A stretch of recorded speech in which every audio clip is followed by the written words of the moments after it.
Recording in progress. All right, let's see what's going on here. Let's see if we're going to go live.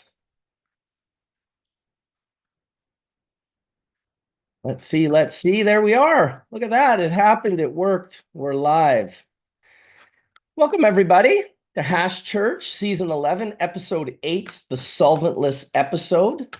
We'll see if we're going to go live on this other page. It says about 24 seconds, so we're just going to see if that's going. Although we're live, you can see us. It's good, perfect, wonderful, excellent. I'm going to read off a little something from our sponsors, and I want to thank all of our sponsors today because we really appreciate you guys. It's awesome to have support, and it's awesome to have support from really cool companies. So let me, oh, we got a little alarm going off there. Okay, let me just go into, it seems like I'm missing a few things today on my Zoom. There we go. All right, so we're going to start with Puffco. Thanking Puffco because, man, they're awesome. Big thanks to Puffco for sponsoring Hash Church. Puffco has revolutionized cannabis culture. They've totally normalized extracts with their incredible portable devices like the Puffco Peak Pro, boom, like the Pivot, and like the Proxy. I don't have my Proxy here right now. It's kind of over there, so I'm unable to show that. So these amazing units deliver top-tier performance and style, making them favorites in our community. Puffco's unwavering support for all things cannabis keep us lit and united. Check them out. Puffco's got your back. That's www.puffco.com.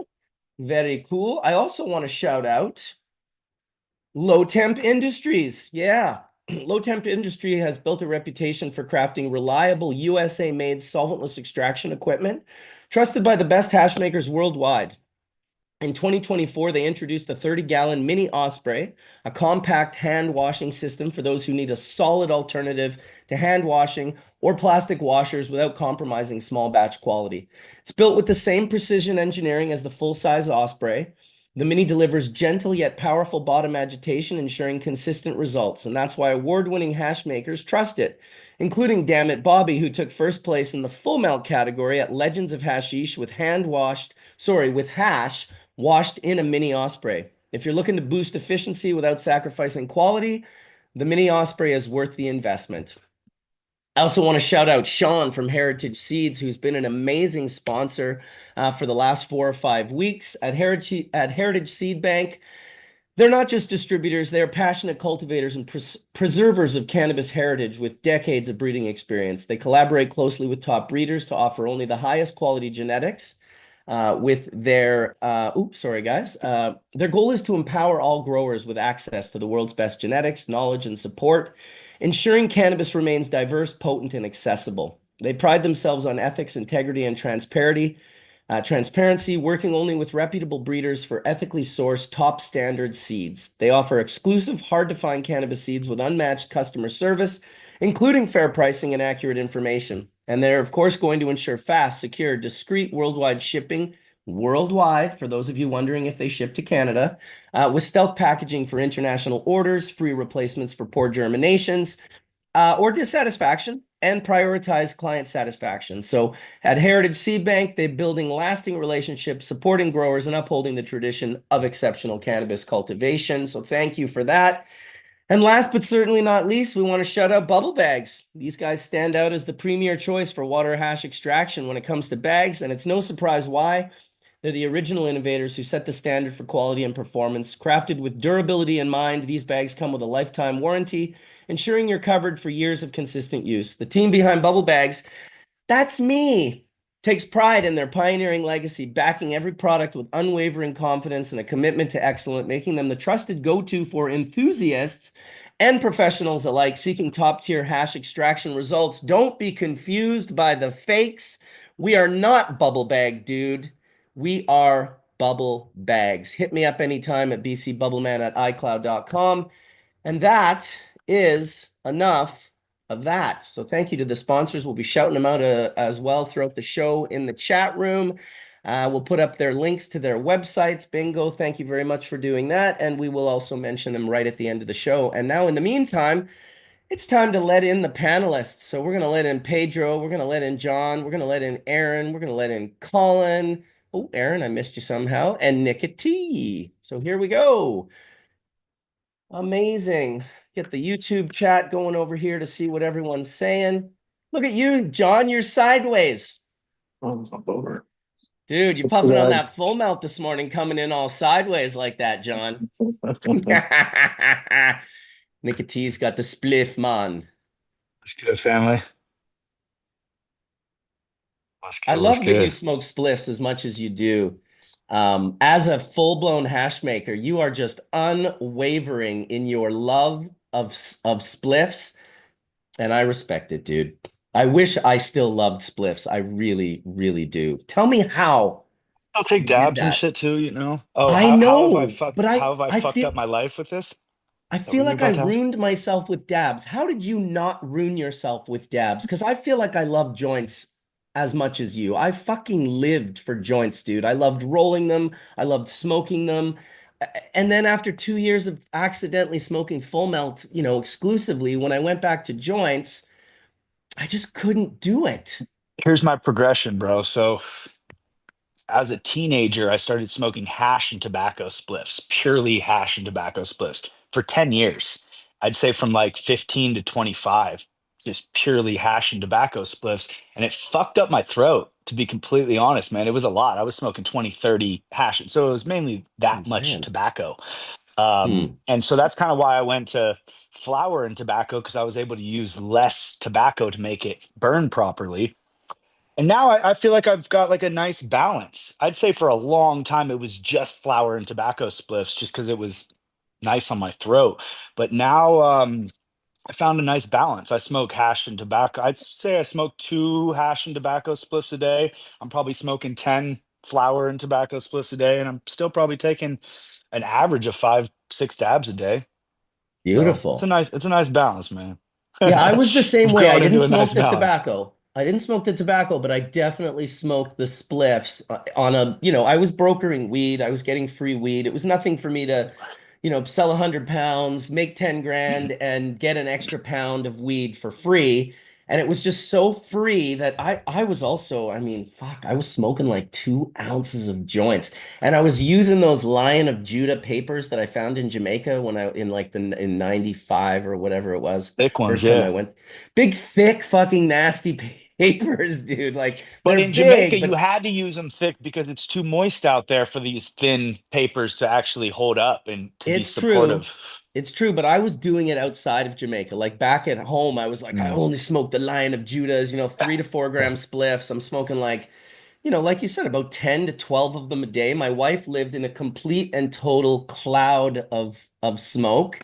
And yeah, now it's just it's dabs, but I will say, like, I envy you being able to smoke and enjoy that joint. Like, I'm not being sarcastic. I'm not being like, oh, I'm so much better than everyone because I don't smoke spliffs. I fucking miss spliffs. I actually miss spliffs. Just Roll one roll up, them up. bro. Roll one up right now, man. What's stopping you? Fuck. True enough, man. Well, I want to welcome everyone, by the way, for today's episode, the solventless episode. Funny that I would hit Nicotine up almost last when he is literally the guy that coined the term solventless. I was like, what do you? Sometimes I forget. I'll go in and I'll I go look at I the do too, bro. emails.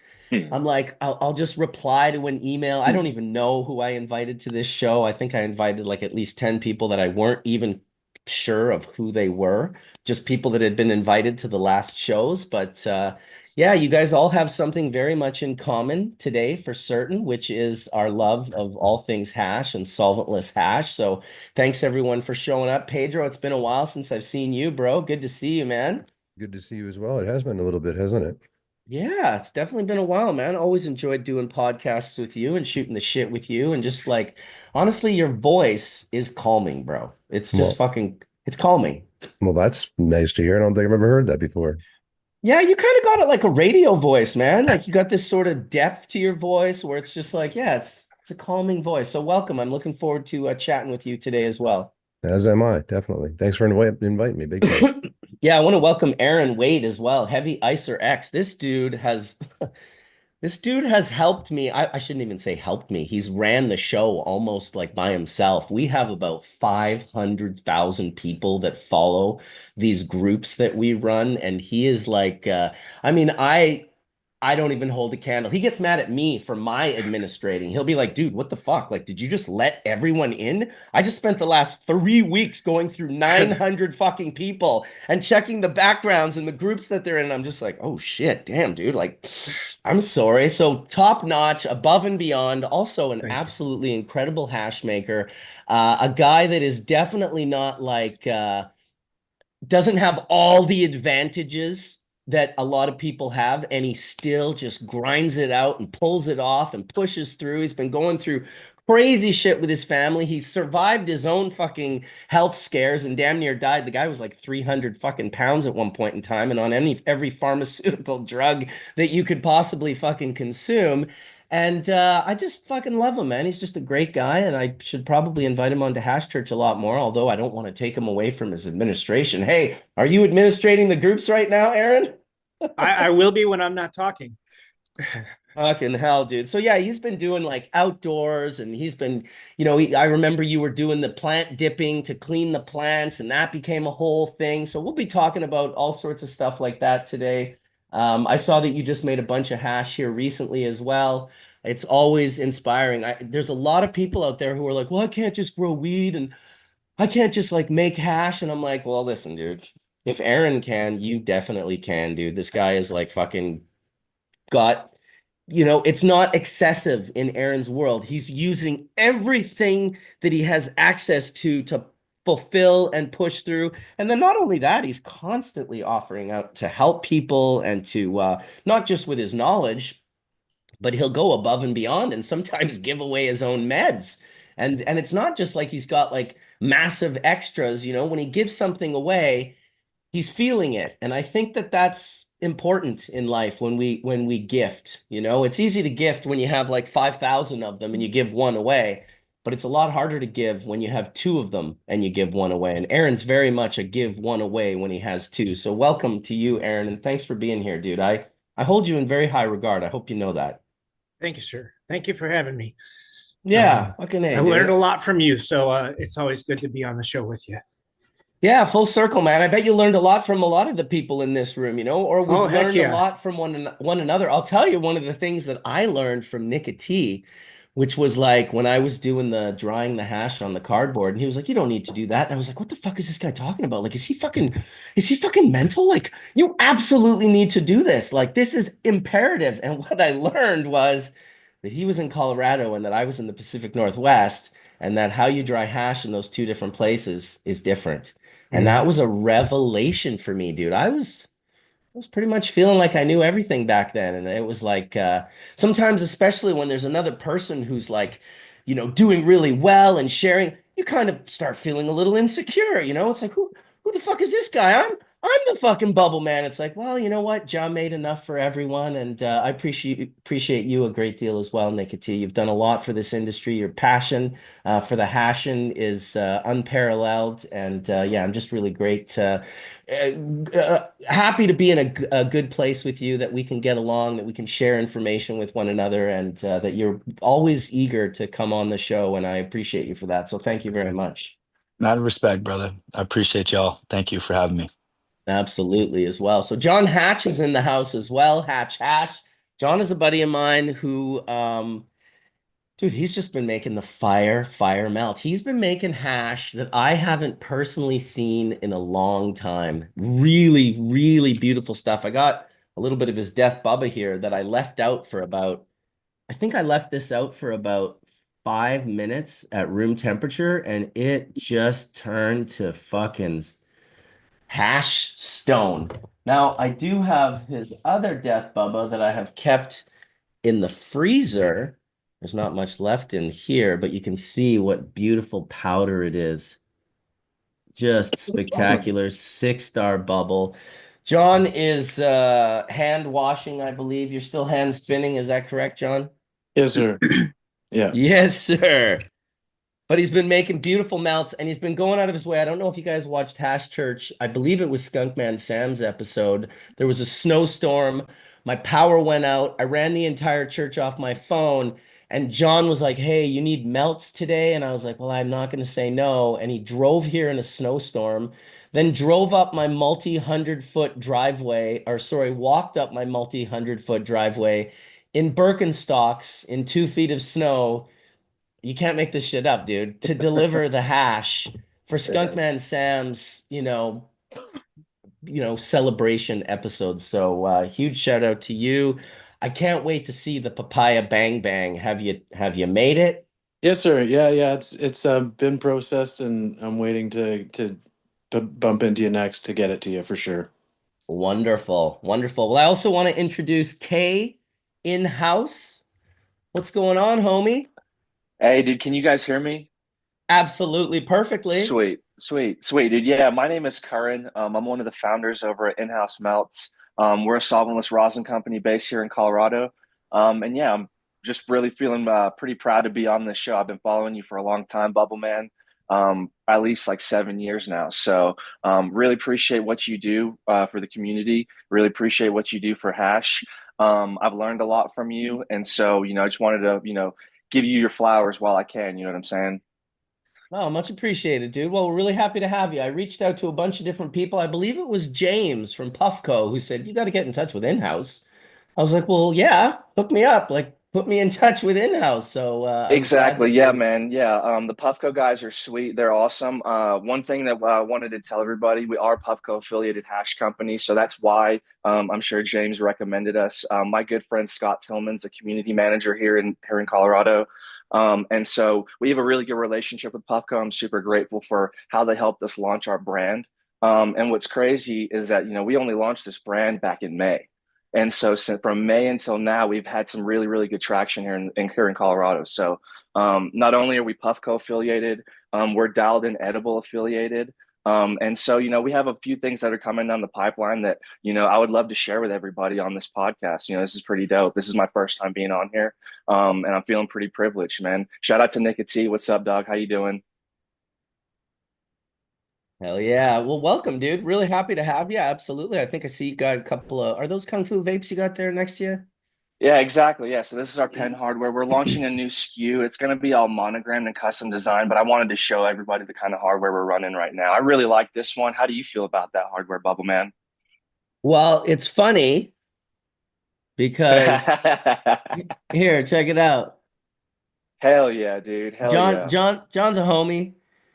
So he's supported us over the years, and yeah, man, I mean, I like a lot of different hardware. Right now, there's a ton of hardware. I actually got a really cool piece of hardware. I'm not going to go too deep into this, but I will show you guys really quick. I got this one recently.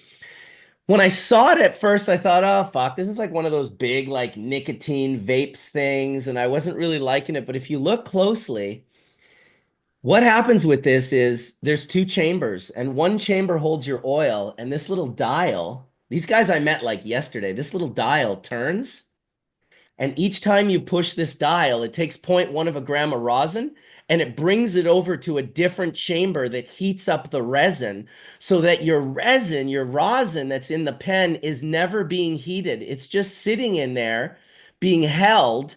And then you turn the dial. And so they called it like dab on the go or something. It says numb on the front here. These guys I just met the other day, but I have to say, I love this concept of keeping the material away from the heat source. I haven't tried it yet. I'm going to fill one up today and give it a shot, but I definitely think that this is an interesting piece of hardware.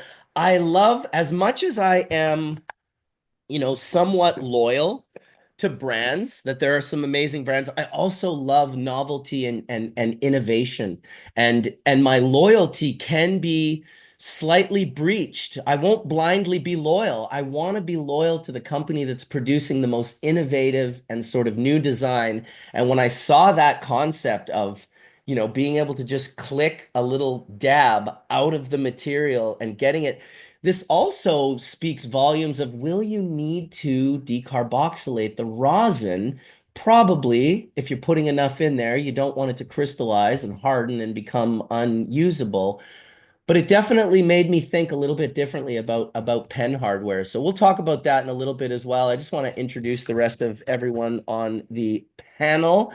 I'd love to welcome Jenn Doe to the room, holding it down as she always does. We love to have Jenn Doe on here, super intelligent and finger on the pulse, and just a great hash maker, like no doubt about it. Always happy to see your photos, Jenn. Always get my mouth watering when I see the headies and the air dried resin. We're going to talk about air dried versus freeze dried. I know Jenn's going to have a shit ton to say about that today. So welcome, Jenn Doe.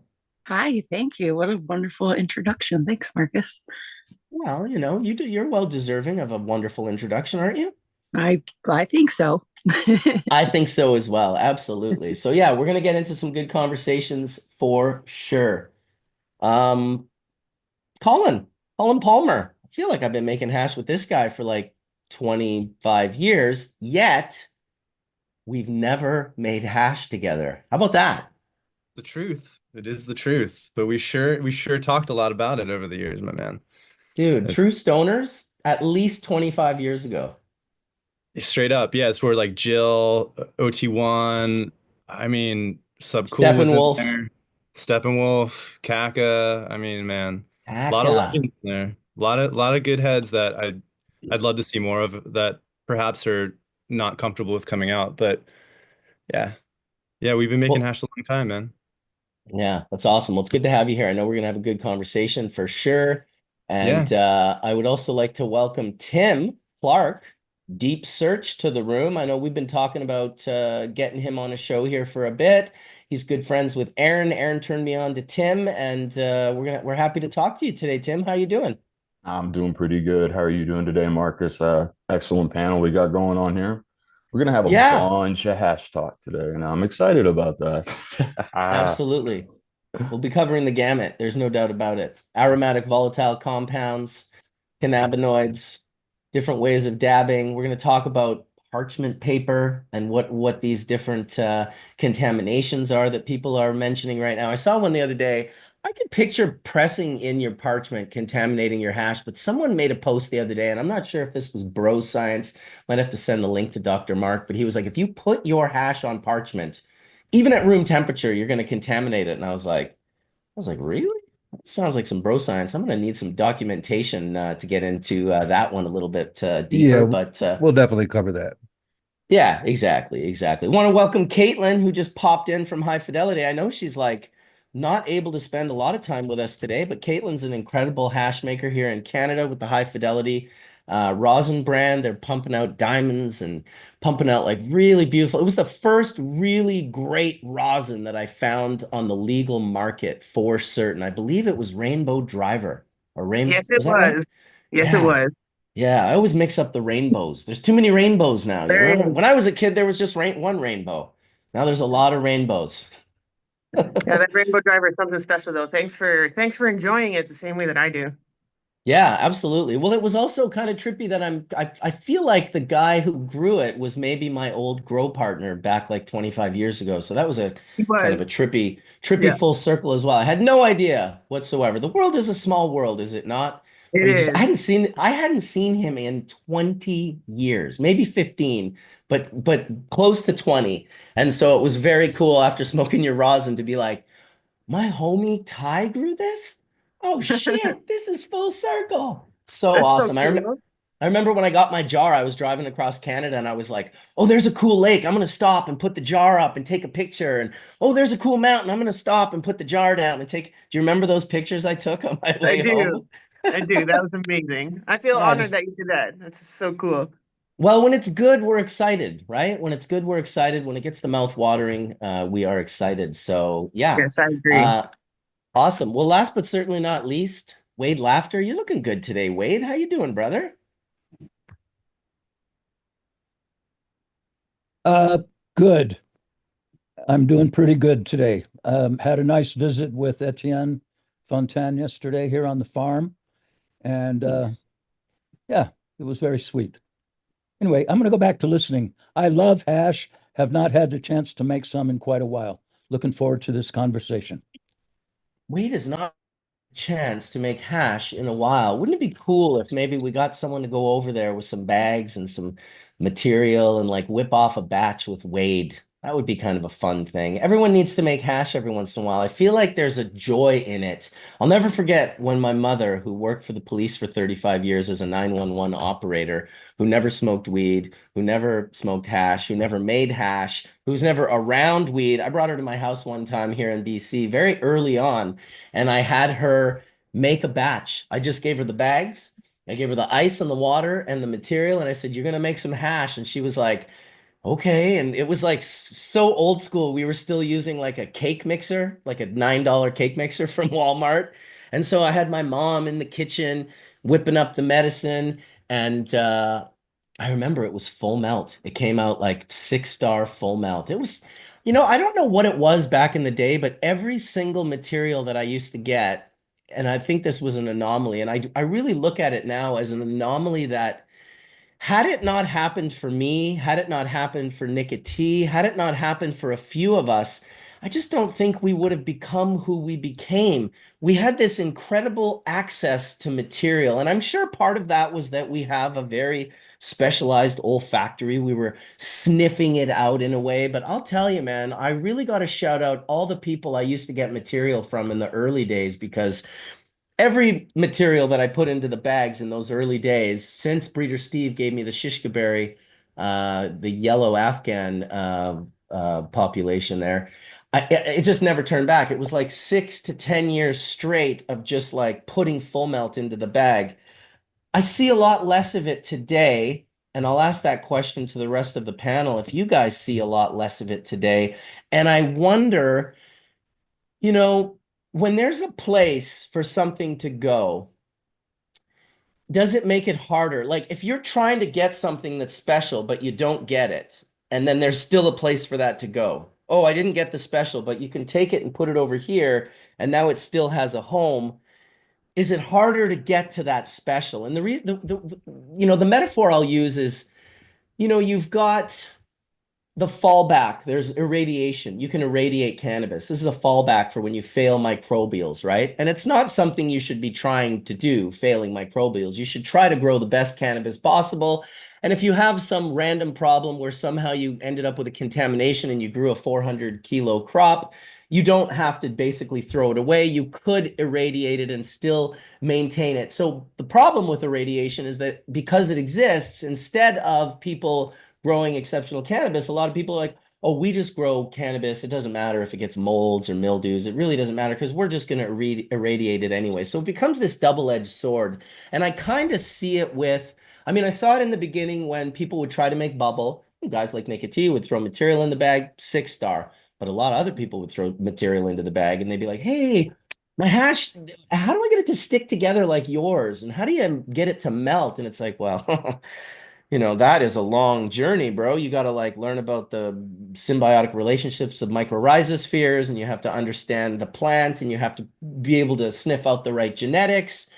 And so I just wonder, would we see more full melt if there wasn't so many other places for it to go when it wasn't melty, when they can still find a home for it, which used to be BHO, which now seems to be rosin.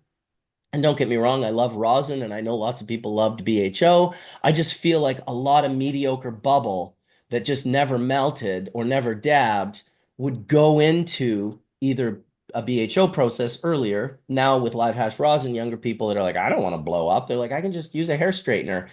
Do you guys see a problem with that? Do you guys see like that there's less melts available because there's these ways out for people to take instead of that long journey of learning how to grow cannabis properly? What do you guys think about that question?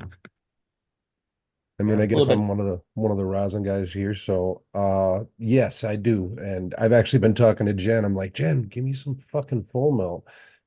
You're right. A lot of dirty hash is sent to rosin, and that's why I myself try to wash at least the first load or the first wash very, very sensitively. Even washing in an osprey, I will I very well may paddle it for the first wash, and that gets set aside for premium. And then there's other uses for other stuff. You can put them in vape carts, which I'm kind of not a fan of, or you can send it to edibles. Yeah, for sure. What about you, John? I know you do these like super light washes and pull, and tell us a little bit about your production of melt when you're washing. Yeah, it's definitely like uh a very select portion of total output.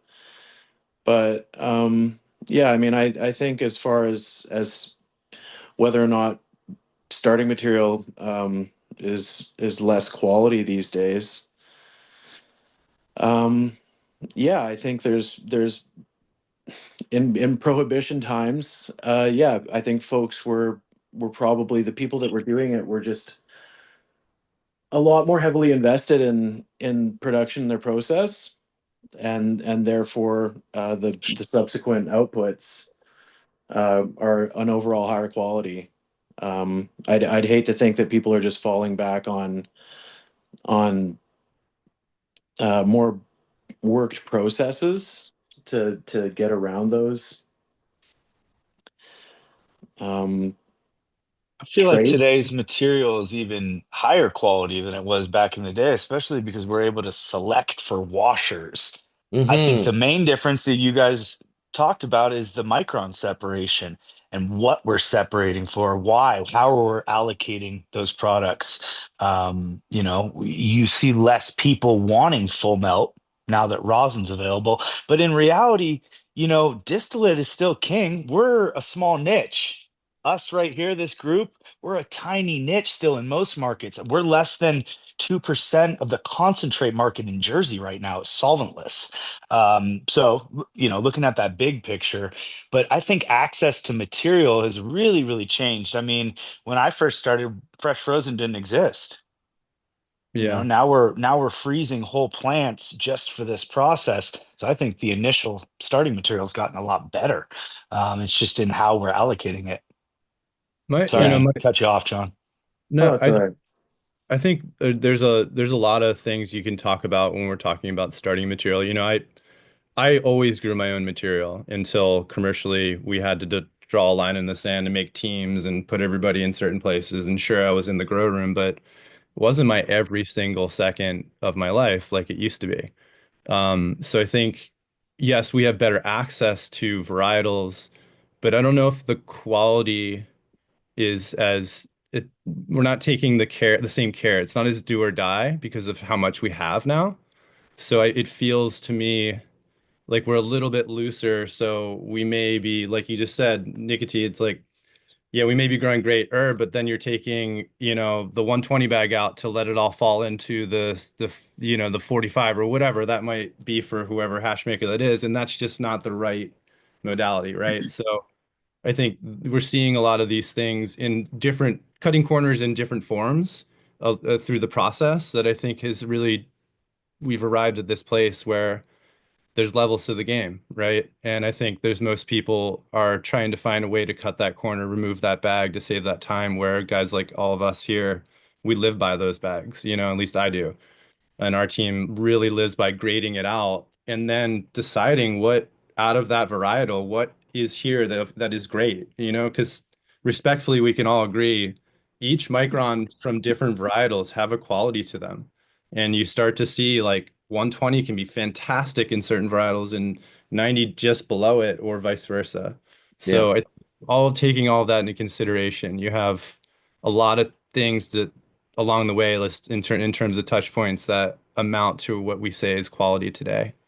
And it's a lot to talk about, So I think, Well, for new, it speaks volumes too to what Nikiti just said. Like, distillate is king, and what did I just ask? Like, is it these is it these negatives that are acted as a double-edged sword that kind of fall into like, oh, we just grow moldy weed because we're just gonna irradiate it. It's like, well, distillate seems like the ultimate cut. It's just like it's the easiest, it's the quickest. It's like, yeah, we'll just make distillate. Like we can just grow fields of weed. It doesn't really matter what it looks like or the percentage of THC because we're just gonna collect it in the end. And don't get me wrong, like I feel that it's important to have all of these different aspects, but distillate definitely is king in the It's world running of the markets, you know. it is.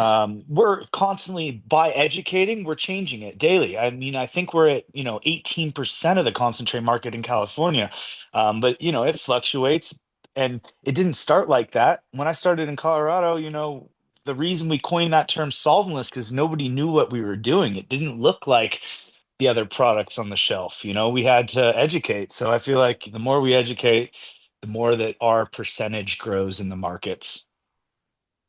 Yeah, you're definitely not wrong. I was watching that the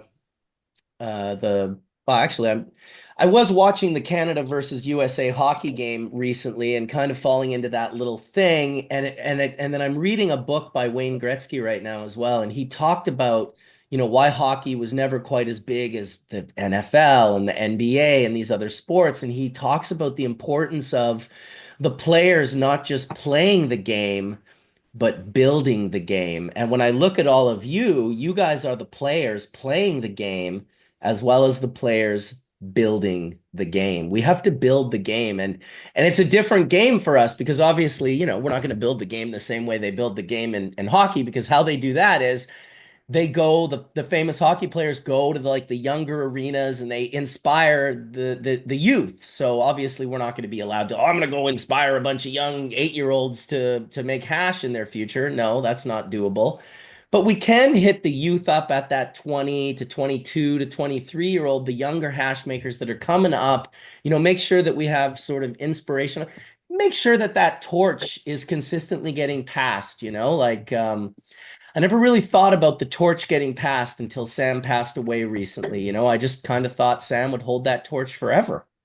How could he not? He's Sam, he's the grandfather of so much of this, like water hash in '88, dry sift from the early '80s, like just been doing these hashes of this quality for so much longer than the rest of us that I never thought that that torch would get passed. And now I see that, Sam's passed that torch on really to all of you. So congratulations. You guys are that next generation. Inspire, make great product, be a good person, be a good example, and yeah, share the knowledge and the information. And that is definitely one of the most important things. So I want to agree with Collin and Nick as far as, um, the details have been kind of taken out and missed. And honestly, if we backtrack, like, where did this all start, right? Like, so we had all this good melt, and then all of a sudden it just feels like it fell off. I personally think that I saw that happen with the introduction of the freeze dryer, right? Because now when you're not air drying, we don't have that plant material that can then oxidize our material or our hash faster. Pretty much anything you put through a freeze dryer, you're getting that lighter color. And so people aren't realizing everything that's still left in there. And so with the cutting corners, like Collin said, the mixing microns, like Nick said, we're missing a lot of those steps. Like for us and how we had to learn, it was all about the filtration at the top, right? So by removing all these bags, removing that filtration, then we're putting it through a freeze dryer and it's keeping that light color that they're looking for. And they're not able to really evaluate whether it's going to be melt or not by that pull. Whereas when we have it on drying racks, we're able to get in there with our fingers and actually see how it's going to melt. It's also a cleaner product because when we learned, we had to focus so hard on the cleanliness of the product before it left the bag. And now with the introduction of the freeze dryer and rosin, that's kind of the lost steps in there, right? It's that extra cleaning. It's that extra attention to filtering those out beforehand. So, and I kind of agree with Nick, like we've got a lot of really great genetics out there, great growers. So I don't feel like that's the case. I think a lot of it is just it's lost in the details. These details are cut out, and so yeah, I think it was the freeze dryer that kind of like steered us away from looking for that melt and being able to produce it in a way because we didn't have that as a tool. Yeah. Also, I will say as a photographer, when I started photographing, the real difference I saw is that without really, this was even really before like massive cleaning in the bags, rinsing and rinsing and rinsing. When I would make hash and air dry it, whatever little stalks may have been left in there, they just got like absorbed by the blobs of heads. They would just air dry and congeal and create that beautiful look that we all love so much. And when I photographed that, you could never see a stalk. But when you freeze dry and sublimate those stalks and you remove all the moisture, you create this almost artifact. It's like you can't get rid of it. It's there. You can just see it as clear as day. I get my macro lens out on freeze-dried material and I see these things. They're not conglomerated. They're in the mix, but they're on the outside. And I always thought, I wonder if that's affecting the melt factor.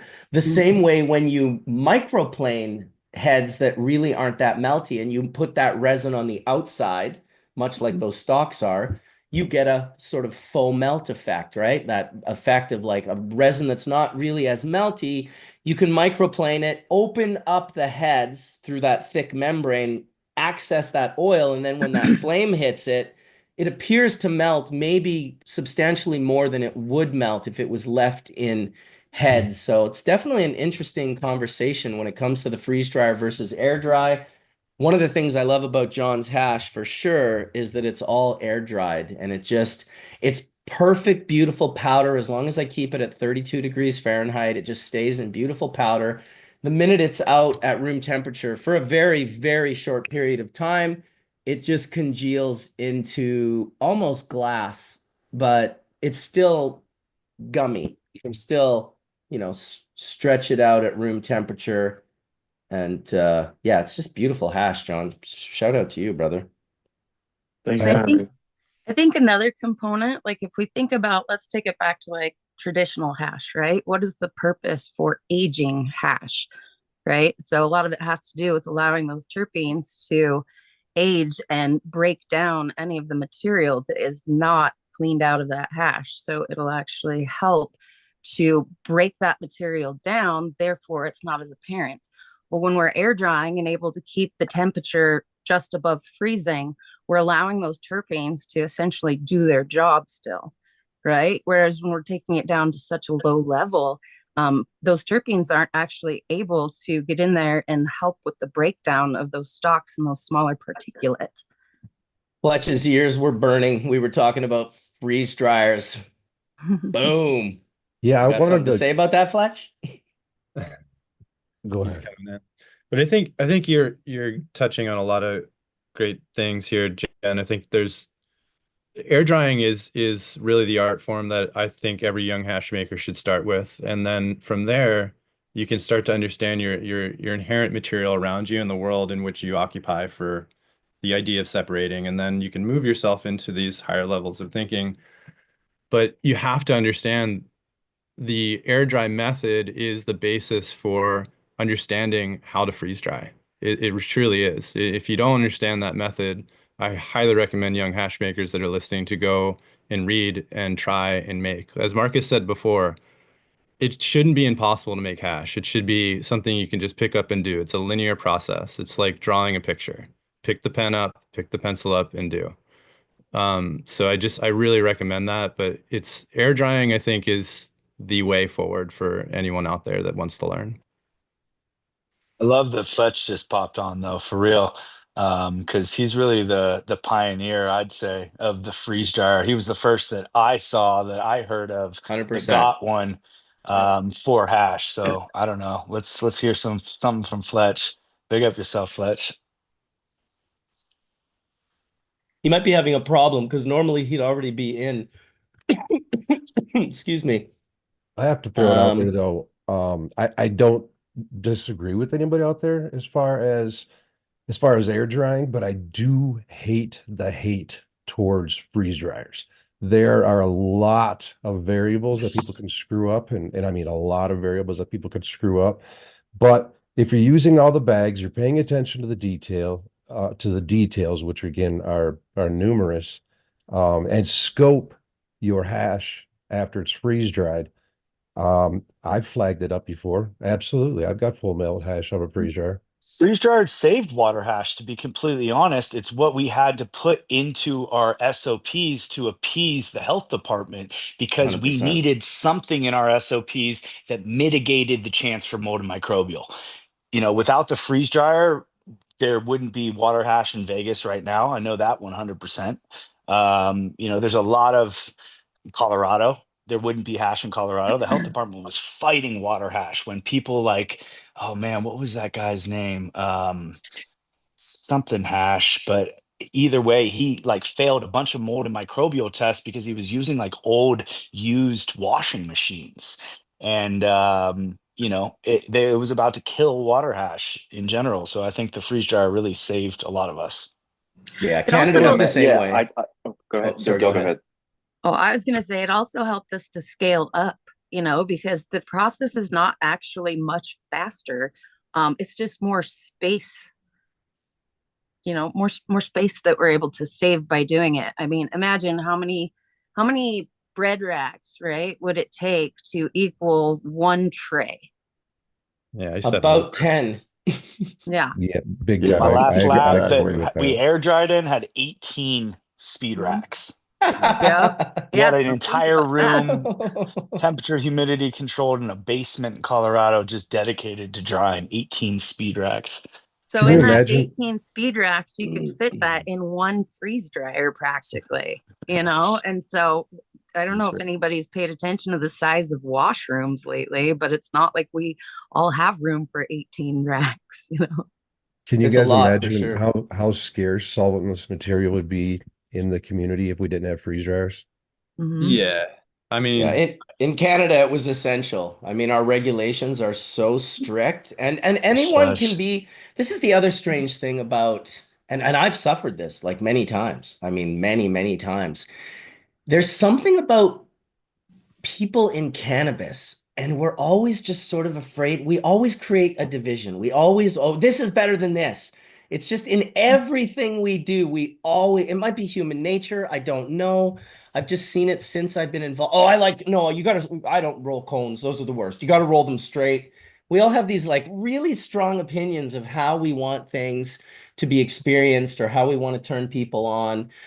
For when it comes to freeze dryer versus air dry, I absolutely love the way air dried hash looks, feels, photographs. It's like photographing the most beautiful image when it comes to air dried hash versus freeze dried hash is it just doesn't come out quite the same in a photo. And there's something to be said about that. That being said, I've also flagged full melt out of freeze dryers. Absolutely pulled 6-star out of freeze dryers, 100%. Go ahead. Someone was chiming in there. Oh, I can make any. Oh, there he is. I can make any freeze dried hash look exactly like your dry air dried hash.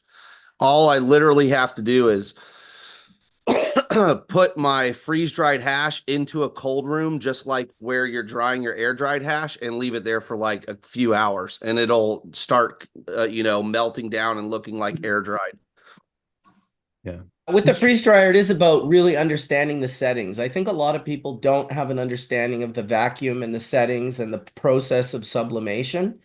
And I think they just kind of follow recipes that are given to them. And if you're lucky enough to follow one that is a good one, you kind of can end up with it. Let's just say you can definitely deterp your material with the wrong settings on a freeze dryer. Yeah, I was just going to mention that, like what Jen said, with the freeze dryer, there are so many variables that you can absolutely screw your hash up if not paying attention in a freeze dryer, big time. Yeah. So I mean, Fletch, I think initially the it's- freeze dryer didn't even work because the shelf temperatures were only 120 degrees. It wasn't until we That's what I developed. remember. Yeah, it wasn't until Yeah. we developed the 40-degree shelf, which never existed in, like, here was the thing is that the freeze dryer was never going to work as designed because almost all other stuff that's used for freeze dry that they use for freeze drying is to remove a significant amount of water volume. Like an apple is like 50% water. So to be able to get, sure, if you put a freeze dryer at 5 degrees, let's say, and try to freeze dry an apple, it's going to take you 2 weeks or something, probably. You know, so Yeah. it's not it's all about application method. And so, you know, with cannabis or with hash in particular, what I realized with the freeze dryers, there's absolutely no need. Not only does it cook your hash with 120-degree shelf temp, like every freeze dryer that existed prior to, you know, the harvest right models having the tunable shelf temperature, which we gave them the technology and the knowledge to be able to even manufacture that product. They, you know, we never even had the option to do that, and the temperature was the main problem with the entire process. And because there's only maybe like an ounce or two of water in a tray of nice bubble, I knew that it wasn't going to take a month to dry at 5 degrees. And that was really the key. And, you know, now what, you know, the same thing is true. The lower the temperature of your shelf temp, the better the quality of your hash is going to come out, because the head is frozen more and it's keeping everything inside the head, or more so keeping it inside the head. The problem is you've got your vacuum trying to suck everything out. And so even if you have, let's say, a low shelf temperature, if you're vacuuming for 4 days, you might suck all your terps out too.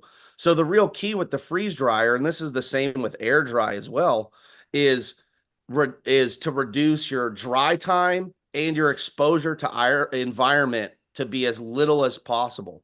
So reducing your water weight's going to also reduce your dry time, which is also going to reduce your exposure to vacuum, etc. I can't disagree with that at all. We've collected the ice that's been around the inside of the freeze dryer before, and isolated the terpenes that we have actually lost otherwise. Totally. Yeah, I totally agree with what you said, Fletch. And it's also, we found different pumps get us down to vacuum faster and allow us to have a better curve. We found ourselves using the harvest rate scientifics really quickly because we could tune the vacuum as well as the staging for every single stage, and we got really meticulous. It was like a drum machine for me. I was like tuning all the little, like just tuning everything so each stage would have a step and a easier curve up to the next. Because the millitors we found matter, through every stage. And if you're just letting it rip, you're doing yourself in the product process a total disservice. It's like using a drum hit and not tuning the EQ. You have to, sonically tune it. I guess So my question there is, like, what staging are you talking about exactly? Like, you mean the vacuum not reaching full vacuum, or I'm not sure what you yeah, mean just there. not letting it go on like a governor, like going all the way to full vacuum. Because if you let it get down too fast, like if you stay down, the goal with like Lab Conco, for instance, or the scientific is to get to zero, right? And get as far down as you can. And how quickly you get there, we found matters. It's about, does it take you longer to get there? Because your process will take that much longer for it to happen. And then it'll, as we talked about, we found that we have less volatile organic compounds through the process when we don't tune each stage. So Interesting. Yeah, I mean, I think that one thing that people should keep in mind or look at with the freeze dryer process is that every single compound, especially your terps, are going to have different boiling points, right? So they have different vacuum points and different temperatures at which they're going to volatilize. So quickly, fast, or stay around, or get cooked or converted or whatever, is all going to be determined by your exposure time and temperature. So, like for example, with just drying hash, like if I take basically, here's the two main things with freeze drying. A lot of people talk about leaving a lot of water in the hash, right? Because they don't want all the hash to compact, right? And the problem with that is you're increasing your water volume that needs to get freeze dried out. The benefit to it is that it keeps all your trichome heads set. The water that you're leaving in your slurry, let's call it, that's what keeps your heads from compacting when it's freeze drying, right? It keeps everything apart from each other. If you pull too much water out, like press it out and then try and freeze dry it, you'll get ice that gets stuck in the middle of your hash, right? And you'll get compaction of your hash as well. And so the real key is to try to figure out how to reduce as much water as possible, but avoid compaction. And that's going to yield you the shortest freeze drying time. And like I would pretty much argue that there's no other drying method, if applied correctly, that you can dry your hash with this little exposure to either oxygen or just evaporation of your terpenes than the freeze dryer. Like I said, I mean, anybody that's like super on the air dried tip, I can just take my freeze dried hash and I can make it look, smell, taste exactly like your air dried hash by just taking my freeze dried hash and putting it in the same environment that you're drying your air dried hash in. It only takes me a couple hours.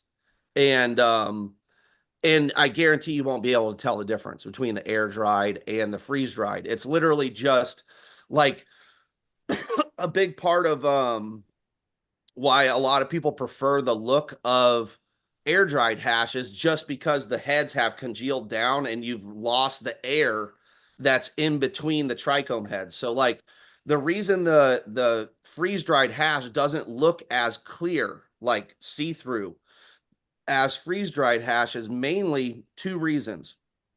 One is that exactly, it all melts down.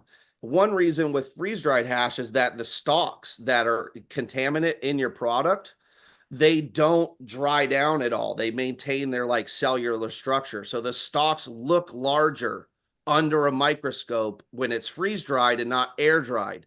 The other thing is those stalks and all the air bubbles that are in between those heads get stuck inside the hash. So just like if you've ever like had a faucet in your house that it gets air bubbles in it, and you pour a glass of water and it's all white looking and opaque and it's full of bubbles, and then the bubbles dissipate and then it looks clear. That's the same thing happening to your freeze dried hash. Okay, you just said a lot there. I want to make a few points here real quick. So first, you were talking about the different volatiles in regards to the freeze dryer, and it made me think, wow, you could use Kylie's unit, right? The Indux Labs. You guys, I'm sure, are familiar with this Indux Lab vaporizer. If I can get it open, it's definitely not the easiest one.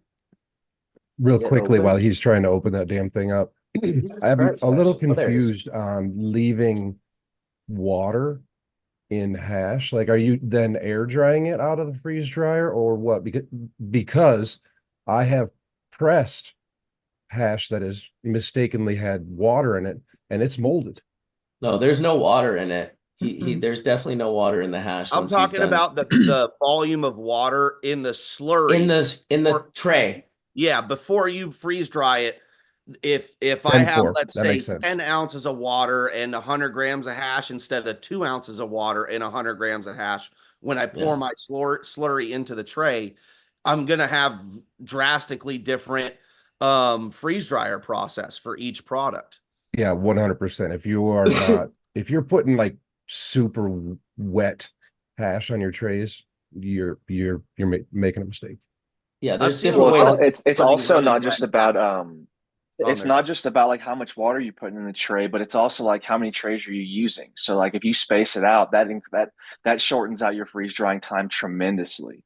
And so for us, like, you know, we're at a commercial scale that we're at, you know, freeze drying time is of the essence. You know, sometimes you got to crank through product. And so being at the mercy of a freeze dryer can be frustrating. But at the same time, if you can just thin out your trays a little bit more, even if you have the same amount of water content that Fletch is talking about, if you just thin it out a bit more, it will still dry at a faster pace, if that makes sense. I prefer to reduce the liquid, and I use screens that I got from Fletch that the hash goes over top of, and then it doesn't compact the same way because the air has somewhere to go. Like it can go up and down.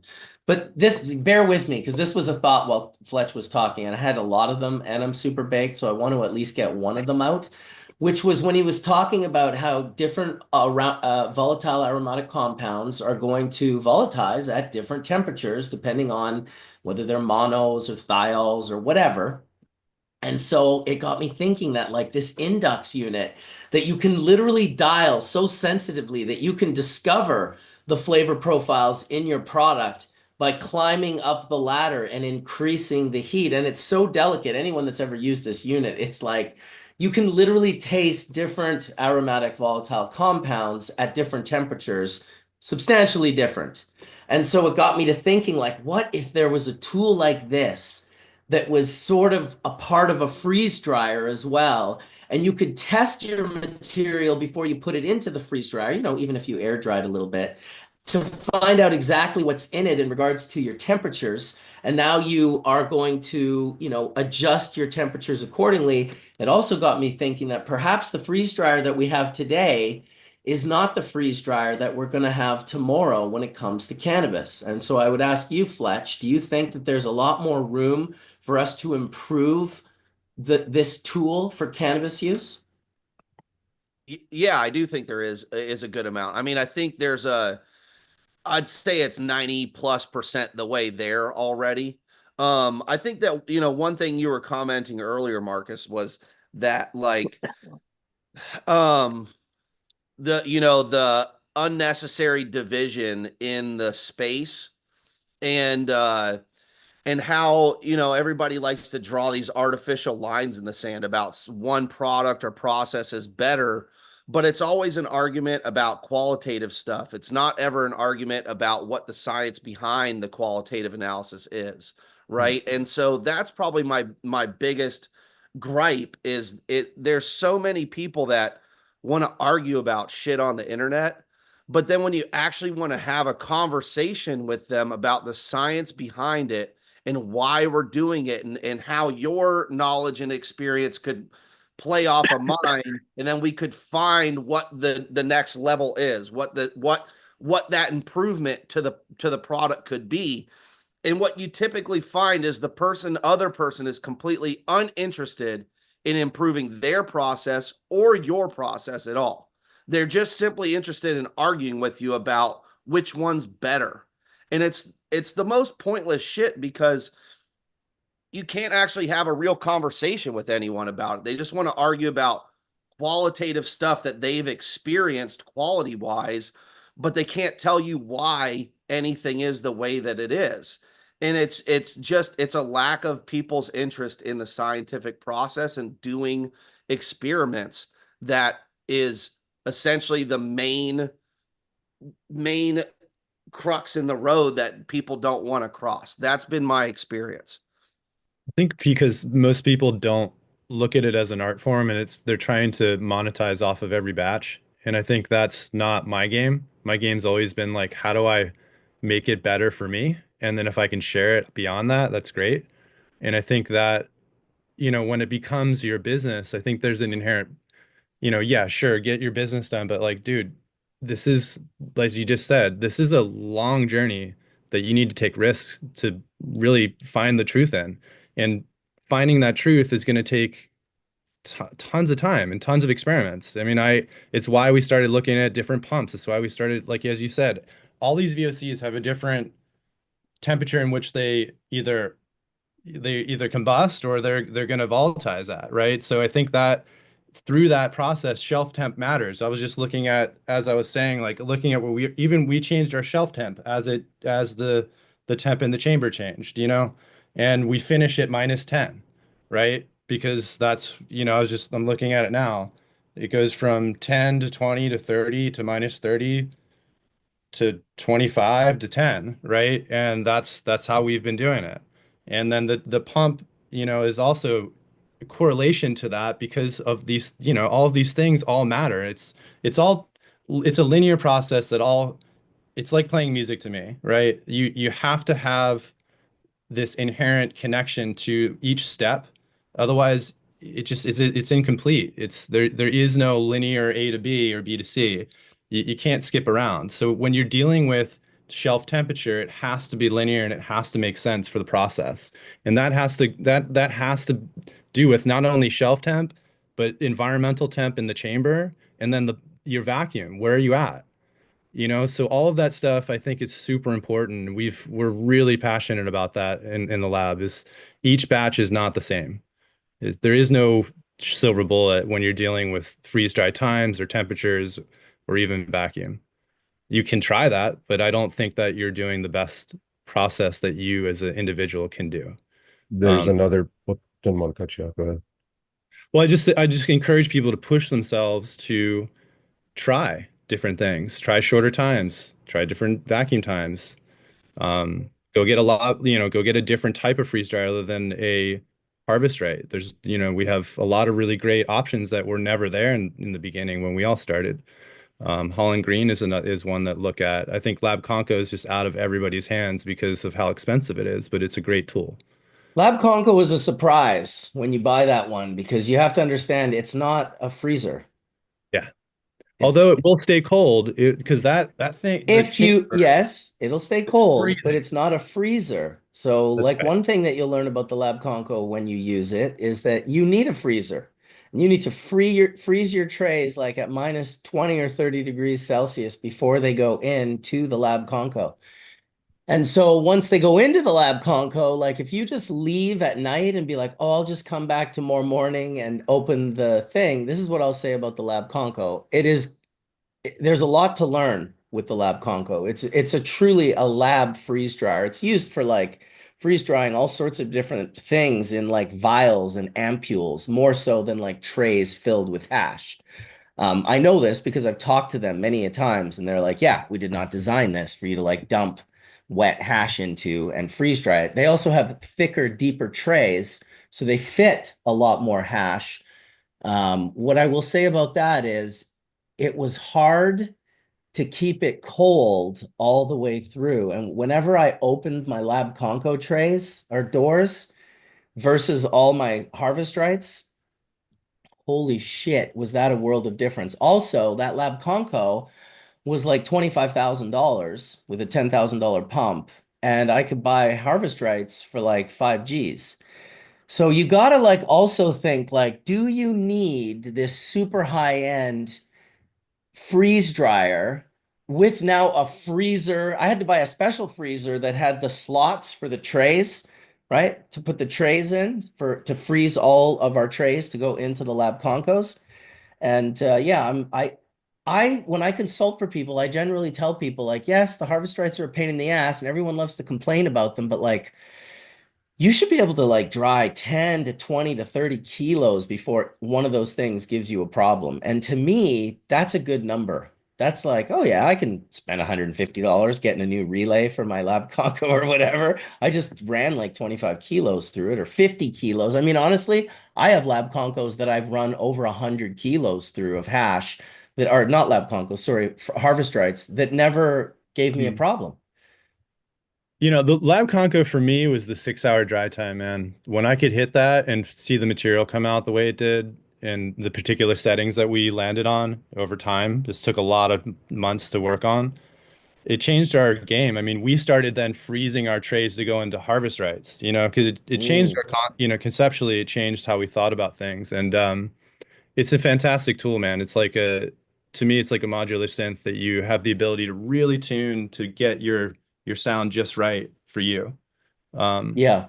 I Well, it's recommend it. definitely You're for right. professionals. It's for Super. professionals. It's like, and that's why today I want to not only talk about freeze dryers, although I love the conversation and I think we should go as deep as it goes. I do want to get back to a point later on where we get into air drying, and I want to kind of hear everyone's sort of revelationary moment for their air drying and how they were able to, get it to dry properly. Because to me, back then, the drying of it was really the first real, I mean, the other stuff came to me very naturally, like don't over mix it, don't like beat the shit out of it, like put in nice material. All that stuff seemed like common sense.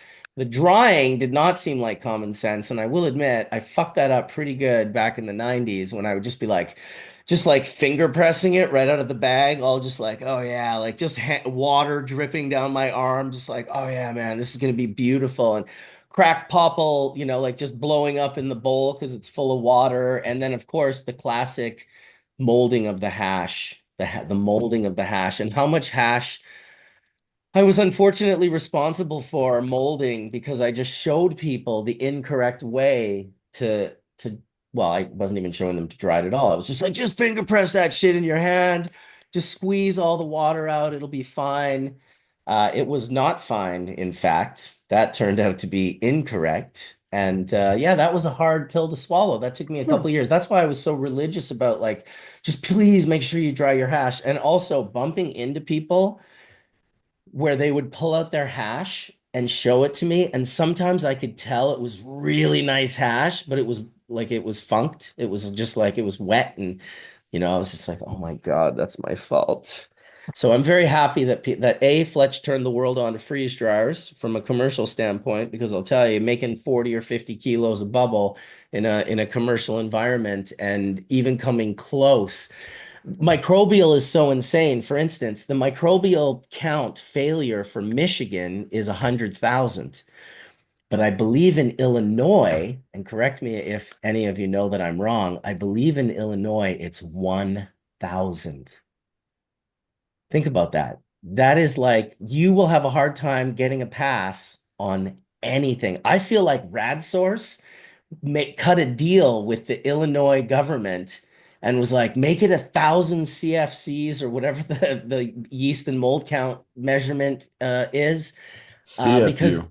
CFU, thank you, Tim. CFU. Make sure they have the max is 1,000, and we will be in business. I cannot imagine if anything in Illinois is sold without irradiation, because that's an absolutely incredibly low number.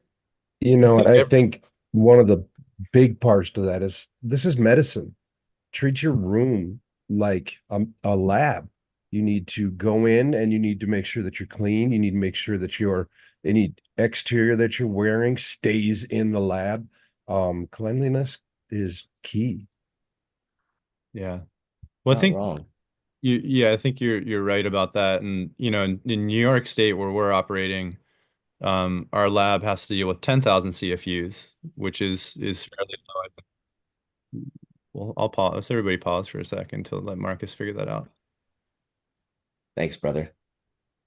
So I think the CFUs, I think the chief science officer at Medicinal Genomics, I listened to an interview about his point of view on this, and I think he's right on by saying that we just don't have the right testing protocols to be able to call out the good and bad microbes. So therefore, we're grouping it all in, and we have this really misconstrued and misunderstood CFU count that really is there for. And if you talk to regulators, they don't really understand it themselves. So, and then we as hash makers and growers have to deal with this because the plant loves, the biome loves all of that bacteria, right?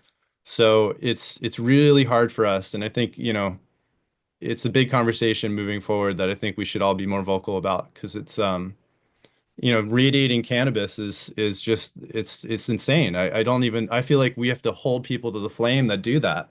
You should be able to put that right on the front.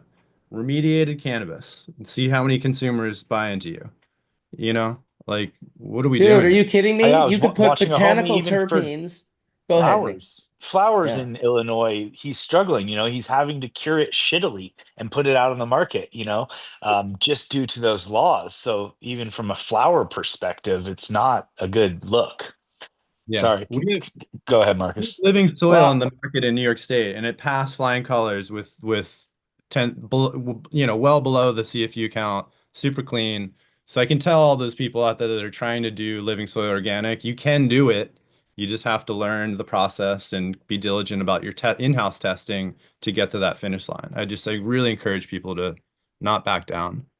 I hear a lot of like, I can't do that because of this X, Y, and Z, right? Well, keep pushing, people. Yeah, I'll agree with you. Growing and living soil is a tough one, man. I will agree with you 100% there.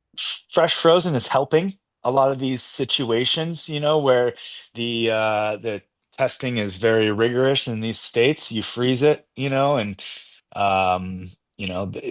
oftentimes they're not even testing that stage. It's an interesting dichotomy right now, but fresh frozen's helping a lot of these situations. So freezing for us. The funny thing, though, ultimately, is that when we're really looking at CFUs from a pharmaceutical perspective, we're limiting it down to submicron rooms. So ultimately, when we come at it from the cannabis field and we see 1,000 as an arborate standard, but then we've got in Colorado something around 10,000 to 15,000 allowable CFUs. We're not necessarily even taking it down to the level of which our competition is. And our competition, unfortunately, in this world is the pharmaceutical industry. And that's the prevalent force of what really guidelines and sets the standard for us, even if they are arbitrary standards. So when we're really thinking about it against our competition, which is something of that nature, we're not even really close to being able to achieve it with any of these standards, because ultimately what we're really trying to achieve is we're trying to achieve a continuous flow process. And every integral step that we're talking about here, ultimately, it sidesteps that in what, in a throughput sense, actually limits our costs and allows these scales of economy to really work for us and get us to the same manufacturing standpoint that at least our competition is at with the scales of volume that they do produce. And to add to that, just as an instance, one of the facilities that I worked for failed for Eagle 20. And Eagle 20 has never even come close to the facility. So, when we talk about making sure that we're clean, yeah, it matters big time. We still can't figure out where the hell the Eagle 20 came from. One of the more interesting, sorry, go ahead. There's only two places it could have came from. Either the lab had contamination, or likely, very likely, probably the most likely. The other thing is that if you collected a clone from someone else, right, that had been treated and flowered within, especially what are they called? I'm brain farting right now, but a systemic pesticide like Eagle 20 probably has a 60-day half-life, right? Yeah, I think Eagle 20 is somewhere around 100 to 200 days, right? So if you had acquired a clone from someone or somewhere that had been treated directly, it's possible that that clone specifically could test anywhere, for the next 100+ days. Yeah, we've seen that with a lot of different clones people have tried to give us. We take a tissue sample, and Fletch, you're right. We've seen upwards to 120 days. Well, I'll say this much. I would much rather get a clone from somebody that has Eagle 20 on it that I can mitigate than get a clone that's absolutely teeming with Eagle 20 resistant powdery mildew. Yeah. So, I think there's a lot of hate for pesticide IPM regimes, and it's all about application, people using the right shit at the right time to completely eradicate a pest rather than letting it persist in an environment and grow a tolerance to your mitigation efforts. You should use the right shit one time, not use the wrong shit a million times. Well said, Fletch. That I 100% agree, man. Like passing clean clones is more important than passing a plant that hasn't been quote unquote treated. What we're really looking for at the end of the day is sterile tissue. And the easiest way for you to produce sterile tissue is going to be either tissue culture, cleaning it like you would a tissue culture sample, or treating it with systemic pesticides for the pests that you have problems with. That's going to be your best method for eliminating the pest from the actual tissue of an individual plant. I'm not advocating to spray rooms with Eagle 20, but what I'm saying is to disinfect tissue when necessary is important. And if more people did it and used the stuff correctly and more effectively, we wouldn't have nearly the persistent pest issues that you see in most commercial facilities. Yeah, and tissue culture is taking it a whole step further, because it's not just taking care of pests, it's taking care of bacteria and viruses and fungi that are impregnated into that tissue as well. Help with that, So my point is simply, if you don't have a tissue culture lab, I'm just trying to help the people that maybe don't have access to everything. Yeah, like Heritage Seeds said in the chat, there are endless people peddling PM infested clones in our states. Oh, I mean, I'll say this much. I've never been to a single commercial facility in California that doesn't deal with persistent PM issues. I agree. Haven't 100%. seen Same. one either. And Chris? I've been to hundreds of grows in California. Yeah. Well, That that comes into relative humidity. That's what's nice with making it here in Colorado is we don't deal with PM very much. I mean, every commercial facility in Denver I've ever been to had PM too. Granted, I haven't been to any in recent years, but it's persistent even in low humidity. It's just the existence of the pest in your garden, really. it goes back to the hot and cold swings too. It's not, yes, humidity plays a role, but if you look at any white paper, any deep study on any of this stuff, you start to see that it's really temperature swing, and then variety, genetic makeup has a lot to do with, as we all know. The But main thing is that pest being in your environment in the first place and being persistent and holding over from some other source. Like I've been growing in Washington State for 23 years, and I have buddies that never took in outside clones from other than me, and they've never seen powdery mildew before. Ever. They don't treat for it. They don't use sulfur products. They don't spray micronized sulfur. They don't use a sulfur burner. They don't use Eagle 20. They don't use anything. wow. And it's simply because the pest doesn't exist in that environment. I mean, even in like I've seen so many closet grows over the last 25 years that never had PM, never got it because the clones that they received didn't have PM. They didn't bring in any contaminated tissue, and they didn't visit contaminated gardens. So if you don't do any of that, your odds, depending on where you are in the country, but your odds of getting it are basically zero. And the only places I've ever seen get it that didn't have all the things I just described are places that have a neighbor that's a grower, So and here's then a question for you, exhaust from Fletch. their grow goes into your intake. What is your SOP when you leave these infected powdery mildew ridden Cali grows before you go back to your grow? Well, first of all, I never go back to my grow directly. And I've No, of never done course. that in 20 years. Second of all, you need to strip naked outside your house and put all your clothes into a garbage bag. If you have plants at your house, if you have no plants at your house, then I would just take all your clothes and put them straight in the washer. But you have to keep in mind your shoes, your hair, all of your clothes, anything you are wearing, you have to completely break the cycle. And all these people that say that like PM is a systemic thing that you can't get rid of, a pest.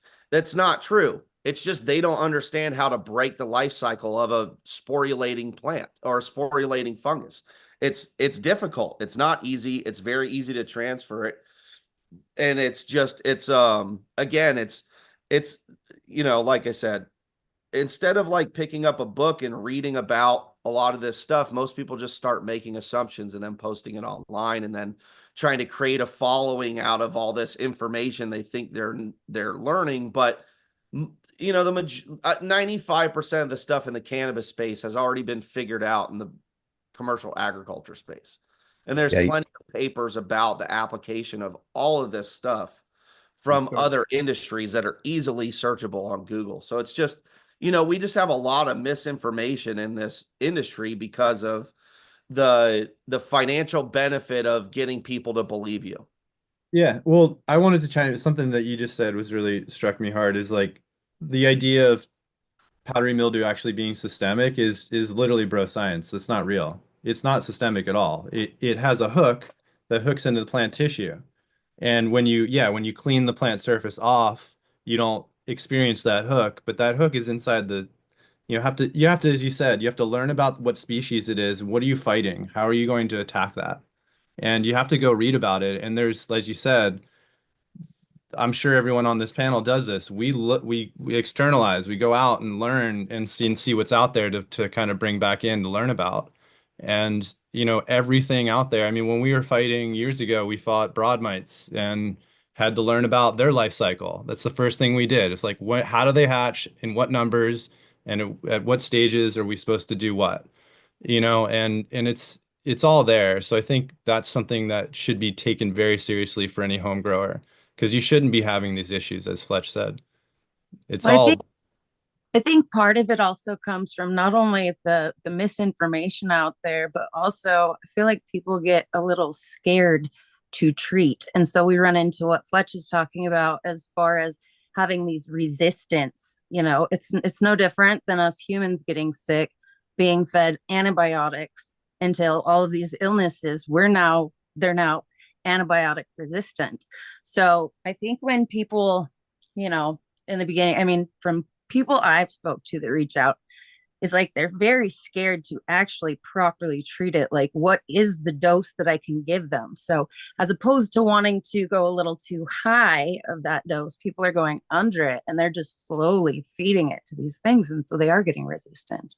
So I think just, along with the research, like make sure that you're following that research. Like if it says to use this amount, use that amount to start, and see how that does, rather than not underdosing of things, creating that resistance. Because I've had quite a few different places that I lived in that, depending on the area, the same thing happened, but I would get this resistance to all these different things. And it's just so aggravating because it's like you can throw everything at it. And, until you do actually go in and tissue culture it and clean that out and sterilize the whole area. We're talking like corners, cracks, fucking lights, vents, like everything. Yeah, it's really challenging. So yeah, definitely make sure to do the research and find that proper dosage and use that dosage and the time frames. Like if something says, if something says that you need to do something every 3 days because a certain pest's life cycle is established like that, like without understanding the why you're applying that, well, why do I have to apply that in 3 days? Well, what if I slip up and I do it in 4? What if I do it in 2? I think people are missing the fact that there's a reason that there isn't a dosage and there's a reason that there's timed application. So yeah, the other thing is dunking your plants is a far better way to get full coverage than using a sprayer. Yeah, foggers are great, but there's nothing like a solid dunk. Well, and you're still dealing with, you can't dunk your soil. I mean, you can do drenches and that can be pretty effective, but like Jenn was just saying, you got to clean your whole room, which if you have active spores and everything, then yeah, you want to clean all your fans, your cracks, but you're never going to get every crack. But really at the end of the day, where these pests hold over is on the plants themselves. And the plants are actually the hardest thing to clean in this entire thing. That's what they live on, that's what they live off of, and that's what their life cycle depends on. And so, what most gardens just don't realize is that one plant that you're keeping a mom of, that extra tray of clones that's holdover between your cycle changes, this extra tray of clones you got from your buddy that you're keeping over here because he needs them. Those are the plants that are continuing to infect your garden. You have to have essentially like clear delineated environmental lines in between every stage of cultivation. And if you don't, you're going to end up with persistent pest issues if you have those pests in your environment. Yeah, Very true. Another thing to look at that, like, it's so easy to overlook things that'll contaminate. So we talk about like clothes, we talk about like, trays, this and that. But what about like brooms? Right? I mean, how many times have I gone to grab my broom and been like, oh shit, like my broom needs to go. Brooms, mops, mop buckets, like cleaning accessories, like it's literally everywhere. So things like that. I mean, if you we get a clean broom all in of that, but the worst thing that anyone brings into a lab for contamination is a telephone. Phones are brutal. Yeah, and if you're wiping them with like ISO in particular, like you'll degrade the screen. You'll actually over time damage the screen of your cell phone. So I've always just washed everything in my lab, brooms included. Everything gets washed that's in the lab because it can all be contaminated. That being said, I've made some of the best hash in the world just in my garage in a plastic bucket with a cake mixer. and smoked that shit and enjoyed it pretty good too. So there really is a dual conversation happening. You know, you have your conversation that is the business end of this, where we are under regulatory framework that we have to follow. We're no longer trying to just get hash to our buddies. Now it's like, oh, I just sell to like an entire state or an entire country, like maybe 10 provinces or something. So that becomes a very, very, very different game. The commercial hash production game versus, you know, the making hash for yourself for your own medicine. So I kind of want to bring it back to the roots. We got up there for a while, close to where the suits hang out, actually. But to bring it back down to the roots, I'd love to hear from Aaron, because he's a real like rootsy hash maker. He's, you know, grown his own oh shit, did he leave? He bounced. Oh no, there he is. No, Shit, I'm here. I was like, damn, did he go? I did a weird thing with my setting recently where if the video's off, the person completely disappears. There's no blank screen with like their photo or their name on it. And I don't like it. I'm gonna be honest. I'm like, damn, I can't see people on the same level. But yeah, I'd love to bring it back to some hash making on that roots level, dude. So why don't you walk us through your process? You're always making fire. Well, I mean, I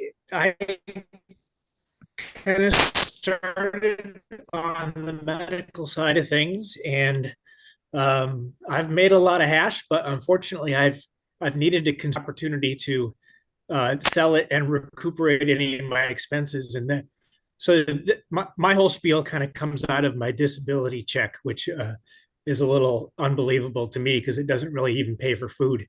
But yeah, so I guess my topic would be budget hash making, and really going as natural as possible. I get maybe natural is not the right word, but you know, doing it organic and putting plants out in the earth under the sun.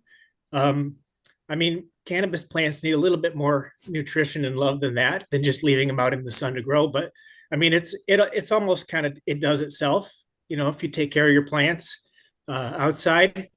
So you know, I found that to be not only the most budget friendly way to grow my medicine, but you know, I also want to grow my medicine organically under the sun. So it works out that it's kind of the best way for me.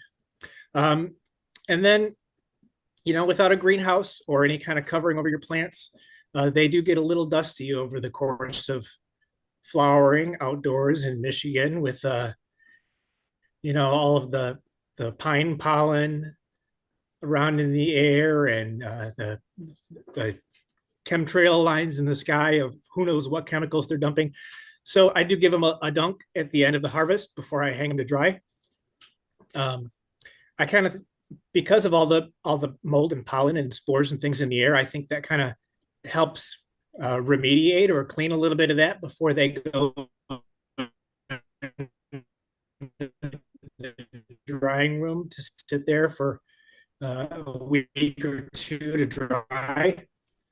And yeah, I just air drying then was a whole lot cheaper for me than buying like 7 deep freezers to put fresh frozen in. So that was just the natural progression for me is to, I had a barn, I, you know, hung all my plants up there. And then, you know, right when I was starting is kind of when freeze dryers became popular. And that was just, that's half of my year's disability is a freeze dryer. So that's not even a possibility.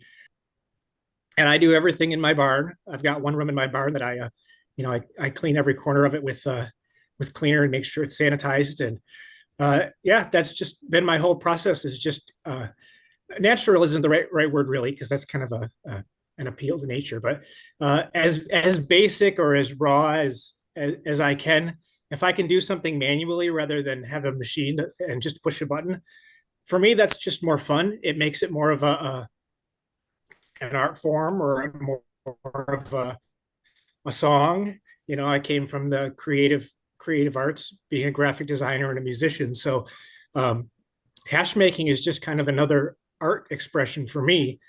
So I like getting my hands dirty and doing everything manually. Oh yeah, dude. Well, you're always making the fire, that's for sure. You can check them out at Heavy Icer X on Instagram. So he's got really nice, just quality photos and quality looking hash and colors, and he's just got the right eye. He is an artist, in fact.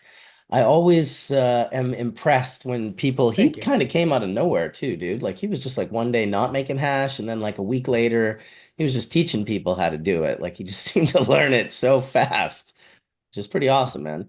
Well, I mean, at the beginning, I was basically just parroting your videos on YouTube because I'd been watching the Bubble Man, how to make bubble hash videos for the entire first grow that I had outdoors. So I didn't really have the knowledge that I was my own knowledge that I was sharing up front, but I was kind of passing along your knowledge and just kind of sharing what I was doing. And luckily, I had a good teacher, so I was sharing correct knowledge, thankfully.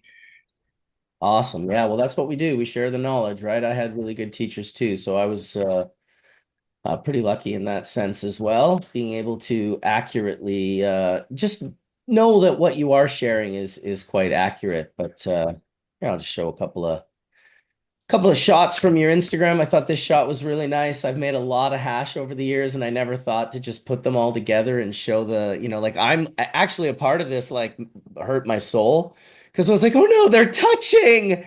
But it's also part of the beauty of it as well. It's like they're touching. Oh, that's nice. Right. Like, why are we segregating our hash by color? This isn't right.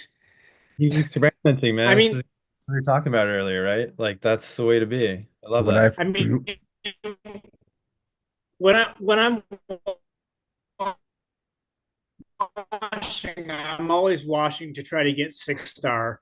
But like I said, I'm doing everything on a budget, and I'm doing it with outdoor plants. And 6 star hash it's a lot of work to get it that clean and to from outdoor to the drying rack. So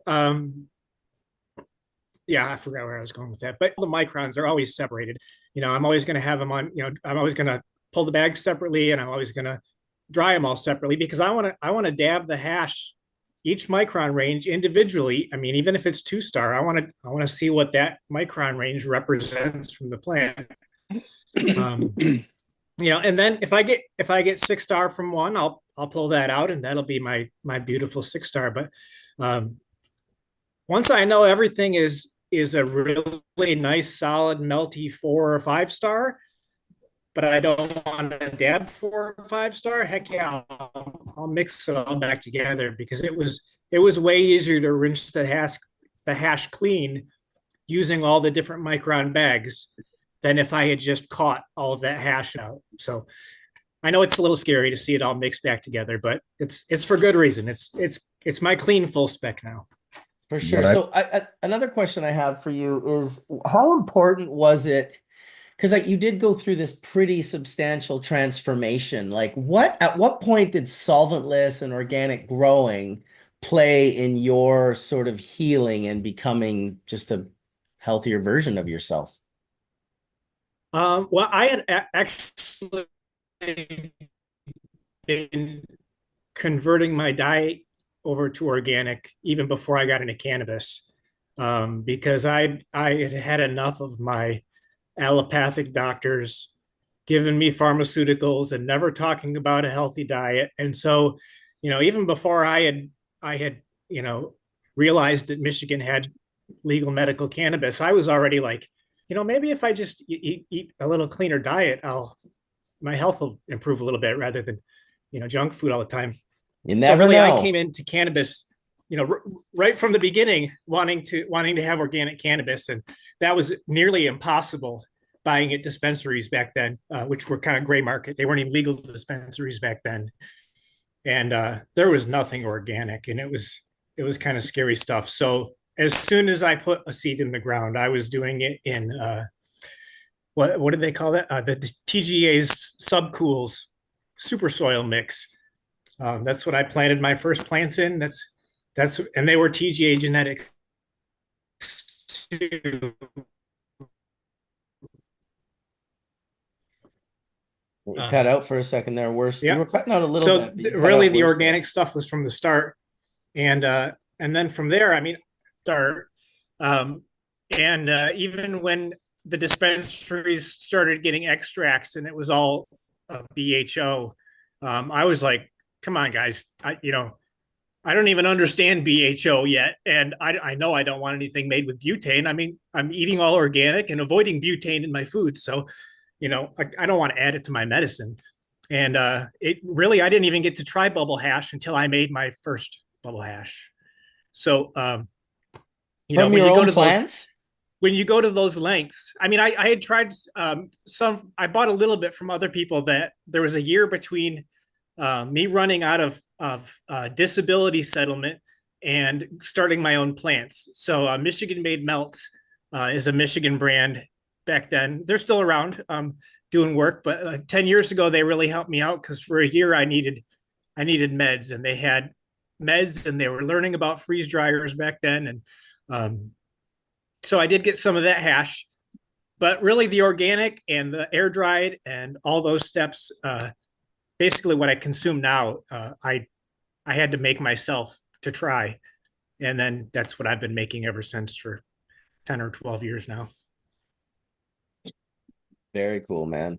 Very cool. Thanks for sharing that story with us. I like bringing it back. We were getting pretty like corporate there. We were into like expensive equipment, and it's important to remember that there's a lot of budget hash makers out there as well. And the beautiful thing about budget hash making is, sure, maybe you're not going to make hash for an entire state, but you can clearly make beautiful, incredible medicine for yourself and maybe a few others without that much difficulty. So it's impressive. That's what I love about cannabis. I don't think that I hope it always stays in the hands of the people, no matter how big it grows with business and corporate entities. I do hope that it always, that people, I guess it would be scary if it got to a point where the business end of it was so good. Like I always thought if I could just go to the store and buy like an ounce of pure haze heads and like an ounce of like, just like hundreds of varieties of full melt dry sifts or full melt bubbles, that it was just available and it was at that would almost be a bummer in the sense of like I would be sad about the the mycorrhizosphere of cannabis, that community of how it connects so many people together, not just because you buy it at a store, but because, I mean, imagine for Aaron, he's just like, I want to make bubble hash. Oh, well, you can't find material anywhere. I'm just going to grow some plants and learn about organic farming. And in Michigan, dude, where it's like septoria is fucking everywhere in that state. It's insane. The Growing whole weed without getting that shit attacking your plant, and then to be able to turn it into hash and then rosin. I mean, my God, man, I'm excited for your journey. that what you're saying, Marcus, is really, really, I think, important because you can go to a heart. I mean, you have to get the bags from Bubble Bags or your favorite site. I recommend Bubble Bags, but I think you can go to a Home Depot or your hardware store and walk away with a setup, like for real. I Yeah. that's really important for people to understand. Like every single every single time we or me, I've ever entered into a contest or whatever we want to call this stuff, I've washed outside in the middle of the night every single time.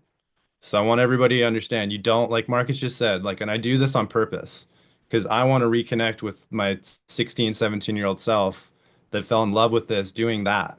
And it was about just the act of creating in a space which is outside most of the time because I do that on principle because you don't need all this stuff. You just need the will to do it.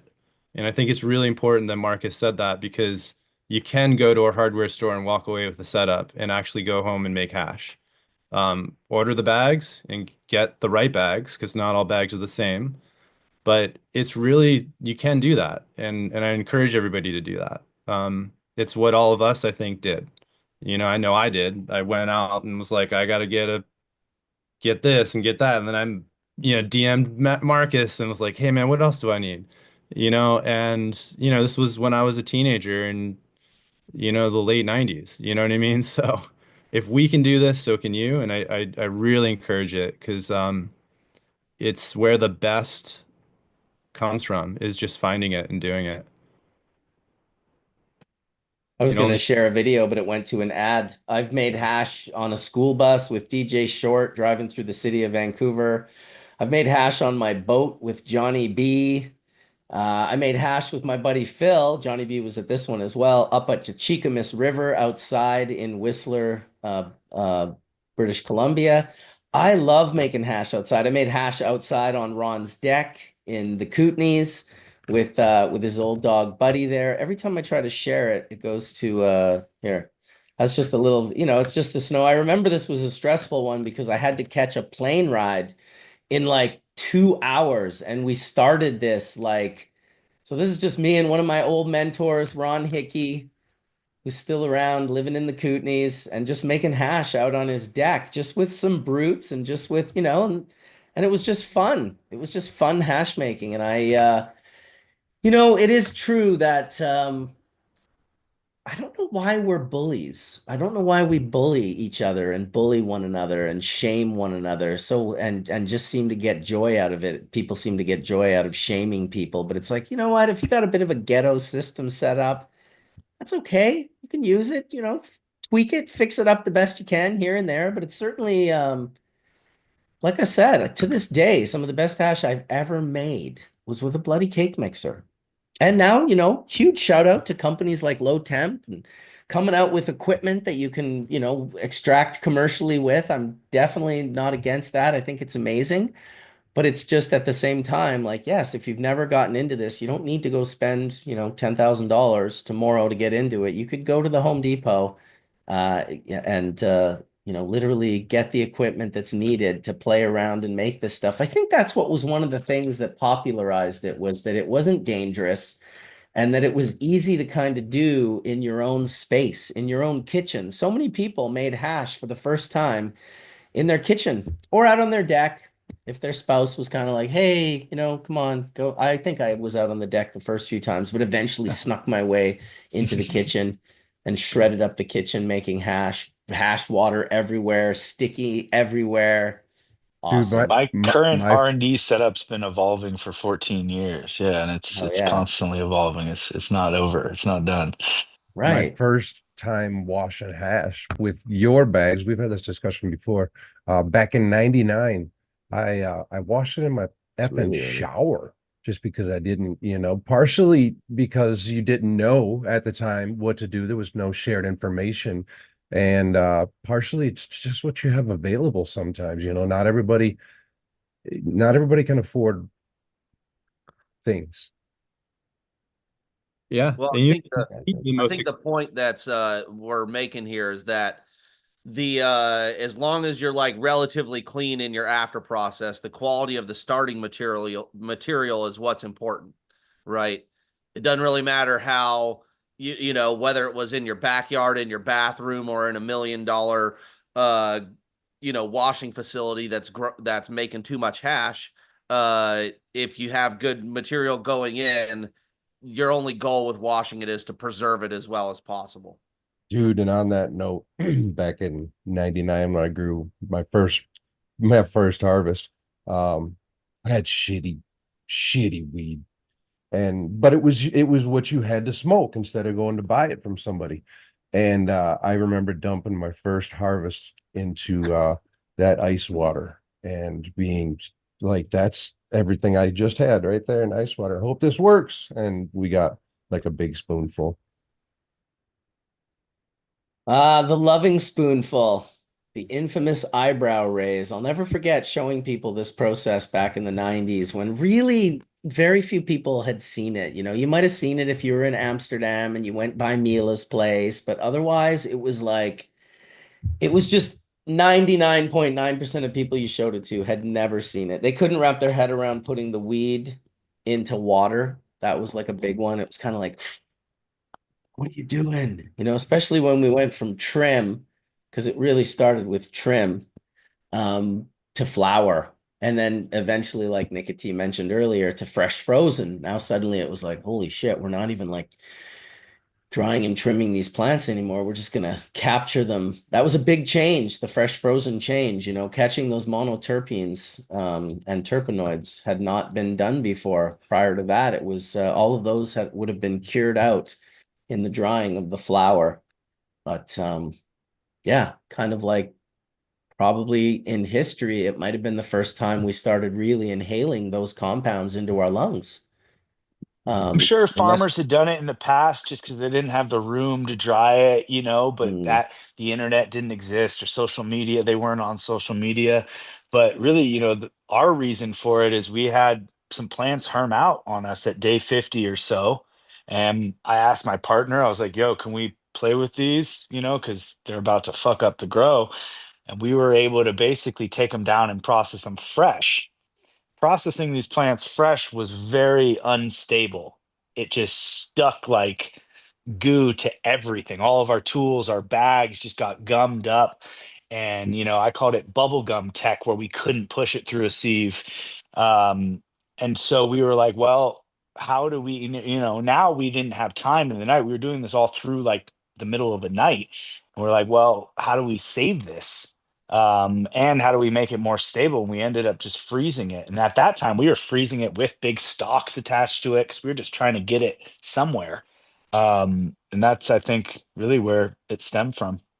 You know, doing different methods, progressing your methods brings in introduces a lot more variables. You know, so when you were talking about washing fresh frozen, you have to be in a cold environment, have to be in a cold room. You got to be using very cold water. I also think it's strain dependent too. So like different strains grease down at different rates at different temperatures. So for instance, we run like a black maple.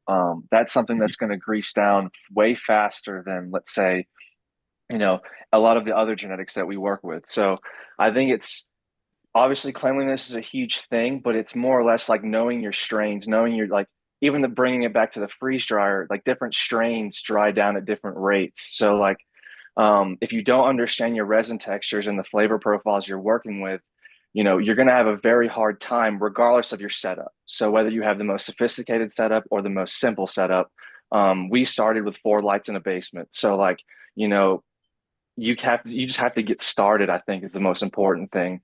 And then besides that, like the passion will come with it, and then the quality comes with how much time.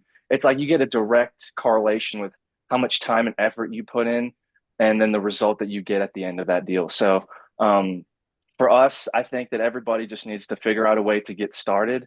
I understand that like money is an issue, so and that's how we, you know, we're more of a boutique brand here on the Colorado market. So um, you know, price points are they vary. So for us, it's a little bit different, but for the everyday grower, if you can keep it clean, if you can keep it simple, and then kind of like develop your system efficiently, and then you can duplicate that and teach anybody, then I think you're onto something. But until you get to that point, if you don't know how your resins or your textures are working, or how sandy they are, you know, how fast they dry down, or the cure rate, you know, you really need to get educated on the genetics that you're working with. Yeah, nothing like experience to teach you about those things. Experience Variables, comes in very variables, handy. variables. Marcus found the 25 on Oh the front. my God, dude. The night that's so funny, that sock bag. Dude, and you that's a super rare one, let me tell you, because that would have been like The maybe 20. maybe 2000, because in 2001 I made that bag pink because my daughter was born that year. And And you have the your the wife, blue I one. believe, you said she hand sewed it. The ones that I bought back in 99, you told me she Yeah, like in hand 99 sewed she them. was making them for sure. By 2000, Mark Rose began to make them. He's my partner. He was Mila's partner. He actually was the manufacturer for all of the water extraction bags from the beginning, from both isolator and bubble bags. And he also coined the term isolator. He named that product. So he was partnered up with Mila. And then eventually he came over and started helping me and making bubble bags. So he's been making the bubble bags. Other than my wife, he's made every bubble bag that's ever been made.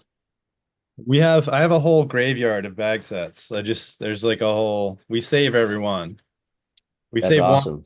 here. So Dude, I never even saved them. I have like maybe I have a set of the original ones, like the first ones she ever make, I think are down in my garage still that she ever made. But other than that, I'm terrible. I never kept any articles that I wrote or any, and I just don't have like that stuff.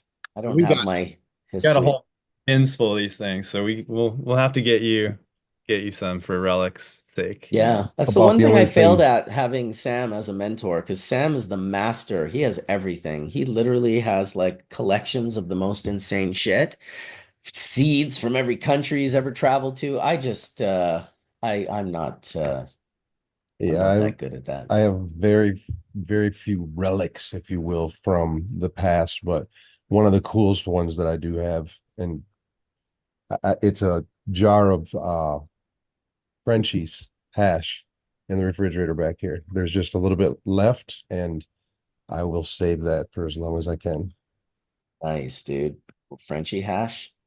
Should bring it to Spain. I think they're doing like the what is it called? The Calabash hash, the event that they started with. Oh, look at that. Spain. Look at that. I just said Spain and then my wife brought me this. Holy shit, is that hot? Thank you, sweetie. Is that ginger lemon? Oh, do I have the best wife ever? Thank you so much, sweetie. You're the You best. gonna be out there, Mark? You gonna be out there in Spain? I'm gonna, yeah, absolutely. How about yourself? Yeah, I'll be out there. Oh, wicked. Well, we'll definitely have to link up. Oh yeah. Be nice to have a little hash gathering for Sam, not an event, no tickets, but just a little plan on, hey, we're all gonna just go here and we're just gonna celebrate and smoke some hash. Doesn't even necessarily have to be at a club. I think Sam would prefer smoking hash almost anywhere other than a club that was burning tobacco in it. Naturally, a lot of us, meet up for chillum circles at Spannabis, like at the venue. Right. You'll see Baba Co there, you'll see Yeah. Jonas chillum with, the chillum crew, and Yep. Duchess will pull Lucas. up. Yeah. Yeah, I was out one of Lucas them for last sure. year. Just kind of an interesting question, I Marcus. love In Luke. the I'm in sad the Lucas isn't making chillums anymore. He said something. I think Oh, we should. really? A lot of the cats are like slowing down.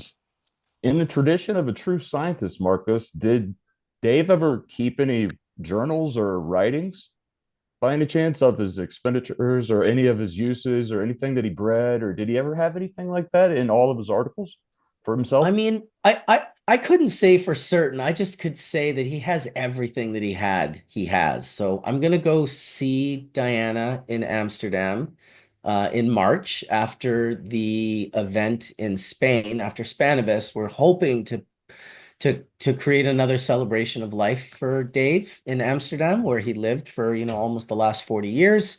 They had a really lovely one in California. I wasn't able to go. Some other people weren't able to go, all of his Dutch friends, right, that live in Holland. So we're trying to have one there for him. And I'll go and I'm going to stay with at his place with Ryan, with Chimera's going to be there as well. And I will inquire about such question because I think it's a good one for sure. I'd be absurdly interested in that, just to see his perspectives relative to all of his breeding projects at scale and what got him outside of what reasoning that he's given on Hash Church for a lot of things that he's done throughout his history with cultivation and such and selections. It's just there's just so much internal knowledge that something like that generally a scientist would record in, those types of fashions. And not in a public essence of sense. It just is an intrigue as a scientific, you know. For sure.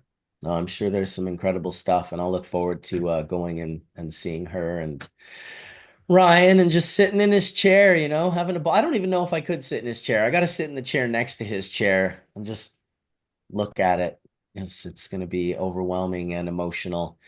Still seems so surreal that he's well, you know what? Even when I think, oh, that he's gone, well, clearly he's not gone because we're talking about him, invoking him right now. I always have to remind myself when my sort of selfish greed of, oh, he's gone, I can realize, well, no, I'll carry him with me for the rest of my life for certain. He gave me some incredible information, and as well, many, many people in the community. You didn't have to, know him personally to kind of know him. Put himself out there enough on church and in other platforms where he shared his perspective so passionately that we all definitely got to know him.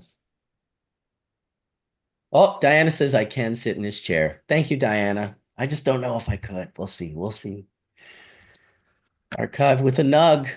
Yeah, dude, that would be kind of rad to be able to do it there with Diana from Amsterdam. That would be really cool. And like show some of the things that you can uncover with her. That would be really neat to be able to see that. He's got the most incredible collection, that is for sure. We've talked about it many times on here. He's the OG, inspirational hash man himself, dude. Static Sift. Like imagine Static Sift. Imagine he just like discovered that. Like he's so Sam. Like, of course, it's a perfect example of like how you don't have to invent something necessarily. You can just see something that someone else might be accidentally inventing, not even realizing they invented it. It could be lost. Kind of as like when you have there's I'm in a lot of mycology groups and people are like, you gotta, don't pick all the mushrooms, make sure you leave some. And then there's other people that are like, no, dude, you gotta pick them all. Like, are you kidding me? There's like hundreds of thousands of metric tons of mushrooms that go to waste every year. And so you have both of these sort of sides of the coin. Some days I don't pick them all. I will say that there's been days where I've gone out and I've picked them all. It's the discovery process. Dude, it's the discovery process. Exactly. So I'd love to hear what everyone's puffing on. I shared a little bit of my hash earlier, but you guys must be all puffing on some nice things. Can't even get a light on it. You got that dark jar, Colin. No, it's all, I'll pull it out of the end of the light. Boom. This is what I'm hitting right here. This is some Z, Trop Z. And this is from Finest. They sent us some seeds. I guess they were doing some outcrosses. Oh, snapper. Get in there. Get in there. Come on, go clear. I hate when it won't go clear. Oh, did I get it? That dark rainbow flash is really great. Nice work, man. It's covers that whole realm of terps in the GMO realm. This is MKU melt. Thank you, John. I got some garlic juice rosin here. Nice. Garlic juice from my garden. It's garlic juice, but it's the phenotype is leaning towards the dad, so it's really papaya, really strong papaya terpenes.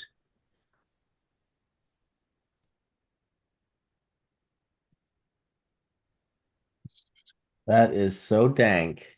It's ridiculous. It's like the 2-second press. How do you press your hash? I just hold my finger. Some sour. There you go, Nika. Ooh. There it is.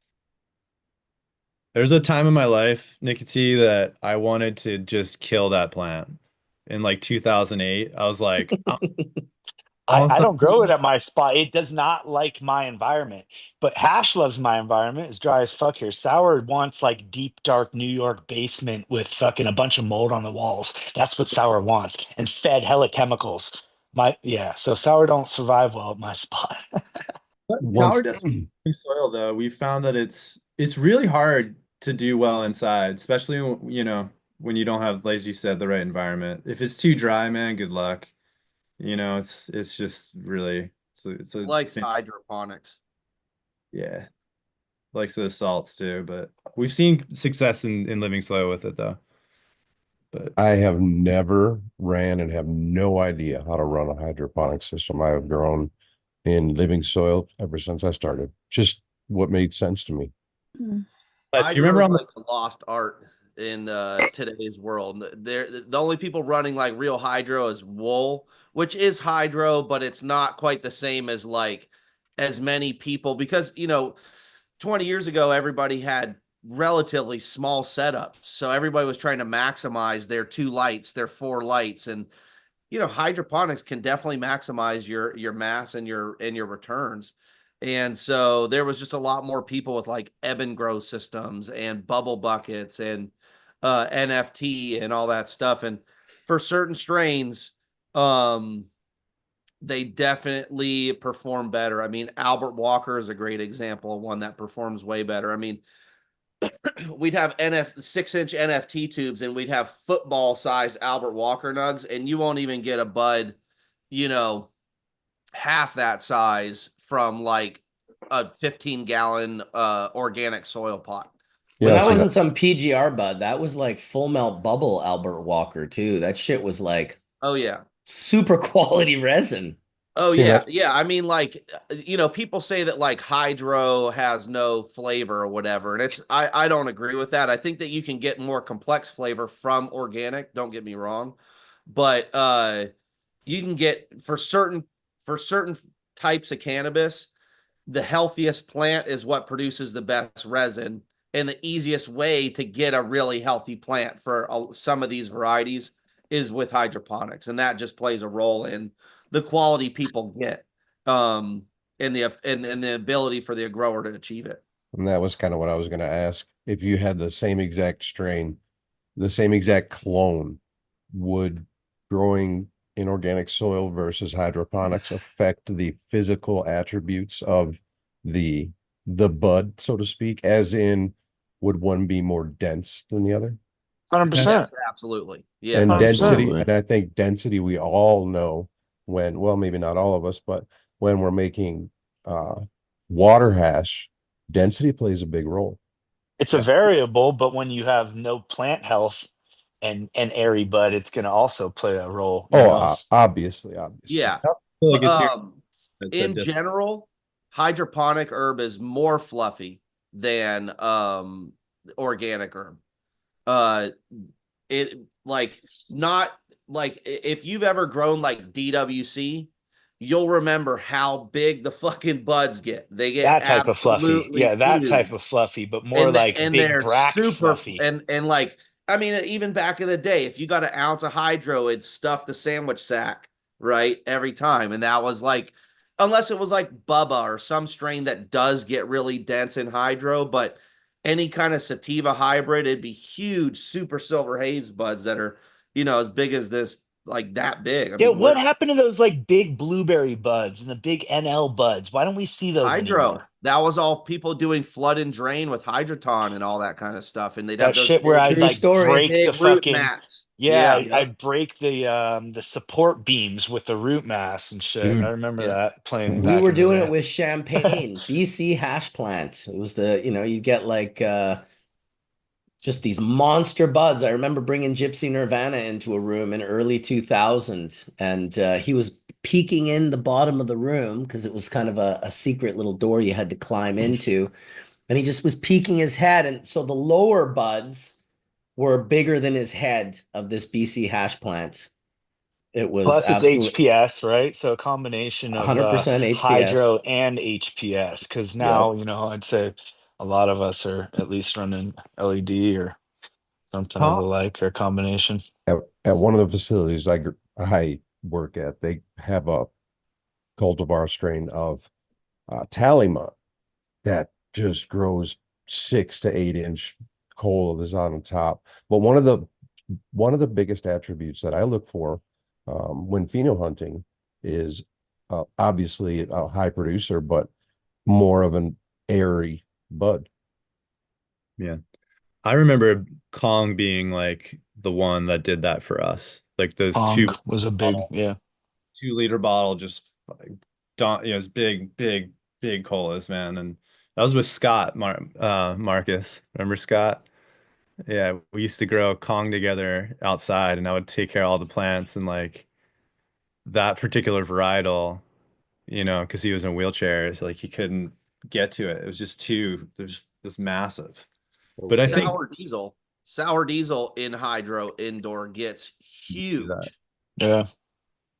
Deep water culture I remember So on the floor, like a big one. Like we were all chasing like big root mass, trying to figure out, like you said, Fletch, like how do we maximize our space? Because none of us had it. Yeah, at the end of the day, back then you were trying to maximize yield per watt. That used to be. Now it's yield per square foot because the limiting factor isn't the size of your power source, right? Yeah. But back What's in the what's y'all's opinion on HPS versus LED lighting on your resin? Have you guys seen a major difference in the two variations? temperature plays a big role, I think, in that variable aspect. Mhm. And so, yeah. I think that it took a while to catch up for LEDs to catch up, but I think they're definitely in a very unique place right now. Especially, I mean, I work closely with Grandmaster LEDs. I didn't know a ton about LED lighting.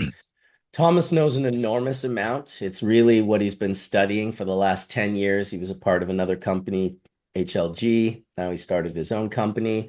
But it's the spectrum tuning that I'm really interested in. I really love this aspect of this cold blue light to keep the plants from stretching, having the ability of far red. If you have part of your canopy that's been affected and isn't as tall as the rest, you can use red light, far red light in that sense to stretch that up and get it up there.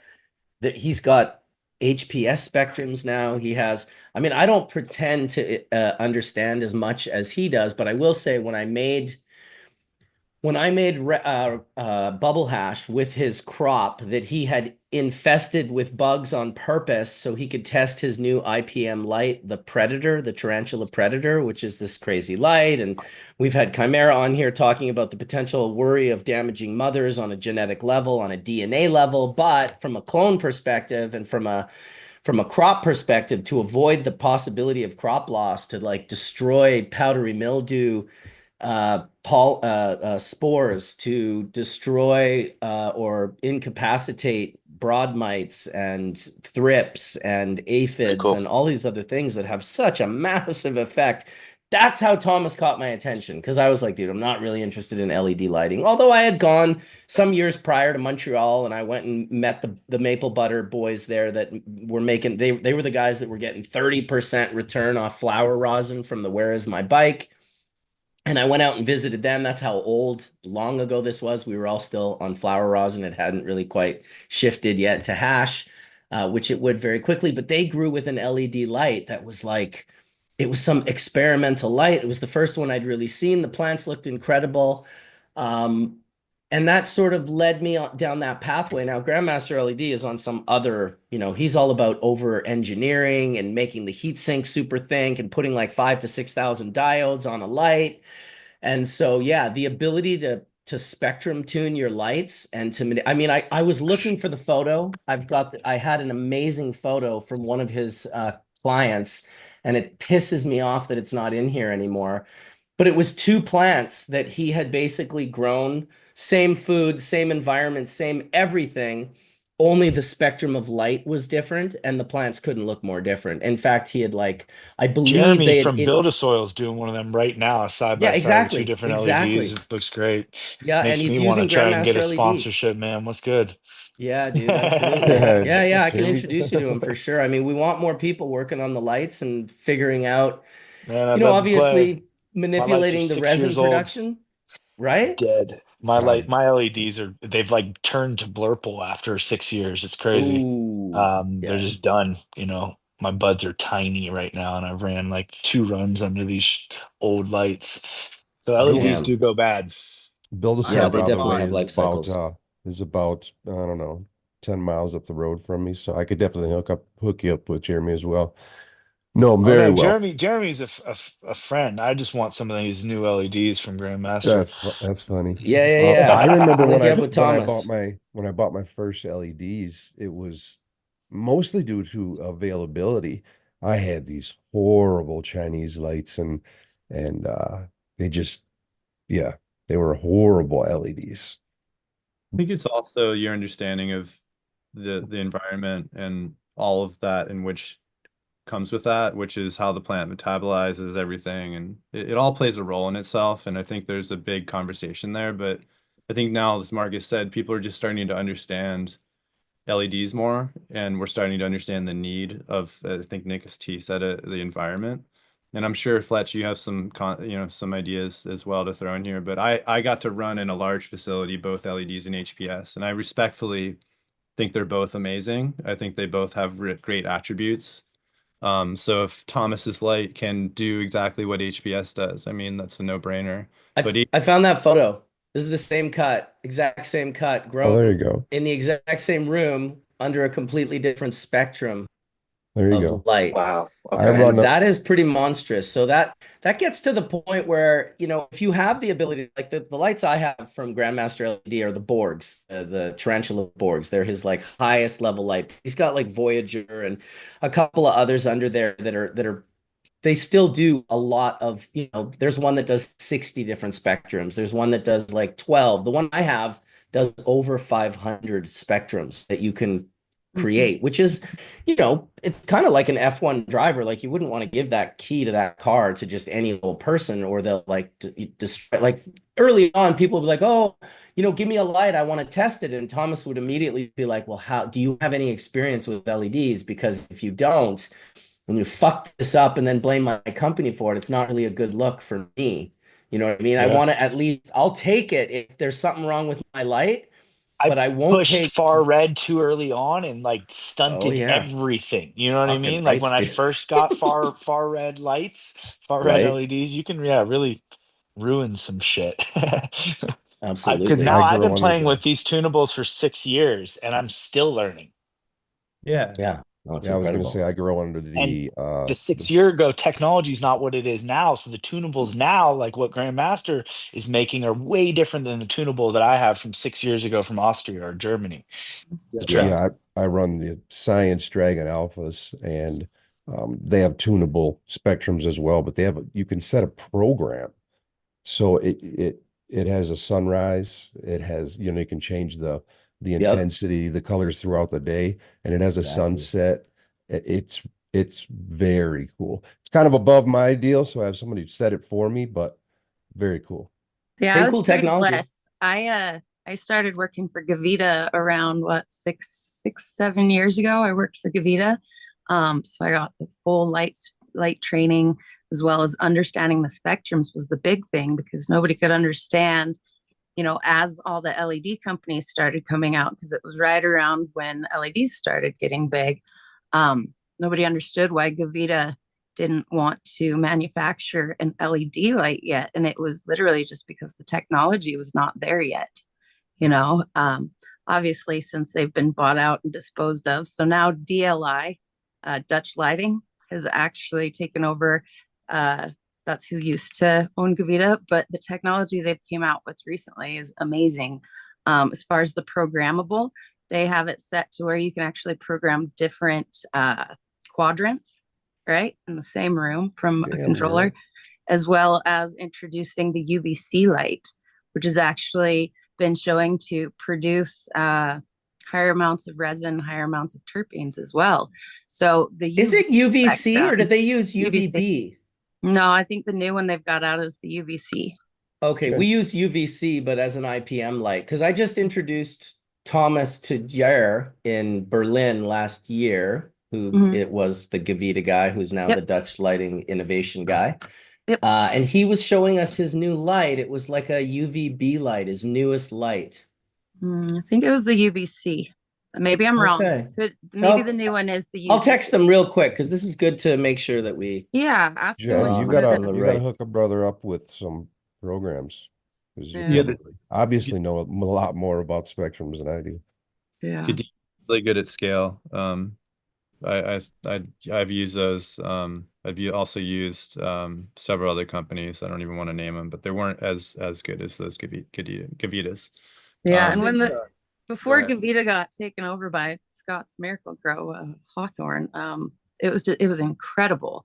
Like just the technology and the advancements that they had. I got to go do my training over in Amsterdam, and we got to tour all of the greenhouses. Amsterdam's the #1 supplier for like flowers, and so we got to go and tour all these. So this is where, you know, the double-ended lights actually originated, was from these greenhouses in Holland. And so the Dutch has always been very up on their technology, like all the different testing that all these lights go through as far as testing that spectrum, finding the differences. Absolutely incredible. And my God, does light intensity and spectrum have a big factor, plays a big role in resin production. Yep. And when we're talking like HPS versus LEDs, I think a lot of people like don't really understand the difference in how those lights actually apply different situations for the plants. So, for example, rather than the heat coming off of the bulb coming down, right? The heat's actually dissipating off the top of the ballast. So when people don't realize that they actually need to compensate for that heat loss alone, I mean, just the VPD alone, the way that that adjusts, because we don't have that heat on the leaves aren't transpiring the same. So you're getting differences in humidities. That's why a lot of people are needing to add more humidity when they're running the LED lights, because their plants are not transpiring the same. And so you have to supplement that. Same with the heat. Like there's reasons that HPS have different effects on plant, and it's not just the spectrum per se, but it's even just the way that the light is applied to the plant and that heat distribution. So LEDs don't actually run cooler. They just run differently, so that heat is evaporating off the top, as opposed to coming down from the bottom. So I heard from Jer. He said, we're both right. He said the full spectrum is A and B with a little bit of C. And welcome to Thomas from Grandmaster LED, who just popped in. He must have, his ears must have been burning. You heard us talking lights. That's what happens. Someone said UVC. Yeah, one thing I want to just build off of really quick that Jen was saying is that the effect the type of light you have it has on your environmental parameters. So one thing that a lot of people say when they switch over to LEDs is, you need to run a higher temperature and a higher humidity, right? Well, unfortunately, that's bad for your terpene production for a lot of strains, or retaining those terps in your plants. And so, back when we were running HPS, if you had a room that was flowering and it's like 82 degrees, 83 degrees, you are cooking your weed for sure, right? With HPS, especially in a basement or something with a short ceiling. Yeah, that's what's tough out here, like I was touching on earlier with the relative humidity. Unfortunately, location forces me to add humidity to my room. And because of the location of my grow room, it forces me to add heat. Yeah, exactly. And some people need the heat from those lights Just to add more plants, help Pedro. stabilize their room parameters as well. And so, basically what a lot of people are seeing is that, just like Jen was saying, the leaf surface temperature from HPS, you can run a colder room temperature, which in general is just going to probably, for a lot of people, they're going to think their weed's a lot better. So there's a fine balance between running all LEDs and having these environmental parameters that are maybe not as good for your the quality of your herb. But then, there is an efficiency advantage of like lower watts, using less watts, getting more lighting from it. And also having less heat load in your room. I mean, in rooms that we've converted, every LED light basically reduces the BTU load for that specific light by about 30 to 40% for us. Say what So you it said does again, have an impact GML. on HVAC. Say what you said again, GML. I felt like what you were going to say was important. Well, no, there were a couple of things. So the first thing that I was going to say on just what he was just mentioning, I actually, like when I first got into LEDs, I was told that it's got to run about 5 degrees warmer. But after all my experience, I actually think that you actually just you want to actually just match the surface leaf temperature from an HPS room or successful room, which is usually adjusting the ambient temperature by a couple degrees. But in a lot of cases, depends on where your ambient temperature is mounted, like where your thermostat is actually mounted. So that's the one thing I wanted to say that. But I just wanted to touch on the one light that you guys were talking about. I'm on the DLI website. I have pulled up their UVC light or their UV light. I'm looking at the SPEAR report that they are showing, and there is absolutely nothing that shows after below 300 nanometer, and UVC is 100 to 280 nanometer. So I can't see any in the SPEAR report that he has there, but he's saying you should ask him what percentage. Which one is that? I'm on the DLI. It's like Jer's light? Yeah, it's the UV 150 watt double-ended. You can actually pull up, if you just go to the website, you can pull it up and see. And it does give a risk about UVC, but like I said, when I'm looking in the SPEAR, I don't see any spike where the UVC should be. It's interesting. Yeah, we can ask him for sure. We'll probably see him in Berlin. Yeah.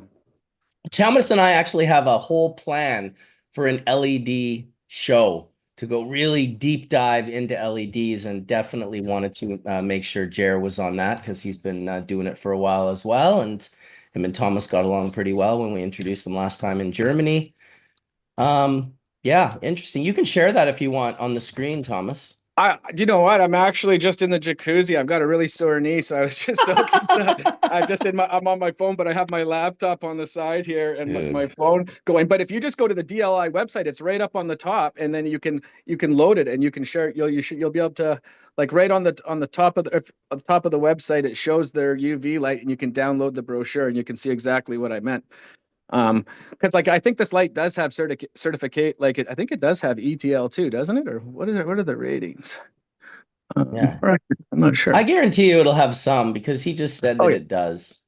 Oh yeah, so like if you like, it's really hard. Like, see, it does have UL, and like, so it means that if it does have UL, it's got almost no UVC in it, because to get UL certification with you can't with UV because it's harmful to humans. And like, if you're, right, it's a very small, like, I can tell you that 5 watts of it is not, like, just having 5 watts of it, of the wavelength that we have, we can't even get it with it. So like, we're working on new technology to be able to do it. So it must have next to no UVC in it if it's got certification. Yeah, you got to be careful with those UVC lights. They're definitely not. It's interesting because I'm sure some people will be like, I'll just deal with the bugs, and other people are like, I don't want to have bugs. I personally don't want to have bugs. I haven't gotten them many times in my life, but they have shown up before, and I've just been like, oh, these are. Anyone that's ever gotten them is like, My they're plants fucking have been nightmares. on this beneficial diet, and I've been good. As long as Nice. you don't have the people coming in with the bugs. That part, once I got rid of that a year ago, this beneficial diet's been great. Or I just put it like grabbing clones from anyone. I put it in Yeah. chat earlier in the but I think it's the fortunate thing about running living soil is that bugs are going to be there. And when you have pests, a lot of time the way you treat them, especially in the soil, is finding a beneficial. So bugs are kind of an inevitable thing in living soil, and you just got to learn how to deal with them.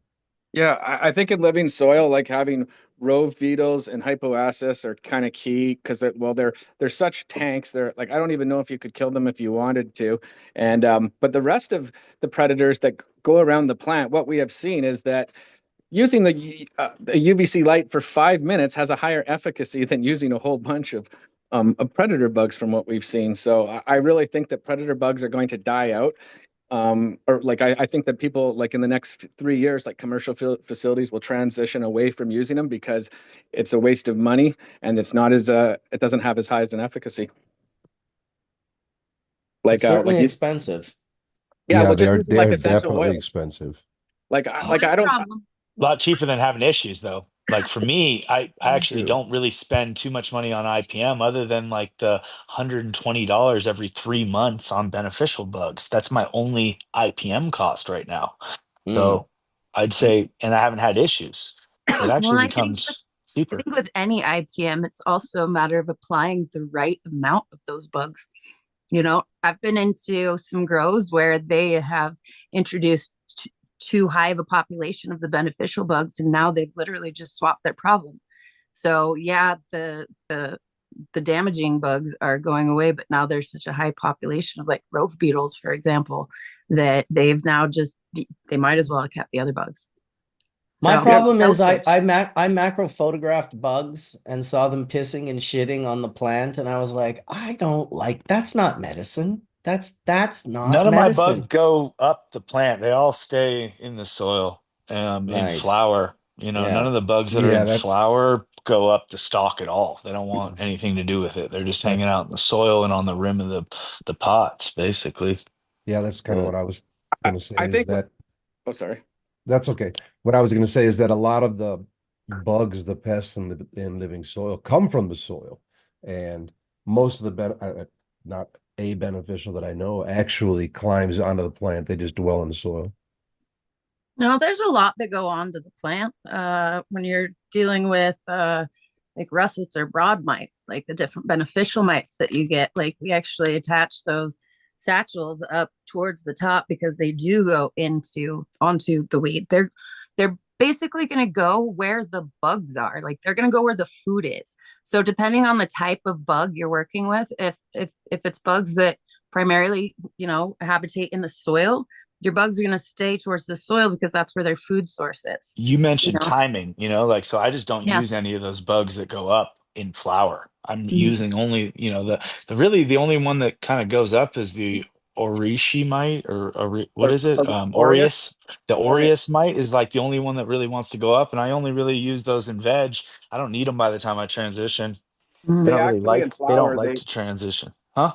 Oh, I was going to say Aureus actually, and this is something I was pretty upset because before, when we were getting into developing the UVC, we actually talked with every major predator like company that had predators, and we did a whole bunch of experimenting. And what I found is people are selling Aureus for in flower on a 12 and 12. Well, they need 18 hours of light to stay active and be eating. They go into, I forget what Yeah, the that's word. why I don't use them in flower. They die out by flower.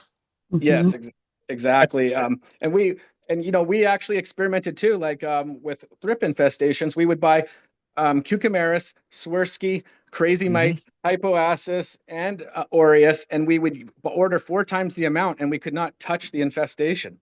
That's Really? what was like, yeah, but like we could not beat it. They Oh would man, still the stay alive. Aureus are so aggressive. I would love watching them eat a thrip.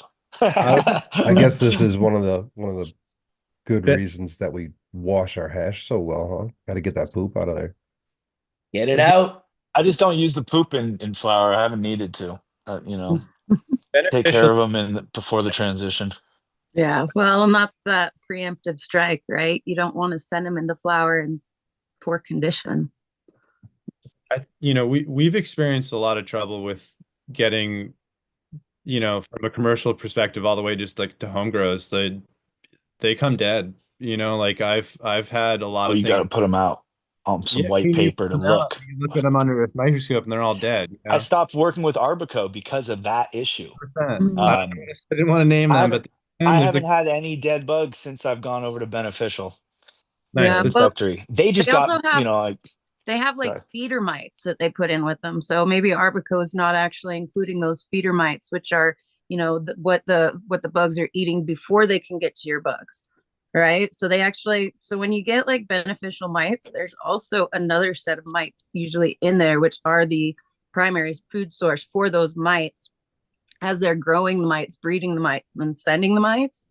And I actually noticed in one batch that I got that these little feeder mites were a fucking mess.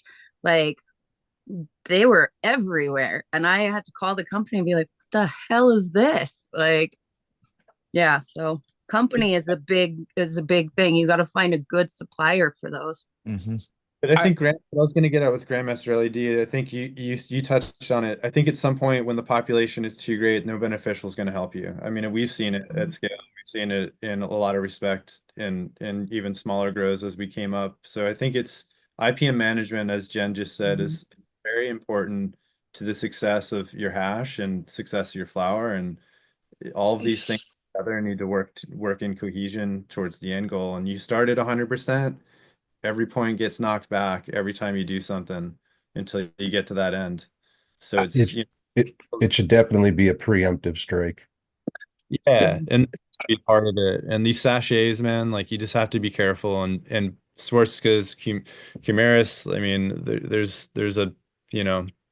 there's a lot of different types of mites, and I recommend not just buying one type. Buy three at a time and let them make sure they don't eat each other. But well, and to add to that, Collin, like make sure that you're actually contacting the beneficial supplier because they're going to be able to help you diagnose. I mean, we're just throwing darts in the air if you're just trying to assume what bug you possibly think you might have. And then when you go through, you can see numerous ones and they have the list of them and they'll have the parameters that they need to live under. Like you were saying earlier about, they need like 18 hours of light cycle or dark cycle. You got to look through these and be able to stagger that so that you find one that's here and one that's there.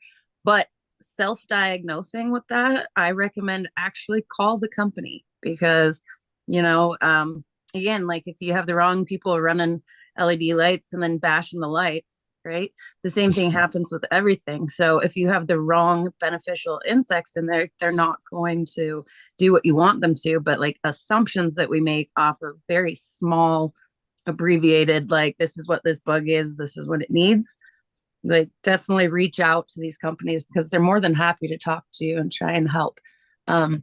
I know a lot of them, you can even send in a sample of your bug and they will identify it for you to get the right beneficials basically prescribed. Yeah. And there's a lot of, as you said, there's a lot of different ways to get there. Green lace wings, maybe the right choice for white flies and things like that, over top of a lady, a lady or a beetle. Yeah. I mean, personally, I'm loving the idea of the Grandmaster LEDs taking care of pests. Like, Yeah. Don't Sorry, I get me mean, wrong. I'm open to it. I was gonna say, I don't think that they like. I don't like to advertise that this is going to 100% replace spraying, but I'd like to say that it may be about 90 to 95%. The thing is once you damage their RNA for like a week or two, like it disrupts so many different ways of how they communicate, how they function, what their instincts are to do. And after they've had that, it can even affect them making protein, and they need that to be able to survive. And once you've damaged their RNA, what we have noticed, it's about 10 times easier to knock them down with an essential oil that's got alcohol in it.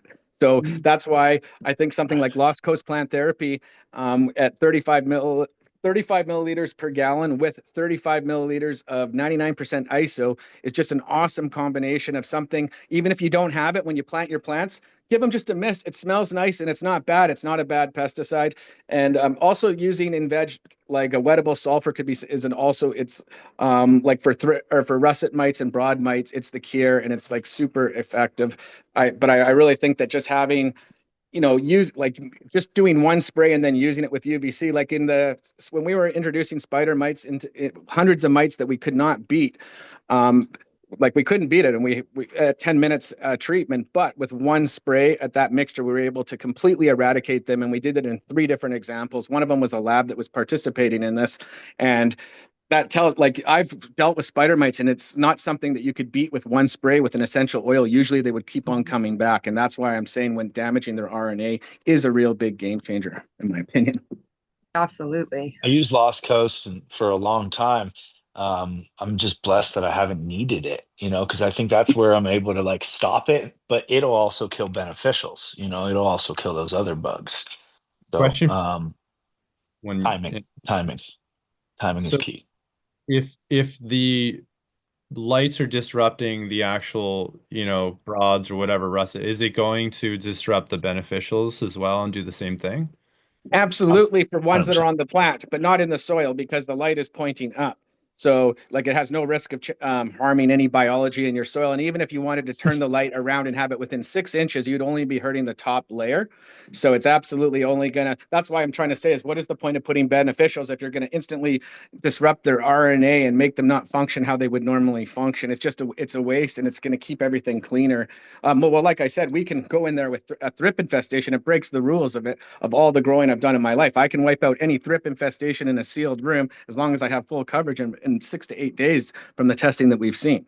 And which, like, I'm sure Pedro, I know you've dealt with thrips a lot. Dude, I was just going to say, help hook a brother up, man, because thrips, fuck. Yeah, well, this is the cure. They're a problem of the past now, and it's as simple as using it for 10 watts for 16 to 20 square feet for 15 minutes a day, and you do not have to worry about thrips anymore.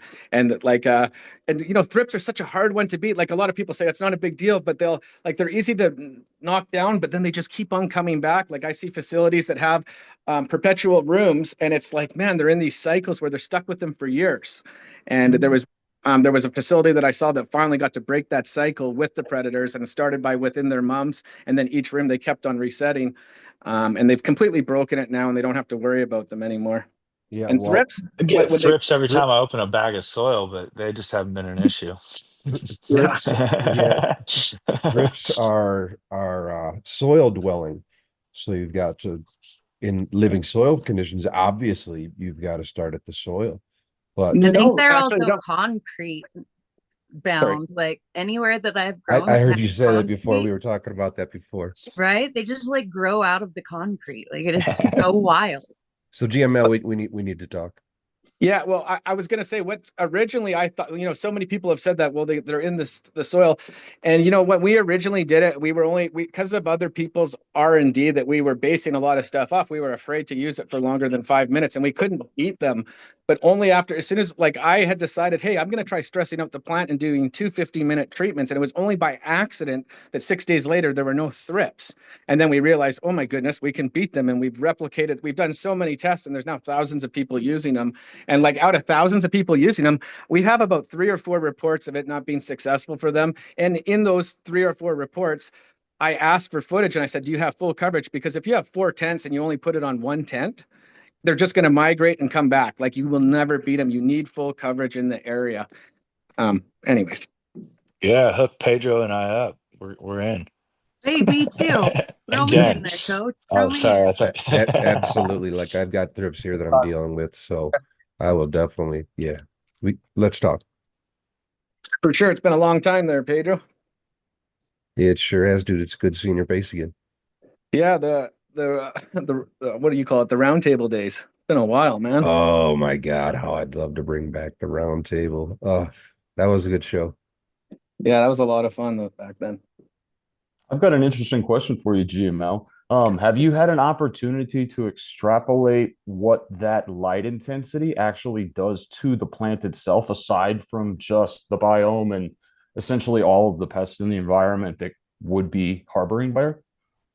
Well, we're working with a fourth university now, so I don't have anything that I can report yet, but we definitely are going to have white papers published in the future here. We're working with 4 different universities. We just got in contact with another one that reached out to us in Canada that basically if anybody's getting a pesticide approved in Canada and they're trying to treat thrips, they go through this guy and he's going to be running a whole bunch of simulations in a university. So we're going to have we already have multiple people working on it, but we'll have some data, but I don't have anything to report on that. On spectrum tuning though, we do have some stuff to report. We've developed a recipe that's called the Transcend recipe, and I'm hoping this week we're going to be able to publish it. There's a company that I'm working with on the Vancouver Island that's had 4 crops in a row that's done over a 20% gain in THC and terpenes at a minimum. It's actually higher in some cases. And these are with 2 different cultivars that they have data running at 20 different crops previous. And they're also exporting to Germany and Australia. So they're not just using Canadian labs, like these THC and terpene numbers are being verified by, everybody knows German labs are like some of the toughest labs around. So it's really exciting. It's conclusive, basically, that basically the ability to use cool white is just, it's a game changer. Like a lot of times I reference cool white as metal halide, but it actually has way more blue than metal halide and way less red. So it's and it's got way more blue than what the sun has. Like the sun has anywhere from 25 to 30% blue, depending where you're located. And this has, 36% blue. And I think it's about 18 or 17% red. So it's just doing something that you can't do outside. And we're just seeing the benefits of going, just being able to have your internode spacing, tightening, keeping your stretch down, and at the end, reintroducing the blue. Also, going from warm to cool seems extremely beneficial, and that people are just smashing COAs. The one person that was doing that has all that data, they didn't even want to share it at first. They're like, they have such a competitive edge right now. They're like, hey man, this is like, they didn't even believe. They're like, did I screw up? Like on the very first test, they're like, how is this possible? And I finally talked them into sharing the data, and yeah, we're really excited about it.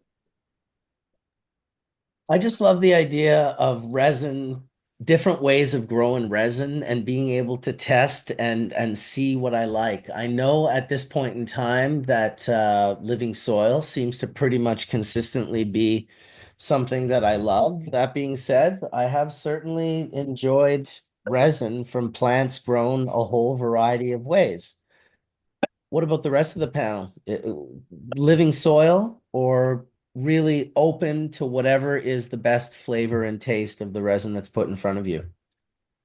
The younger me would say it has to be a certain way, but over time I've learned that there's a lot of different ways that different individuals can approach a medium, and they may be more adept to one over the other. And sometimes it's just the way it is, and what I love to aspire towards is organic living soil, but sometimes people impress me with their cocoa grown herb. I mean, I'm not going to sit here and say that you can't do that well. So I think for myself, just speaking for me, I think it's about the journey that you're on and how well you're expressing the things that you're learning through the art form of growing cannabis. And that's sometimes can be LED lights, it could be salts, it could be organic. But that path is very individual. So that's my take. Yeah, I've done just about everything with the exception of full hydroponic. So synthetic, organic, indoor, outdoor. Having to work with what I have has kind of been one of those things. And I think what it really comes down to is not necessarily the inputs as much, whether it be lights, newts, soil, all that, as it is being able to pay attention to your plants and anticipate their needs in each situation. I've it's very hard to tell the difference between my organic and my synthetic, no matter how much shit people talk about this synthetic brand or that or whatever. It really just comes down to like being able to read your plant and understanding the process that you're using. And synthetics are not the same as organics, and understanding those differences and why, and then how to actually apply those to your given circumstance to have the best outcome for the plant. So, yeah. Well said. One thing I was just going to quickly touch on, I don't mean to change the topic, but if anybody that likes sun-grown stuff, one point I wanted to bring up about the sun is basically if you're growing outside, you've got 5% UVA and about 0.2% UVB. And I think that plays a critical role with the blue, which is 25 to 30% also. We've actually developed a UVB UVA that's going to be coming out in a couple of months that will let you match that if you want to match the sun, or even use more UVB than what the sun has. I think using more UVB is way more beneficial. And any of the side-by-sides that we've seen, it's like UVB blows away UVA in every way. Sorry if we're going off topic there. It even rhymed. Anyone else want to answer that question? It's not actually really off topic if you think about it, because in a lot of the white papers and also in our side-by-side studies, we've done progressively growing through indoor mixed light and then ultimately full sun outdoor. We've seen in the hemp spectrum, aside from also inside of cultivators, cultivars that are THC based, we've seen a variance of side product cannabinoids that actually get formed in these processes relative to the ancillary intensity of the light that is produced from an LED, from mixed light down to the indoor environment, versus the oxidative stress seems to be intrinsically reduced from the direct sun relative to, of course, as you have just stated, there would be in excess of the UVC or UVB light intensity coming into that spectrum, which seems to be a catalytic energy that actually drives these cannabinoids and ancillary metabolite productions. Absolutely. Well, it's like a stress response, and they're trying to defend themselves, and they produce more resin. Now, indoor HPS, they have like a lot of people try to bring up UVA, and like it's one of the reasons why HPS performs better. And I don't think it is really one of the reasons, because it's like 0.2%. Of UVA. So there isn't, it's almost nothing in it. It's the warm temperature that people have a lot of success with. But yeah, I believe it all falls together. Color textures. I think I wanted to ask you questions on, Thomas, is, being someone who grew up growing cannabis on the East Coast and then has been to the West Coast to grow cannabis, I've noticed the color temperature is completely different. And then through the season, the color temperature on the East Coast actually evolves and changes. It's more like 7,200 by fall, right? Like but in California, you're like at 5,200. It's like bright sun. Is there a difference in LEDs to be able to tune that versus HPS, and what is that if there is the ability? You absolutely, like with a spectrum tuning light, well, depending on what it is, but you definitely, and what the ability is, but if you have the ability of a very wide spectrum range and you have the ability to change it throughout the day, you actually can. We do have people that are actually like changing the spectrum 15 times through the day. And I think it's like trying to match the sun. And like, I wouldn't experiment with that on a commercial level yet, but just to, but a lot of people are definitely playing with that, and the ability is there. Sorry, what was the other part of the question? So, the first part was how if you could tune the light, and then the second part is how much do you think the light spectrum plays a role in the development of that, as Tim just said, development of the VOCs and the secondary compounds, you know? So I do think it plays I think it does play a massive role. yeah, Like the bottom line is plants they like the red spectrum more than they like the blue.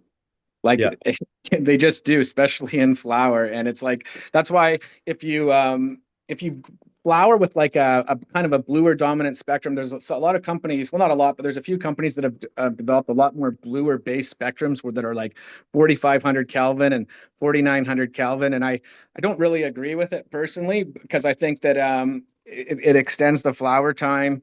You get some good quality, but it kind of hurts the yield. Like I think it's a great spectrum to use for part of the crop, but not one that if you can only pick one spectrum as a base, I don't think you should be using it. It should like traditional spectrums usually, and I don't even like using Kelvin. Like you should do everything in usually like by colors and nanometer. But the reason why I go Kelvin is just kind of a reference. Like traditional LEDs, when LEDs first came on the scene after they kind of evolved for a bit, they came to around 3,500 Kelvin, where HPS are around 2,100 Kelvin. So there's and HPS have about 4% blue, where in something that's got 3,500 Kelvin is going to have around 20% blue. So, and then also the other big difference is with HPS, they have a 600 to 620 nanometer wavelength, and they also have 10.4% far red. When you go to a 3,500 K spectrum, they're using a 660 nanometer wavelength that's a different red, that's not an amber color, and they're also usually having under 2 to 1% far red or less, because what's in the white diode. So when someone comes from HPS and they're like, "Oh, LEDs suck," it's because they're not getting the same results, because the temperature of the light is so different. But if you match that same temperature, I believe you can get the same results. yeah, I actually agree with all of what you just said there. I mean, we had seen that just with growing different varietals from east to west, and just noticing that spectrum, and then obviously going inside, it's really clear. Like I use PL lights, man, and I would never recommend those to anybody. And we had some real issues with those. To your point, the spectrum was completely off. Like we took a hit using those, and we had to take them down and figure out what to do next, because it was you're sold stuff. These people out there just trying to sell you the wrong stuff. Especially when we bought those, that was probably 10 years ago at this point. What I see, one of the biggest problems right now with LED companies, they're selling people greenhouse lights indoor. It makes absolutely no sense to me. Like people say, "Oh, it's high bay." It's because at high bay that you do not need to use. Well, like when you use a greenhouse light indoor, your PCB, which is the board that the diodes are on, they're running way warmer. If you do want to raise or lower your lights, you can't, or like the uniformity just goes to crap, and it just doesn't make sense to me personally. And I think that like a lot of people will like, and also a greenhouse spectrum, which is a 660 nanometer dominant spectrum. And so many companies do this to hit over 3 micromoles per joule, when it's just like this. That's a great greenhouse spectrum because you have the rest of the sky filling out everything. But if you start looking at a lot of spectrums, and you start comparing spectrums, and you're like, whoa, why is that spectrum so much fuller than the others? And what people are just driving the 660 nanometer diodes for a higher efficacy on paper, not because they're a lifelong grower, because they have what's best for, not because they're doing what's best for the grower, in my opinion. Understood. Well, thanks for answering that, man. I appreciate No that. worries. I'll bring it back to some hash making, which I think all of the conversations really play into hash making from the perspective of where do you get your resin from, sun-grown resin from Aaron, who's on a budget, or you're building your own facility and trying to grow the best resin you can and using an LED that offers spectrum tuning. Yes, indeed. Love to ask this group a question while I have everyone here. Let me just find what I'm looking for. Ah, there it is. I am somewhat organized. Back to hash making. Or I guess, yeah, for techniques. This is a good one. How do you adapt your washing process based on different cultivars or starting material? And I guess by that would be the differences of resin, like when you get a dry resin versus a sticky resin. How do you adapt your hash making skills for, and really even recognizing the resin, right? How do you recognize the resin first to even know in the first place that you're going to have to wash it this way versus that way? I'd love to hear anyone on the panel's answer for that. I think that's part of the pheno hunting, is that you want to find the correct resin. You know, you don't want something that's going to be greasy. You want more of what they call the sticky sandy. I don't know. I've had some really great greasy stuff that by those standards, which I've definitely heard, they would just get passed up. Do you think it was a lower yield because it was the greasy, or did it match? I think that when we are so focused on yields, it doesn't make sense to me. Yeah, I guess I've never unfortunately. been pushing for the highest percentage, up until the last couple of years. I wouldn't even test my percentage because it didn't matter. Like, it was all my product. So to put that obstacle in my way of trying to achieve a certain yields, when really I go into the washroom with the intentions of getting as much yield as I can. So trying to actually apply those numbers and abide by some sort of a standard that this should do, like, it just doesn't make sense, you know? Yeah.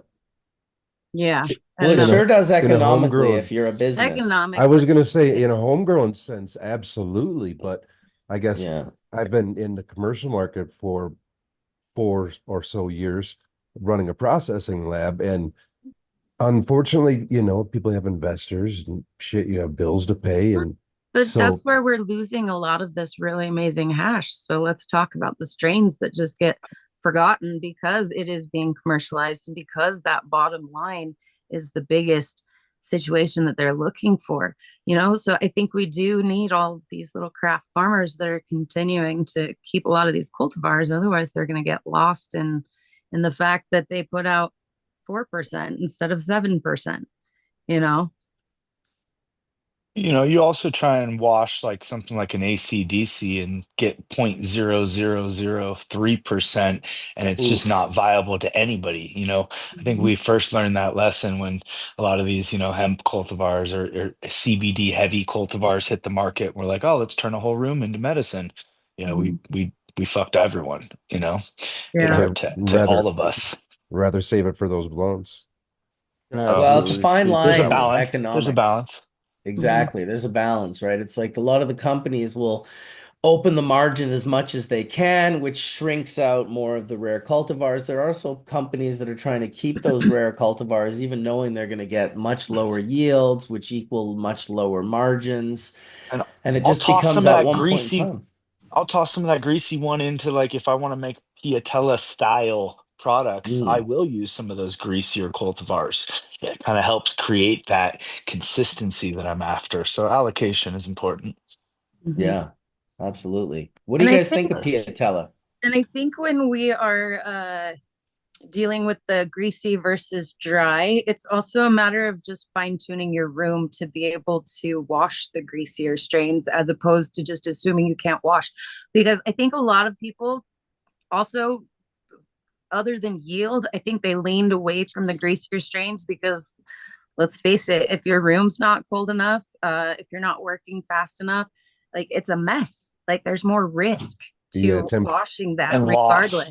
temperature loss to equipment. becomes yeah, Yeah, temperature so becomes much more of a need, I guess, when washing those greasy strains, especially like Nick had just said, equipment, your bags get all gummed up, and then you've got to deal with it. And Greasy's okay, but what about like the oblong shaped heads and the melted together heads that we're finding in like these runts like cultivars? So like when I scope some of these newer, I don't know, cultivars, I think that it came from the Sherb or something along those lines, or wherever that initial trait came from. It's creating these melted oblong, not round heads. So and then also, to go along with that variable, you're going to have a thicker waxy cuticle. It's just not viable almost, to turn it into a mechanical separation, if you will. Have you guys seen this phenomenon? In that Yeah, sense, if the heads stick together, yeah, in that you have sense, clusters of like 5 heads and it gets stuck in your 220 bag. that's what I was going to say. And then you have different, you have your good hash, you have your good resin catching in different screens, in the screens that you didn't necessarily want. But on that note, a couple of years ago, I pulled the 160 to 220, and it made phenomenal hash. Well, I pull that bag every time, but yeah, we just separate we just separate in the lab scope, and it goes where it needs to go. yeah. I wanted to jump in and say, the way that we do it is we take the 1 gallon bag set that Marcus makes, and we do actual batches using that first, and then we look at the yield on that. We don't do jar tech anymore. That's not for us, just speaking on our team's behalf. We don't feel like that's a great representation of actual yield to scale. And because the 1 gallon is a 1 to 5, 5 to, so on and so forth, 44, we feel like that is a better representation of what goes through the process and comes back to us. And then we do that 3 times to make sure How that much weight are you putting in it? Say that again. How much weight are you putting in the 1 gallon? So we put around, I think, 500 to 800 grams, right? Something And like that. what's a good yield and bad yield from that? So a good yield from that is like anywhere from 1 to 3%. And if we see 3 to 4, you should be able to see scalable results from that based on your yield. You know what I mean? So I think like the way we look at it, looking at some data, let's open it up. We that's the best representation of being able to scale that amount and in terms of pounds to, grams to pound. And that's just what's worked for us over the years. So yeah, so anywhere like I said, depending on the varietal, if we're washing something like a sativa, if we get a 2%, we feel like that's really great. If we're washing a contemporary varietal, we see 4 to 5, we feel like that's great and above. I think hearing people hit 7%, I want to understand of what, right? And what are you measuring? Yeah, sounds like Right. you're beating the shit out of your material and just including it to. Yeah. So we want to make sure, we feel like you were getting actual desirables as I think it should be called desirable heads rather than these tails, and whether other particulate matter that you may get. And the other thing I wanted to kind of talk on is the evolution of these varietals have, clearly you can see the 160 bag is getting better and better material, right, as you pull it. And it's really, I think, starting to merit perhaps even more work bags for us to get to that 160. So when we get to the 160, we can actually collect it and there isn't the particulate Check matter. out the Pro line.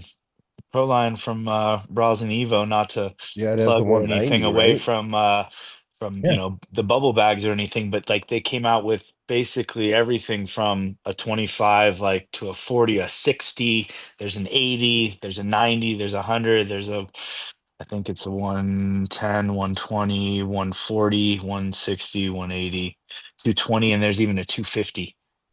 Nice. We double up our bags, but Mhm.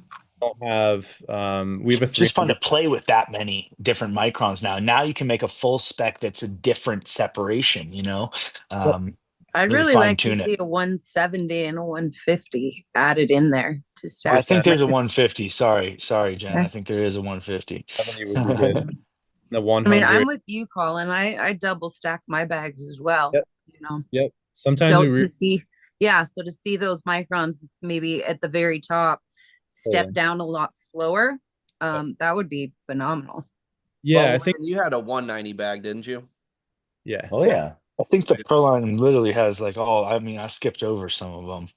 I mean, if we Yeah. could go like 220, 210, 200, 190, 180, 170, 160, You could go down by anything beyond microns and 150 have would be 100 amazing. bags. I know. You More could. so on the You could top do though. it. I feel like people tend to like take those top bags for granted, you know. But that's where the filtration is. And was it you that said it earlier, Colin? Like the Yeah. more you separate those bags, or who was saying it, the easier it is to actually filter that out.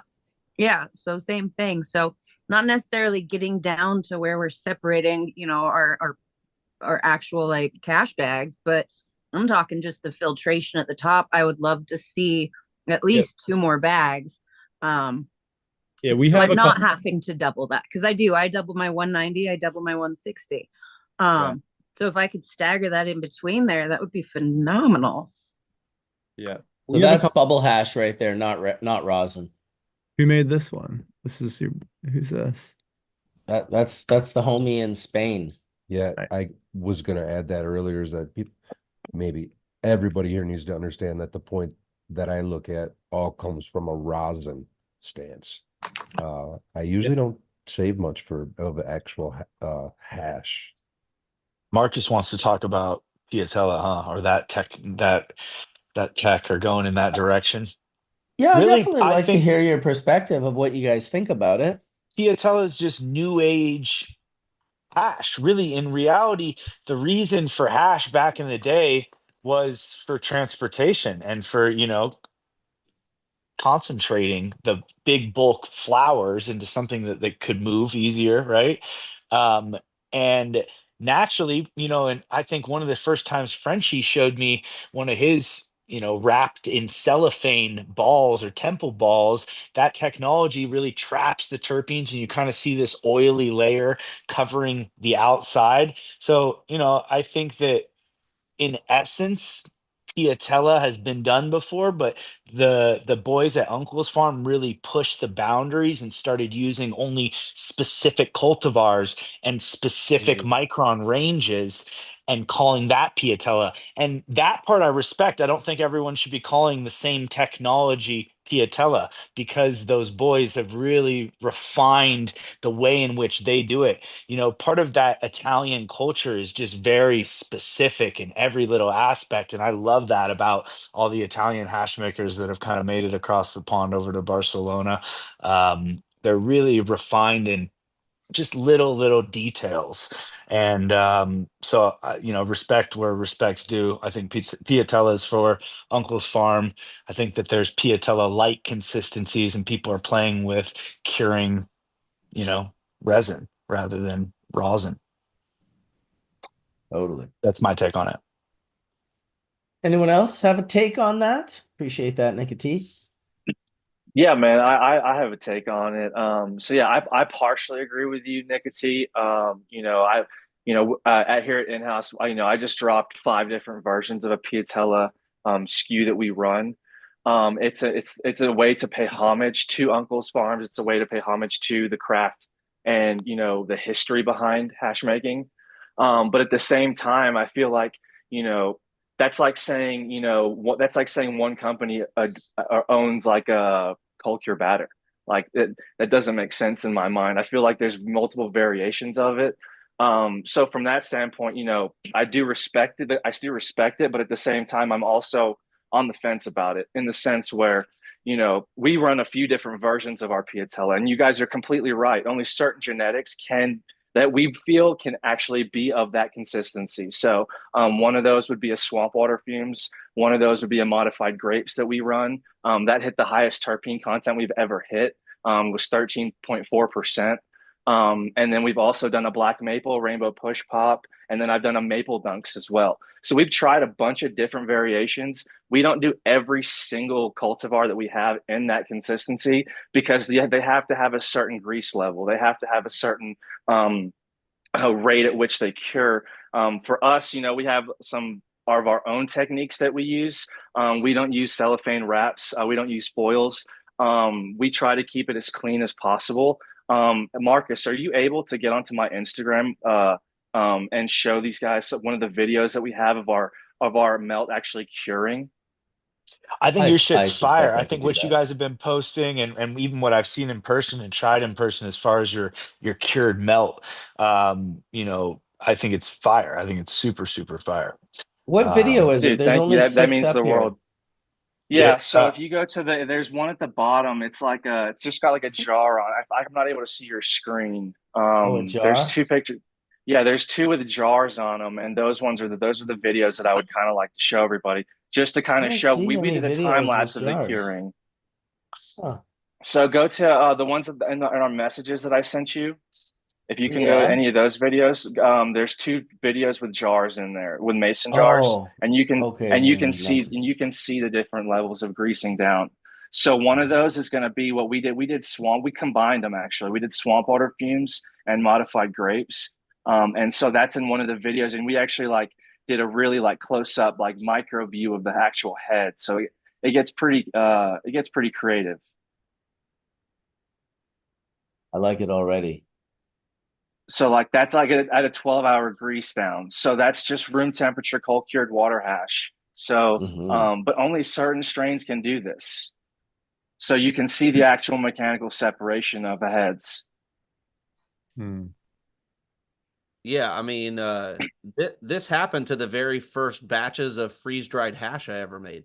You Yep. know, like as soon For as we sure, for sure. like this is just what happens when you leave your hash out. I didn't really understand like the whole like I understand it like to me it's more than anything it's a branding exercise. Like you've created a brand around a certain type of cured product, which I guess I get, but I never like I just thought it was what we used to call uh um it was oxidizing or You used to call it curing or whited out. whatever.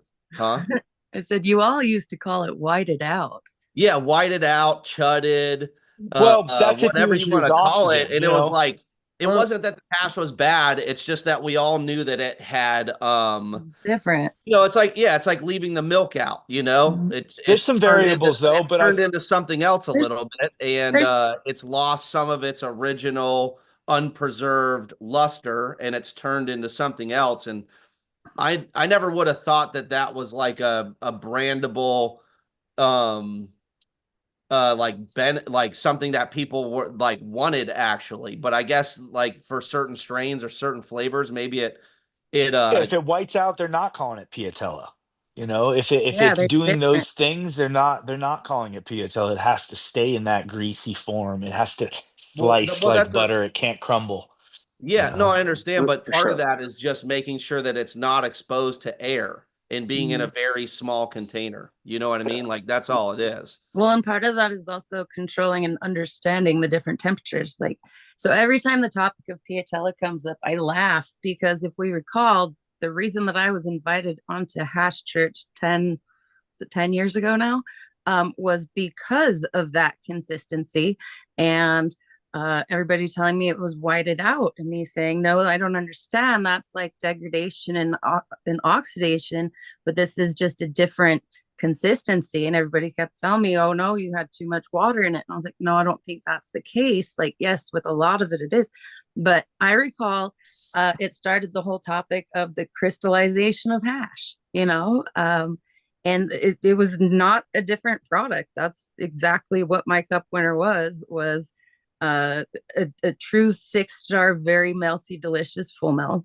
And when allowed to sit room temperature and to convert, that's what we had was Piatella, that very first melt shot that anybody ever really saw from me that It kind of it goes back spiraled to temple onto that. balls. You know, it goes Yeah. back to Yeah. sealing for It's allowing, exploitations. yeah, it's kind of like Piatella is a little allowing those different. terpenes. Piatella is foaming out the hash. It's creating that texture by the aromatic volatiles trying to expand and leave, but they're sealed in a cellophane bag, and that's why anyone that's ever opened the cellophane bag, you see the volatile organic compounds all over the cellophane, and it's almost like you've done an extraction on the volatile compounds to get them to the surface. I remember the first time I saw Lorenzo in Barcelona crack this like 100-gram bar open, and everyone was like, "Oh, that's amazing." And they were all loving it. And it did smell amazing. But to me, I was like, that's 6-star bubble that you could have just preserved as 6-star bubble. And of course, if you go and extract all of these aromatic volatiles into a small section of right where you open the bag, it is going to seem like it's even crazier. But to me, it just hurt my soul a little bit. And I thought, to me, I can definitely say that what I knew as whiting out hash was not Piatella. That was I mean, I was the one that showed a lot of people how to like not dry their hash properly. So I was taking my responsibility that a ton of people, and I mean a ton of people, were not drying their hash properly for a very long time. And they'd roll it all up and and it would just have moisture and it would just have that funky smell. Piatella does not have a funky smell in any way, shape, or form. There's no like moisture smell that I get from Piatella.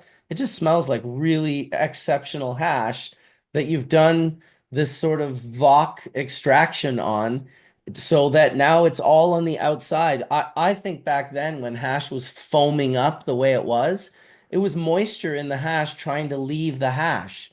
But I wasn't wrapping the hash in a sealed bag for 2 months, like how Yeah, you but make We were Piatella. putting it mine in. No, wasn't. I don't even think that's I how was they're putting making it. hash No, that's not how they're They're making making it in a packets jar and initially. They vacuum sweat you it know. in the Piatella foil. Whip They would whip Is just the put how. it hash in, and in I the just jar, thought that No, right? was. yeah, you do I it in thought the that was a jar flaw, first. not like I thought that was Yeah, just me keeping the shit out. yeah. Right. I mean, I caught Right. so much hell. Like literally, I stepped back from the hash scene for like months and months because I caught so much hell over it until everybody started thinking about terpenes and how they Oh, worked and yeah, how they operated. And, there it, was a small handful of people that would actually listen to me and, take what I was saying and be like, oh, because I was just trying to start a conversation about it over something that I was observing that I thought needed to be discussed, So like Fletch, you remember that? Nick, you yeah, remember yeah. that? When you'd pull the parchment paper out, the parchment paper would be like soaked, Mm-hmm.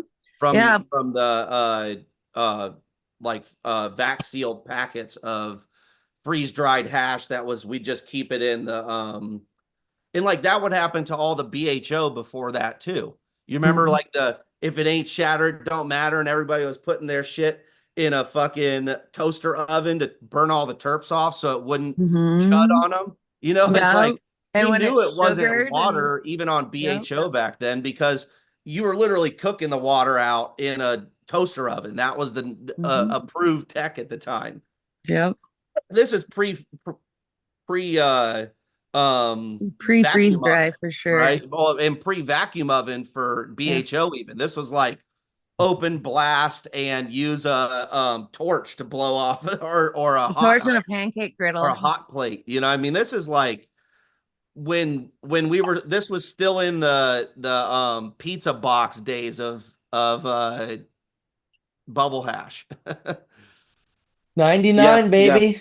yeah, Fletcher. I tried your when you guys did your collab with over with Uncle's Farms. I tried some of that hash. It was phenomenal. Like, great job on that, man. How was that? How did that collab go? Like, how did that come about? Do you mind explaining some of that? That's with my partner in Oregon. And Gotcha. yeah, and it's the same thing. I mean, it's just the process of letting the hash cure out. Like to me, the process, I didn't really, like I said, I didn't really realize it was like um something unique necessarily, other than it's like a 30-day aged steak, right? Yeah, You take the yeah. nicest steak, put it in the exact correct environment, and let it cure out, and it does whatever it does to that product. And like you're saying, some hash won't do it because it just doesn't have enough terps in it. Yeah, And sometimes it'll just that's butter up obvious, on you, man, and that it's like, it's going to be the oh, go low go ahead. yielding varieties that do it the best, right? For Is the sure, higher for terpene sure. percentage. Yeah. Yeah. And a And lot of that is determined by the THCA percentage that's in there too, versus, sure. so it's THCA levels placed with certain terpene levels. And so you have to find those right levels in both of those to work in conjunction with each other to get that, to have that reaction. Marcus, like you were saying, like, so you open up the cellophane, oh, they've just leached out. It's no different than when you look at rosin that we're now curing out and those terpenes are separating. Difference is if it's in a cellophane and if it's in this brick that we're not trying to mix up, you're not able to reincorporate that into there. But Exactly. it's the same That's a big process. difference. That is a big Yeah. difference, though. The Yeah. one you lose them. I'm like, Yeah. that's the part that was hurting my soul when he opened it. Mhm. I was just like, oh, like why? Like it's just Well, and like you're I never. think And then it made me think, actually, sorry, just one last thought. I thought someone is gonna have to make a little squeegee, just like a dabber, but it'll be a terp squeegee for the Piatella cellophane, so you can get it back into your hash. Sorry, go ahead, I Jen. think that squeegee idea is a The fabulous the idea. opinel, the classic opinel. They're all using an Yeah. opinel knife to cut the piatella. Yeah. You So know, I it's Right, mean, all right. part of it.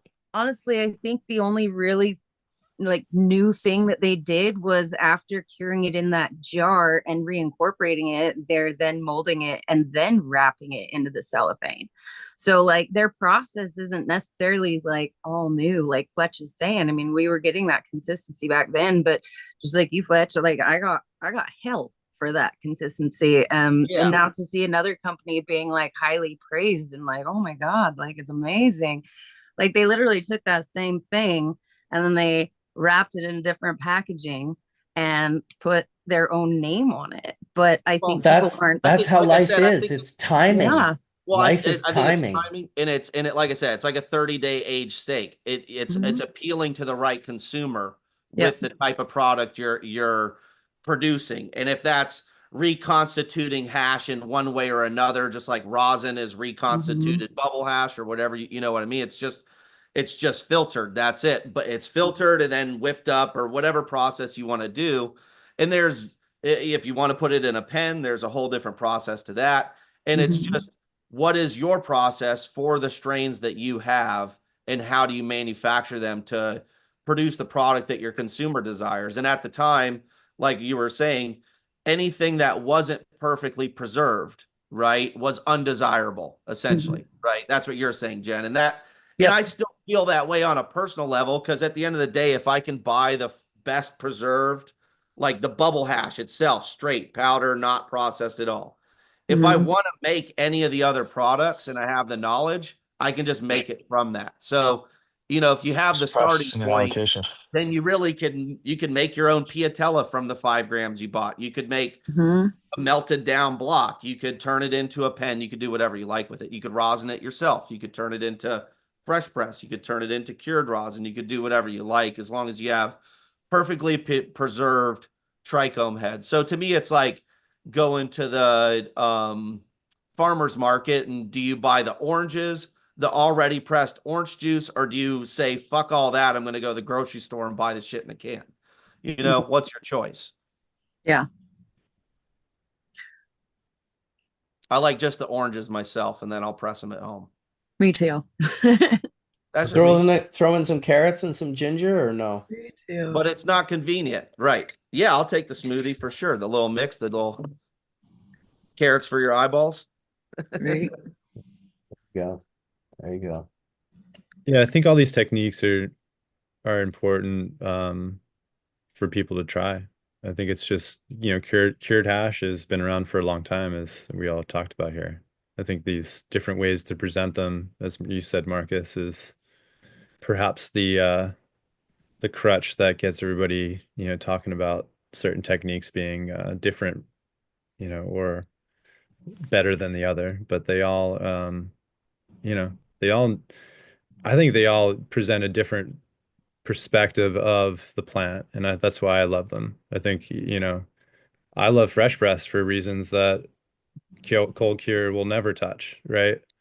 But others have different opinions on that. So, I like the super fleeting volatile or, compounds. I think that's just my palate. So, Well, it's nice that it's all available to everyone, so you can have a different palate from the person next to you, and oh, that's a beautiful thing. Mhm. Whether it's you want to Fresh smoke press. BHO or you want to smoke one of the many different, yeah, fresh press or It's a Piatella very or it's a long very cured. tough thing to get at a dispensary just because of temperature. they And sometimes just like for Girlie's freaking BHO over here, I have asthma and I can't, as as horrible as it sounds, I can't handle those terpene levels, it's very harsh on my lungs. Sets off my asthma. Yeah, there's some hash makers that can't be in the room and they have to wear masks. We've had a couple of those. I had those in my room as well, and I felt bad for them, man. They were not just wearing like a little mask; they were wearing like a giant breather where that would cover their face, like up to over the, right below their eyes. I just thought, like, man, that's like if I loved hash so much and couldn't work in the room without getting itchy or like, like not being able to breathe is pretty huge, man. That might be a deal breaker for me. I'm not gonna lie. And man, having to run a mini split in the room dries it out so much. Yeah, shout out to all the asthmatic hash makers or the alert people who have allergies to cannabis that still make hash because that's impressive. That's tough. Yes, a respirator, PK Brewer. Thank you. I'll give Helping people me. that do have that issue there, you can buy they're expensive, but it's like a welding and metal working extraction hood, and it's like a helmet that you put on with a respirator that goes on your back with a battery, but you don't have to Damn. wear an actual mask, right? Um but it's Interesting. like a full helmet like you would use for like doing metal working or heavy equipment. We've actually considered getting an evaporative I have. cooler in the press room that we work in because it's relatively small. I just want to make sure we don't get the humidity too high. Even if you don't have allergies to cannabis yet, it is a developed allergy. So if you are working with cannabis in like a cold room all the time, especially if it's dry trim versus fresh frozen, and you're not covering your arms and your sleeves and making sure you're trying to reduce your exposure, you may develop an allergy over time. And if you do this professionally, it may make sense to get yourself the proper PPE to push that off. I'm Yeah, literally indeed. now. I have to wear a respirator around pollen because I can't be around it anymore. It's gotten too bad for me. Yeah. I don't know if it's bad for you, Fletch, but It's developed. No, Yeah, that No I pollen haven't for been able to be Collins. around pollen for 15 years. That because yeah, happens to be like year 3 or 4 of growing. the yeah. terpenes in the room doesn't seem to bother me. I'm in the room at least 3 or 4 days a week, 8 hours every day. And I generally don't have a problem with that, but it's the dryness that really gets me. Yeah, it's trim rooms, dry trim rooms. Get that itchy. That's usually the worst for most people. I was gonna say something that Jen brought up. When it gets greasy, we dry the room out and we drop it down to like 25, or below. Oh, dude, Yeah. even Yeah. even oh, sorry. Sorry, go ahead. Go for No, it. I thought you were done, Brooke. Go ahead. I was gonna say just to get the greasy stuff through bags and not have the ability or not have it catch through the bottom. You know how it gets stuck on the bottom, like that. And you just, so if you can do those things, typically helps. But I hear In you. The in humidity. Ros damn. Go. In rosin, collecting the oil is definitely temperature specific. There's some that shatter really quick. The cold cure gets really shattery, and then there's some that you just can't collect because it's so sticky, which is generally those greasy ones. Totally agree. We have to walk those into the walk-in to collect them. It's when we back in the for early days when we were all making THCA and trying to blend it in the carts and whatnot. That was how we just like make these big parchments and go deep into the freezer and just crack them up like glass and then put them in the jar and bring them out to room temperature because it was the only way to grab it. Couldn't get it off the parchment.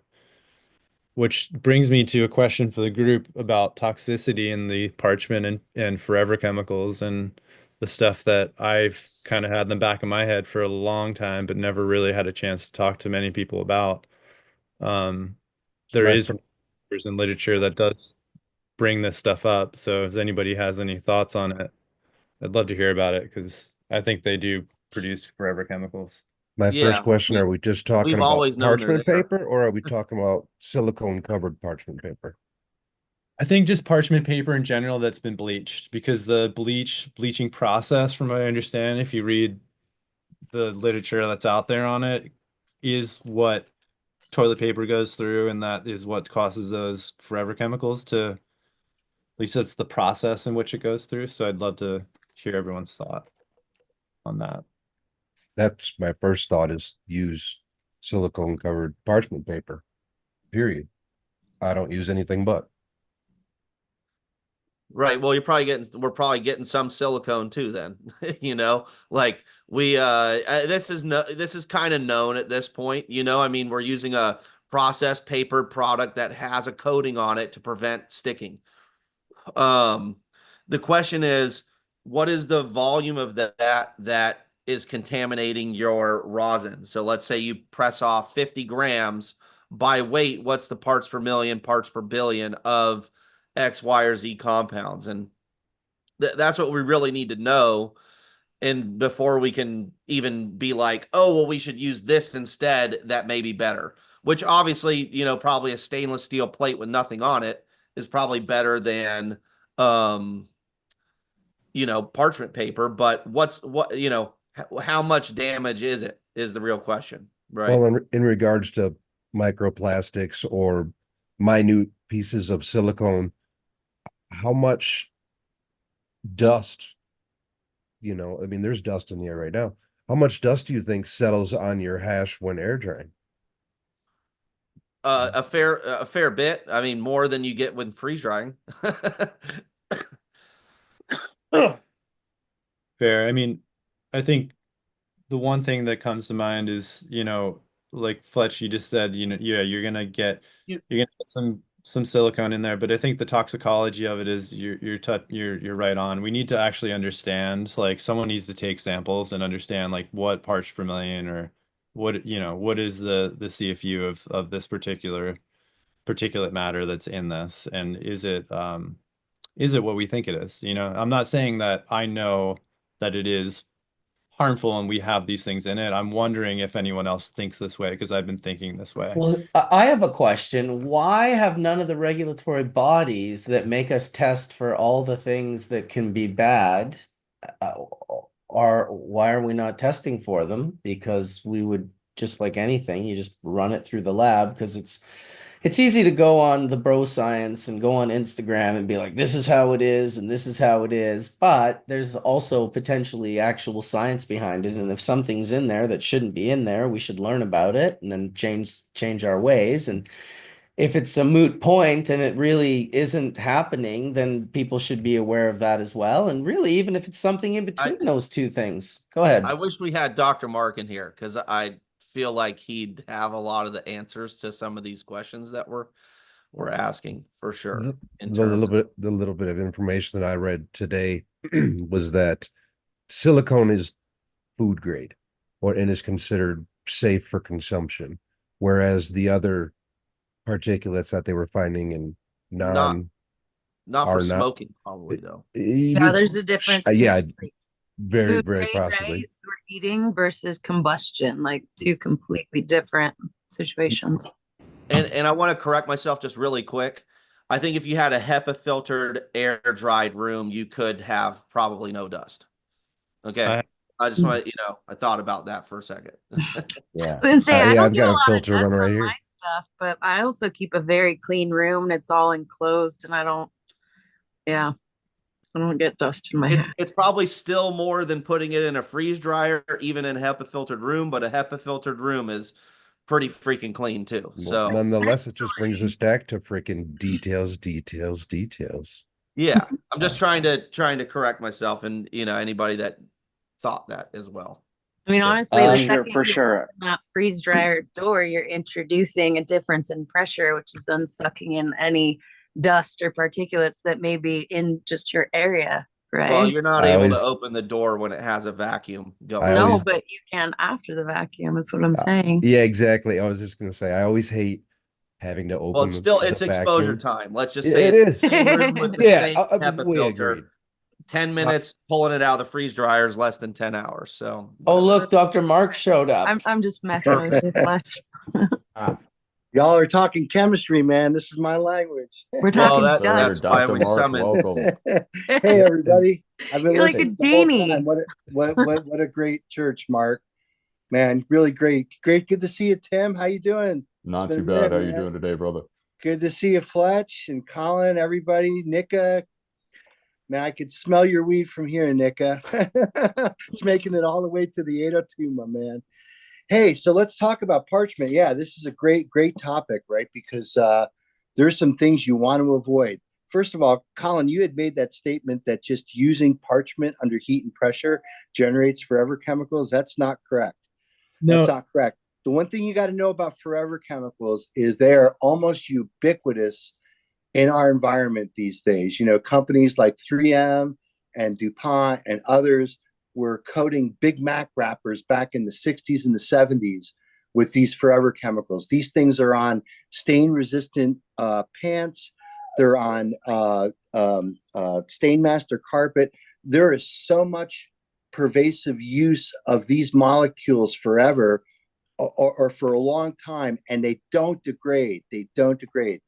I'm sorry, Colin, I don't mean to throw you under the bus or anything, but yeah, those chemicals, in fact, if I sampled my blood, I'd probably find nanograms per liter of forever chemicals in there just because I've been on this planet during that era when these things were used widely. They were used in the coatings of dog food bags, so they're probably in your pets. And yet, there's no known mechanism to degrade these things in the environment. In fact, a million years from now, this is going to be known as the fluorochemical era because other than the Fukushima radiation, that's the only thing that's going to exist from this era a million years from now because those compounds they've never been biologically made before, so there's no way of destroying them. That's why they're called forever chemicals. But the one thing about parchment I want to alert people to, and this is something that you ought to know, is that there is a parchment paper that's lined with something called Quilon. Let me spell that for you. It's Quilon, and that is a myristic acid chromium-3 complex that's in isopropanol that they use to coat parchment papers. And I guess, you know, they used it for years, never really had an issue. Chromium, let's talk about chromium for a second. So chromium-3, you could buy chromium-3 picolinate capsules at the general nutrition store. So in general, humans can tolerate chromium-3. High doses of chromium-3 is not good. It's chromium-6 that's real bad, right? That's the Aaron Brockovich chromium, right? That's the chromium hex, which is really super bad. What we don't know, and this is why it's important to stay away from Quilon coated parchment for making rosin, is we don't know in the rosin making process, can you get oxidation of the chromium-3 up to chromium-6, because now you have really toxic chromium in there. And certainly you want to do any heavy metals testing on all rosin products to make sure you're not grabbing anything else. The bleaching process really is kind of, it's not as bad as you would think it is. And it's just, it doesn't leave anything traced behind. I think this gentleman, I don't know you, but Pedro, you had said something about silicon coated thing. Yeah, so that would probably be the most safest option in terms of leaving any residual chemicals in the rosin.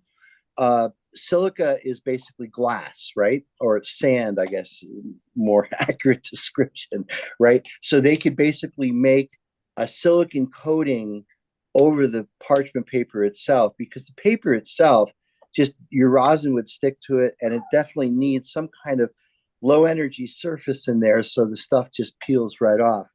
But yeah, I would just avoid Quilon coated parchment paper because of the chromium that's in there. And if you do use it, make sure you test your rosin to see if there's any, if you're picking up any chromium. And yeah, there's some chemistry for you. That was some information. Chemistry lesson today. I also learned that in the rosin making process, the pressure and the heat degrades the coating. Yes. And you don't reuse any of the parchment that touches the rosin bags. That's right. That's right. What you'll also notice is that the parchment can get really brittle. And so what that typically means is that there's probably some type of thing that they're putting into the parchment paper itself to plasticize it, to make it a little more flexible. And in that process of when you heat it, either degrades that molecule or it just loses its sort of same kind of mechanical properties. The other thing I wanted to mention, because Jenn was talking about, where are you, Jenn? There you are. Hey, sweetie, how are you? Good to see you. So, food wrap these days. So I think you had said cellophane, for the most part, cellophane, think of cellophane as the Jolly Rancher wrapper, right? That's not food. That's not like plastic food wrap. Like plastic food wrap, unfortunately, categorically, is either PVC, the same thing that PVC pipe is made out of, only they just use a solvent and they cast very thin films of it, right? And then roll it up put it into rolls, right? Or it's something called polyvinylidene dichloride, which again are two synthetic polymers that aren't natural at all. And they're pretty stable. You have to heat those things up to a very high temperature. That's one of the reasons why in LA, where they had the fires, things are so toxic these days, because when a lot of plastics burn, it leaves really toxic polychlorinated aromatic residues, which are some of the most toxic compounds that we know on Earth today. So, yeah, as anyone knows, you can't heat up food wrap, right? So this notion of, again, putting your hashish in, it's, I guess you'd call it saran wrap or glad wrap. That's polyvinyl chloride. That's, again, the same thing that you'd use in your house if you're putting up PVC plumbing. So there's the chemistry lesson for today, Marcus. Glad to chime in. So glass jar would be desirable. Let me ask another question, Dr. Mark. Would exposure Hey, Fletch, time, what's going on, buddy? would exposure time be reducing exposure time, like the amount of time you're pressing the rosin for? Would that be desirable?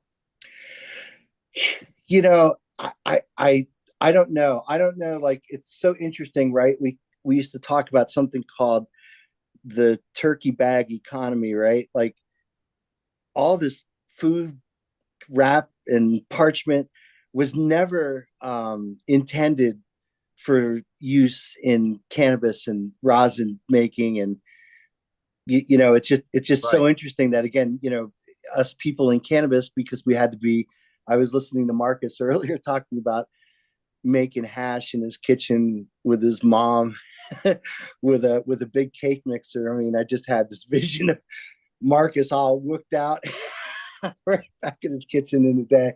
Anyway, it just, yeah, I mean, so using food grade items is great because, yeah, your food, it certainly could come in contact with food, but that doesn't necessarily mean, Fletch, that at that temperature and that pressure, right, using hash to, basically thermally extrude out the rosin, that you're not going to see some kind of, the thing that I'd be worried about the most would be like leaching some of the either ink that's used to kind of like you want to use the most generic parchment paper, not ones that have like any print design on it.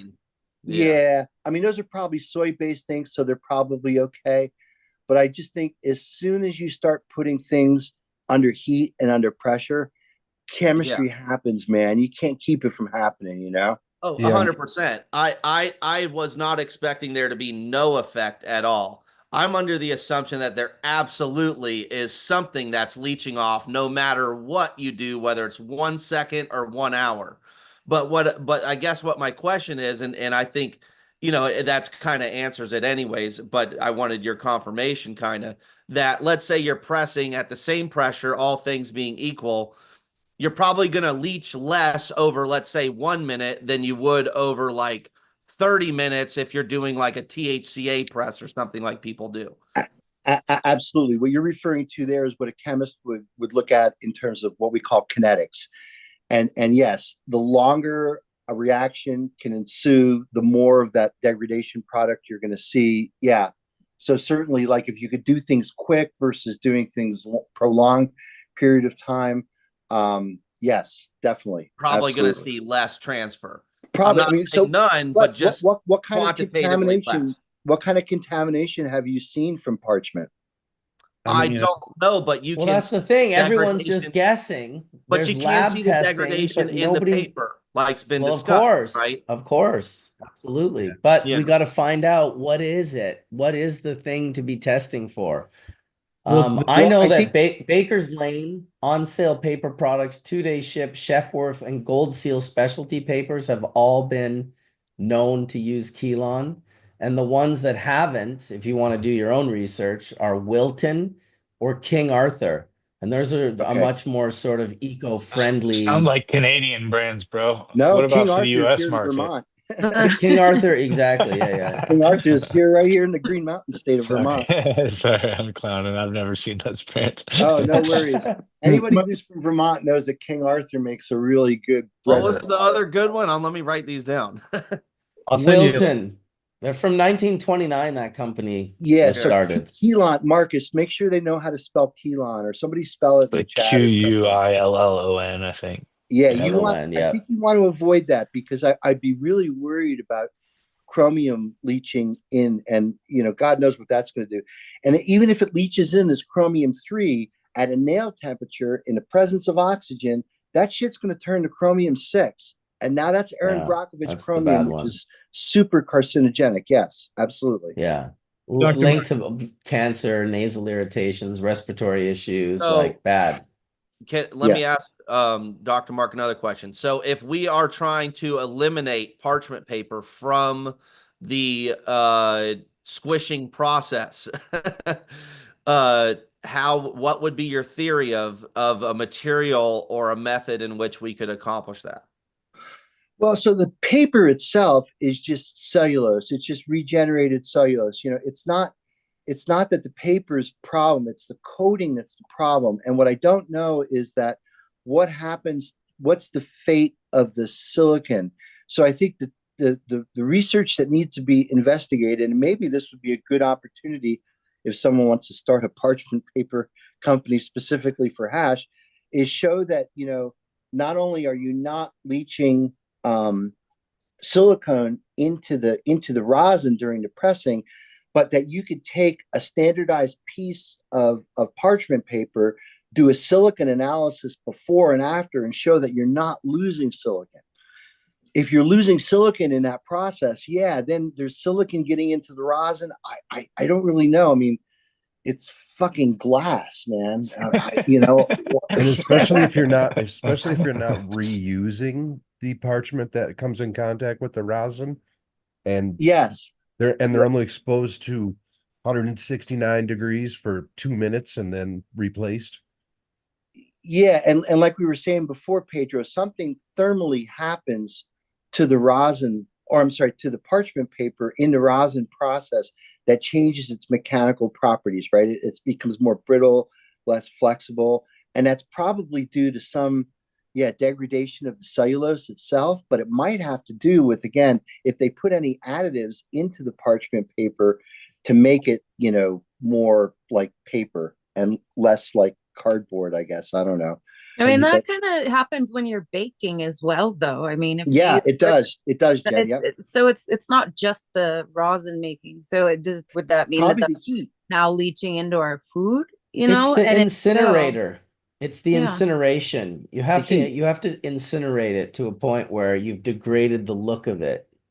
And because of that brittleness, because of that, I would never recommend anybody use thin parchment paper like Reynolds for making rosin at all. So here's what I'm hearing is that rosin is for sure contaminated with silicone or other forever chemicals, and we all have to smoke not the bubble hash forever only. chemicals. Is that what I heard? Chemicals. Is that what I heard? Silicone's glass, though.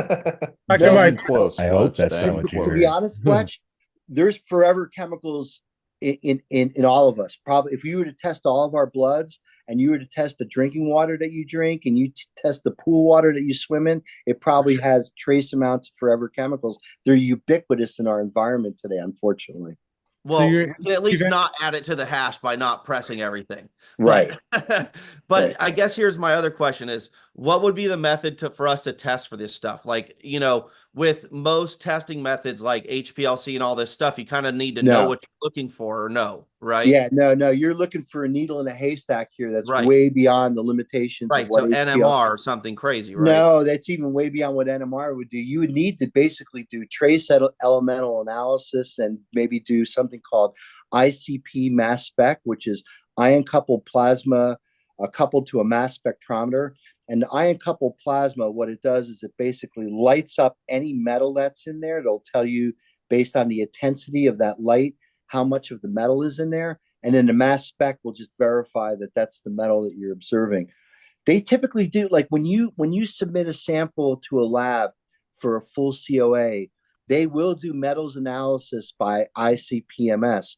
But what they would need to do, Fletch, is they would need to calibrate their instruments specifically for, in this case, silica, if we think that silica is leaching in through the process.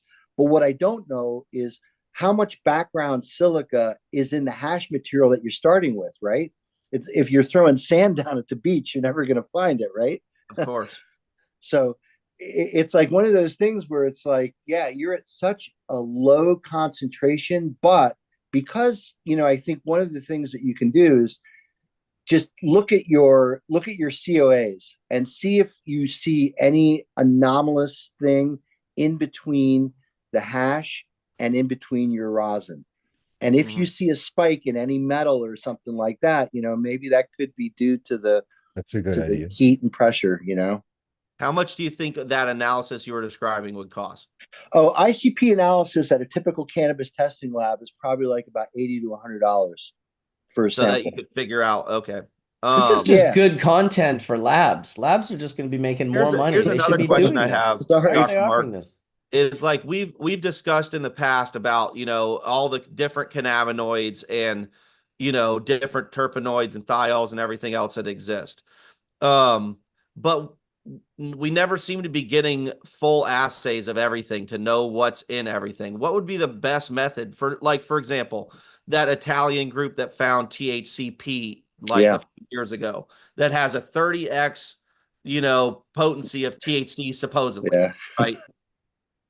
How many compounds like that are modifiers or affect the cannabis experience where, you know, we've all focused on like 30% THC strains saying that gets you the highest, but small amounts of these other cannabinoids, what potential effect of us not testing or knowing about those, you know, are we missing on the whole picture here? That's a great question, Fletch. I think we had this discussion 6 years ago on Hash Church. I'll have to dial back, right?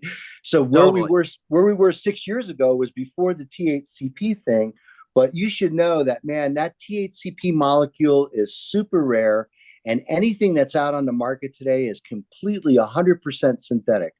People are making that. In fact, in that paper where the Italian authors talk about isolation of THCP from they verified it by synthesizing the molecule in the lab. So you can just basically pull their paper, and with chemicals that you could, I guess, freely buy, you could make THCP, and that's exactly what people are doing. They're saying it's hemp derived, but it ain't hemp derived at all. It's a bunch of hillbillies in the back of the farm doing people are actually selling active that stuff ingredient right now? pharmaceutical Hash synthesis. Church disclaimer. I mean, I Hash just Church heard about that, disclaimer. even though it's like a product. Don't do that. Yeah, man. Don't do that. And that whole myth that it's 30 times, you know, I don't know if I buy into that. You know, that 30 times thing is basically what we call an in silico number, because what we now have, thanks to a lot of great research that's been done, is we actually have the active structure of the CB1 receptor, right? And so now computationally, what we can do is we can dock molecules into the receptor and look at their energetics to see how they bind. And what we know is that increasing the tail length at the C3, where is that carbon, that's C3 there, where there's typically a pentyl chain in the cannabinoids. When you increase that by 2 carbons to the heptyl chain, which is what THCP is, that you gain, you know, 30x in binding. Well, again, I think that they need to do the cellular binding assays and to do cyclic AMP accumulation and everything that Alan Howlett and others have shown to basically show that it's a CB1 agonist. Right now, that 30x number was just based on some guy sitting behind a computer and saying, "Oh, I could put that molecule in there, and it really likes to be in there." It does appear that that area of the receptor has a certain hydrophobic promiscuity to it that can accommodate larger carbon chains, and it totally makes sense. But I think the whole 30x number has just been blown. It's been blown way out of until we get cellular biology data on it in the literature. We can't really say it's 30x. Of course. But I've known a few people who've dabbed it. I think we've talked about this on Hash Church, Mark. I thought Sam had it. Yeah, I think Sam had it. He said he got super lit. Stuff that Sam had, I think, was purified. But I think we talked about this when Alec was on from SC Labs, right, Mark? It's maybe like about a month ago. And yeah, he said that he knows people. I'm just paraphrasing what Alec from SC said, that would take a hit of it and they would need to, rest for the next 2 days. It just completely put them in their chair and they didn't feel right and they felt nauseous and couldn't eat and were dizzy and had nightmares, couldn't sleep. So, who the fuck wants that, right? Just give them good nicotine hash and they'll be fine, right? Well, can I ask what do you think, Mark, is the major modifier in the cannabis experience that people say? Is it the terps and the thiols and everything? Is it the 200 different cannabinoids and varying amounts of little bits of them, or is it completely just placebo? Well, I wanted to mention something I wanted to mention something that you had said before, Fletch, which is, do we know all of what we're extracting? And what I can tell you is that properly made live resin that analyzes somewhere in the high 70s for THCA, maybe even 80% THCA. When you do a terpene analysis of that live resin, you'll add another, 10, maybe 15%. We're almost at 99% of what we extract from the plant we could characterize in a chemical way. I have a few data sets that show everything adds up to 99%. I think that 1% that's missing, Marcus, is the thiols, right? And we're going to have an episode, Fletch, with the guys from Abstracts and Nick Ziegler, and we're going to talk about thiols in that. But I think, yeah, you're right. From where we were 10 years ago when we were talking about this to where we are now, we really do have extraction procedures and analytical data to say that, you know what, we don't grab fats, we don't grab waxes, we don't grab all these other crap that we don't want. We're only grabbing terpenes and the volatile fractions, which probably have esters in it, probably might have, who knows, esters, thiols, blah, blah, blah, whatever. But yeah, I have sets of data now that can show live resin that when we add the terpenes, which we determined by gas chromatography, when we add that percentage onto the cannabinoid percentage, which we determined by HPLC, we're at 99+%. So we're very close to figuring out everything that we're extracting from the plant. But that said, yeah, I think, Sam has said it before, let's blow smoke toward the Vatican, right, Mark? Let's all do a bong rip for our dearly departed friend, who I think about every day. I'll hit the Puffco. Yeah, he's the Jerry Garcia of cannabis. Dave. So terpenes, you think, are the main modifier? What Dave used to say, and he said it a bunch of times here on Hash Church, is not only do they potentiate, which means that they just turn up the volume, but they also modulate. I think turn your pipe on. Yeah, in modulation, what you're talking about is how these things interact with receptor. And I think that it's really clear. I mean, we all know that nothing could put you back in your chair like a good dab from high quality hash or a good live resin hit. And you do the same thing with a big thing of just water white THCA, and it doesn't do anything for you. So there's certainly the entourage effect. If Meshulam teaches us anything, or Ethan Russo and Meshulam teach us anything, it teaches us that cannabis has got multiple chemicals in it that are responsible for what we enjoy. And I think the flavor has a lot to do Our nose, like Jeremy Plum would say, is the olfactory spectroscopy that we can do is very, very sensitive to slight changes in terpene content. And I think those thiols, because they're so volatile, like when you guys were talking about heat before and everything, the first things to go, and it'd be interesting to do this maybe in a freeze dryer to see if you could actually identify thiols in the vacuum trap of your freeze dryer intentionally, like leaving it in there too long. So you know that that stunky essence is going to be due to thiols, but those like the terpenes are in there in terms of like 1% or, a 1/10%, or maybe 100th%. Those fucking thiols are in there in parts per million, okay, or parts per billion. They're there in so minute quantities, Fletch, that thiols are really the determination of how fresh the cannabis or the hash is, because those are so fleeting. Like, I don't know, like if you look at most of like you were talking about diesel before, and I love the comment about you need a moldy basement in upstate New York to grow good diesel. I almost fucking fell out of my chair when I heard that. Was that you, Nick, that said that? Yeah, I was thinking about the Albany crew when you said that. So yeah, man, like I think that there is something to keeping the heads intact, because think about the head. The head is kind of like a little vessel of chemicals, right?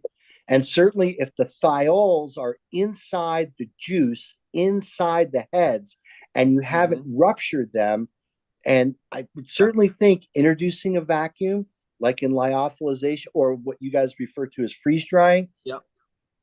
Chemists would refer to that as lyophilization. When you do that, wouldn't you think that the volatile compounds are now going to basically bust out of the head?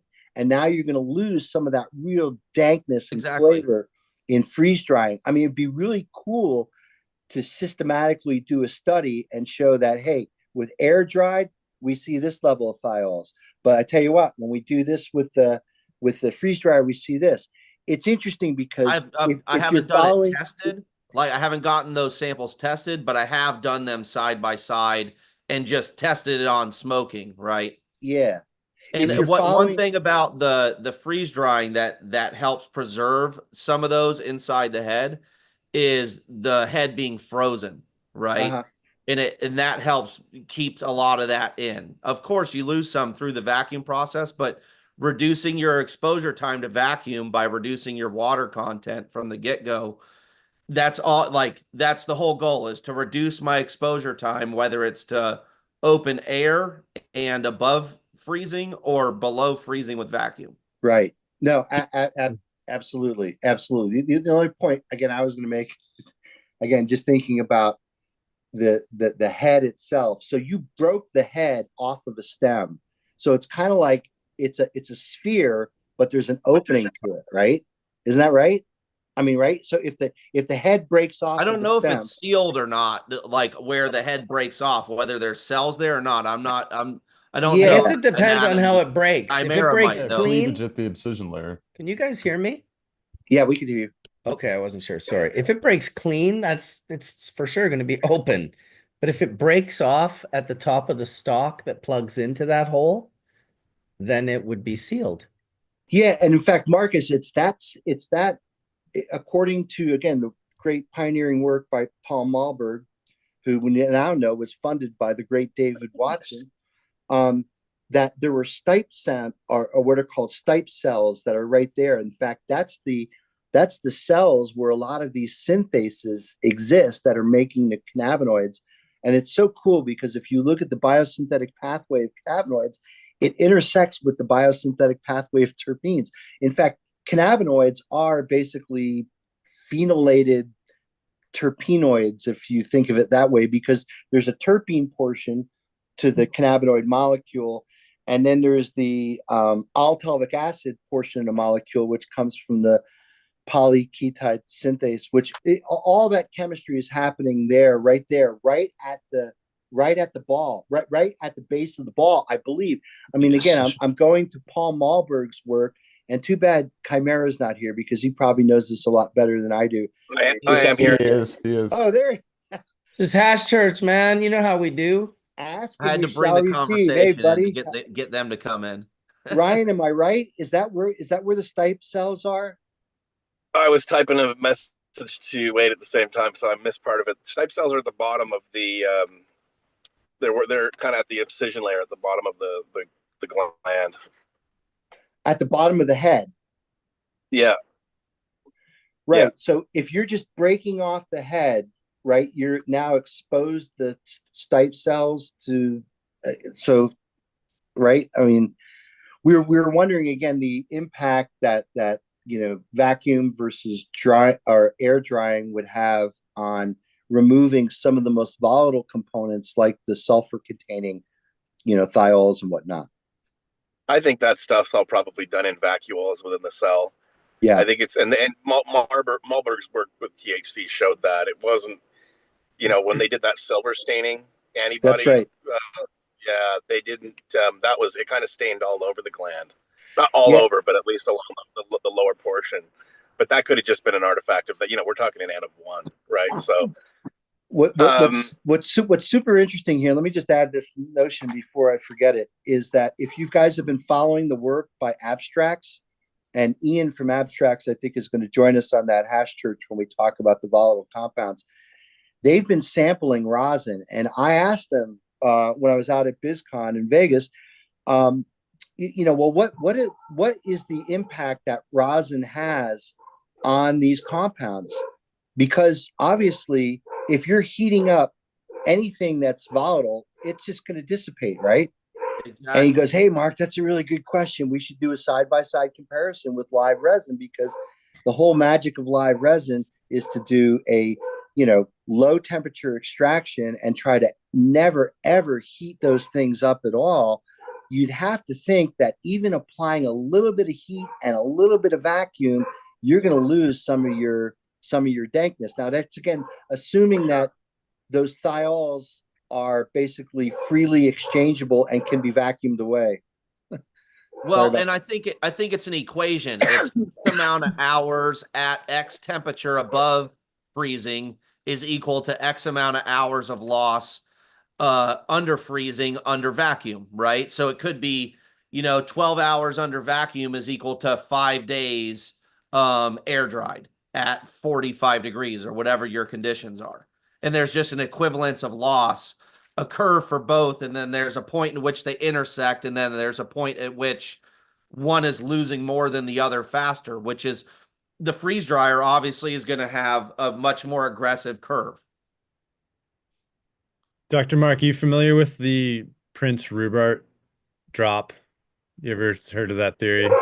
Say that again? The teardrop shape Prince Rupert's drop. You ever heard of that concept, or that you ever seen that shape? So like when the hardest surface, it's one of the hard, it's like a particular shape, and the way that the physics are, it makes it super hard. So the ideology is that when the head rips off of the stalk, that little right under the secretion there, it sort of kind of creates more of that shape there. And I believe that there has to be a correlation that why we don't just lose everything, right? So the theory, just like the question I asked earlier about the PFAs, because we don't really know any of this stuff. We have to learn. It feels to me like this is it's holding itself together, and it's just nature, right? Like nature's doing this to itself based on sheer, perhaps it's just another defense mechanism of the plant, right? For itself to save itself, so the actual glands don't explode or pop. So it seems to me like it's creating some sort of shape. It's like, why can we dry sift this stuff and and have them not explode, right? There has to be a particular structure. Well, when they dry sift, they cure. So you're getting a little bit of it's like a drop of resin that cures on the outside. But you got to remember too, these things are like, it's one of the things I always had the problem with when people said that water hash it loses a lot of the terpenes. It might lose some of the terpenes, but it's kind of like saying you're washing the dust off the outside of a bowling ball. Thank right? you. Like what's Thank you, inside Ryan. the gland does not get rinsed through. So of course there's still tons of flavor in the gland. Well, and Ryan, what might happen with the yin and yang of hydrophobic, hydrophilic is that when you're in water, now those hydrophobic glands are maybe going to seal shut like an asshole. Like it's not going to want to stay open because it doesn't like the water environment, right? Like, am I making sense? Yo, Yeah, I'm yeah, of using course. that one for sure, Yeah. bro. I'm using Oh, you're that making perfect Like analogy an sense, Dr. asshole. Mark. like an Perfect I was asshole, sense. thinking like a 100%, yoga bro. ball, but I guess we could go asshole. It depends on what kind of terpenes, I guess, you're talking about as well, right? What the freezing point of those are and their volatility and whether they're hydrophobic or not. Well, and again, they're bound into the cannabinoid mixture, which are highly hydrophobic molecules. So that whole kind of, suspension, that little droplet of cannabinoids and resin, sorry, not of cannabinoids, but resin, which is high in cannabinoids, is actively pushing the water away from the globule, right? So yeah, it's definitely not so easy. It's not like you're taking a cotton cloth that's dipped in terpenes and then dipping that thing in water and the water washes through the material, right? And I think that that's actually a good analogy to think of the resin gland. I'm not saying it's cotton, but you can kind of think of it like how cotton is woven into a mesh. The trichome layer is also a semi-permeable membrane, right? And the evidence for that is that you can smell the cannabinoid or you can smell the terpenes as you walk through the field. Like it's constantly, I think of it like a little, a Wyclef tower. Marcus, maybe you can Google Wyclef tower. Wardenclyffe tower. Wardenclyff. It's one of those Tesla towers that he designed to broadcast energy. And like those towers were intended to broadcast energy, that's kind of what the resin gland is doing, is broadcasting this chemical signal that the plant is producing. Don't forget that cannabinoids and terpenes, or terpenes at least, are semiochemicals, and that just means that they're signaling molecules.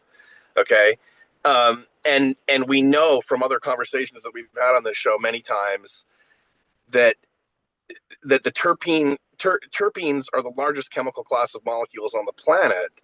They're this language that is spoken between bacteria and fungi and animals and plants. Well, to be accurate, it's terpenoids, right? Terpenes are a class within the terpenoids. Terpenoids include molecules that have sulfur and hydrogen. Let's not get caught off on a tangent to belabor the larger point, which is very accurate, that those glands are much like a Wardenclyffe tower that are broadcasting a signal from the plant out into the rest of the biosphere, right? Yeah. So I think that those are a good analogy. The other thing I wanted to just touch on briefly before the topic moves too far away is the concept of THCP, or the discussion of THCP. I just recently sent this clip of David to Wade, that a little recording clip that I took when the three of us were visiting together, and David made this comment that I'd heard him say many times, which was, I was quite a madman when I was young, and he used to do some pretty insane stuff with different psychedelics and just trying drugs. And he was never, even with the terpenes and like with the THC, when he was allowed to have the testing laboratory at Hortifarm, they were given permission from the federal government to order 1 gram lots of THC to calibrate their gas chromatograph machinery. And of course, what did David do is stick it in a pipe, right? Which was not what you were supposed to be doing, but it was like the curiosity, of course, got the better of him. So when that Italian paper was released, of course, David went out and found some THCP, right? So that he could get an understanding of just how exactly that molecule worked on a bioassay. And he told me that he didn't really like it. It was so strong that it kind of made him wobbly or tipsy, right? Like he was kind of stumbly when he went out to the kitchen to get a Coca-Cola. He had a hard time standing up. So it definitely is stronger. And we know this, Mark, also from extending the molecule on some of these other synthetic cannabinoids. When you extend that pentyl carbon chain into a longer molecule, that it has a higher Ki. It has a higher binding affinity. Yeah, in fact, the X-ray crystal structure was solved with one of those synthetic cannabinoids docked into it, right? And then they could just computationally erase that molecule, and there's the active site, right? Absolutely. Right. So what we're saying, and so let me ask thing, one if I can question just really quick, just so I can follow along for us that aren't quite as versed. So basically what you're saying is that the 1% may actually be some of these whatever cannabinoids that may or may not have potency. I didn't go as far as to say that, but you can't rule it out. Put it that way. You can't rule it out. That's my point. It may Yeah, or may. I mean, if you look down in the weeds, like if you we were looking at some compounds the other day, and we really blew up the baseline to where the chromatogram got super noisy. And when you blow things up, and this is by HPLC, and we're using a mass spectrometer detector, which is really sensitive, we could start seeing things down at that level where if we add up each one of those little bumps, Fletch, we might get to like maybe a half or a quarter of a percent. But I think that for the most part, I think that if you can get a good terpene analysis that gives you, a fair amount of terpene, especially like in a live resin product or like in a rosin product, terpenoids, and you add that on top of the HPLC determined terpenes, you're going to be damn near close to 97 to 99% of that material in that jar being characterized by those two classes of compounds. But there may be, like, let's say a strain that has 0.2% THCV or 0.5% THCP. That's right. That may accentuate some sort of effect that people feel. That's right. Yeah, in fairness, we've never seen THCP in that kind of physiological level. But again, just for the sake of but we have seen THCV before, right? Yeah.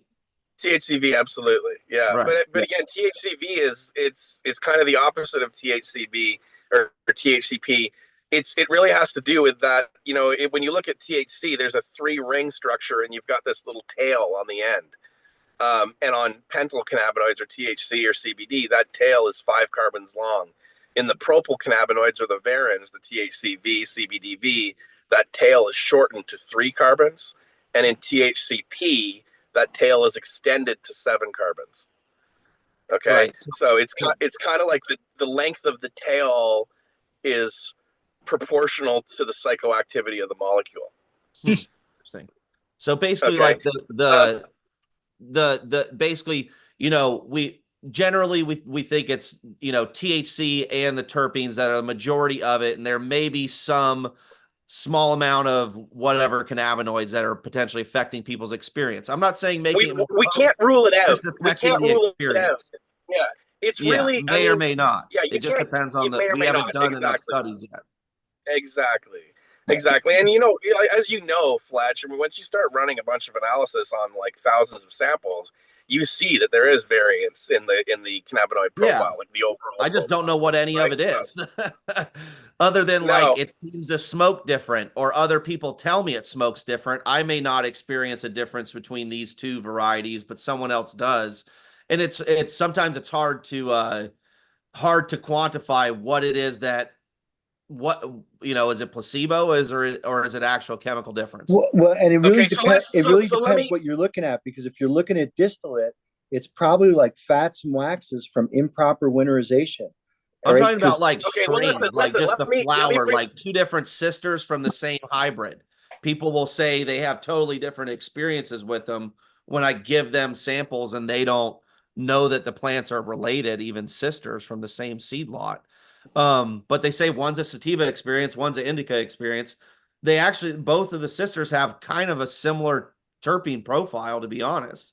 Yeah, but people have vastly different experiences when they smoke them. Listen, there's something that's my experience, but that's a lot of people's experience, I think. I studied this stuff in university. I studied pharmacology, and one of the things I learned in those courses was that you can give someone that's dependent on heroin a specific dose in the set and setting in which they're used to taking the drugs. And if you move them into a new setting and give them the same dose, it can cause them to overdose. Right. So like it's really hard to attribute that kind of stuff. I think that there's so much personal expectation in settings Yeah. that unless you're controlling for it, like you kind of have to take those kind of reports with a bit of a grain of salt. But listen, That's let me my just get opinion this other as thing well. out. Yeah. Let me just get this thing out really quick because it's kind of on the topic of THCP. They've just done some testing in California. Somebody went and sampled all of these THCA hemp flower products in a bunch of the smoke stops, and a shitload of them were contaminated with THCP, and not small levels. So Right. this is definitely a topic du jour. You know what I mean? Like this is a relevant being thing to used. be talking about. Yeah, it's absolutely being used. And I was completely unaware of that even. Yeah, It's Google, like Google hemp it's like oak. the designer drug thing all over again, but with cannabis, right? Yeah, so this is 100%. Isomers. this is Yes. Tiffany Devitt, and this is work that was, I think, funded from Canacraft and from Marsh and Ash, who have a class action lawsuit against hemp producers who are, check this out, bringing stuff into California. Okay. Yeah. Okay. Yeah. They're bringing stuff into California. That's completely like not the way cannabis usually goes from California elsewhere. But basically, what they're showing is that this illicit hemp market now is basically taking away market share from these licensed businesses, because why am I going to go buy a vape pen at the dispensary for $40 when I can buy one here online? 2 clicks after saying I'm 21, it's asking for my credit card information for $10. You know, and what it Yeah, gets I try not to get in. I know this conversation always starts coming up between the licensed and the unlicensed. I think that's I get it why these people do that, is they're all concerned about, they put all this money into regulated facilities and now they have to deal with, you know, these non-regulated players.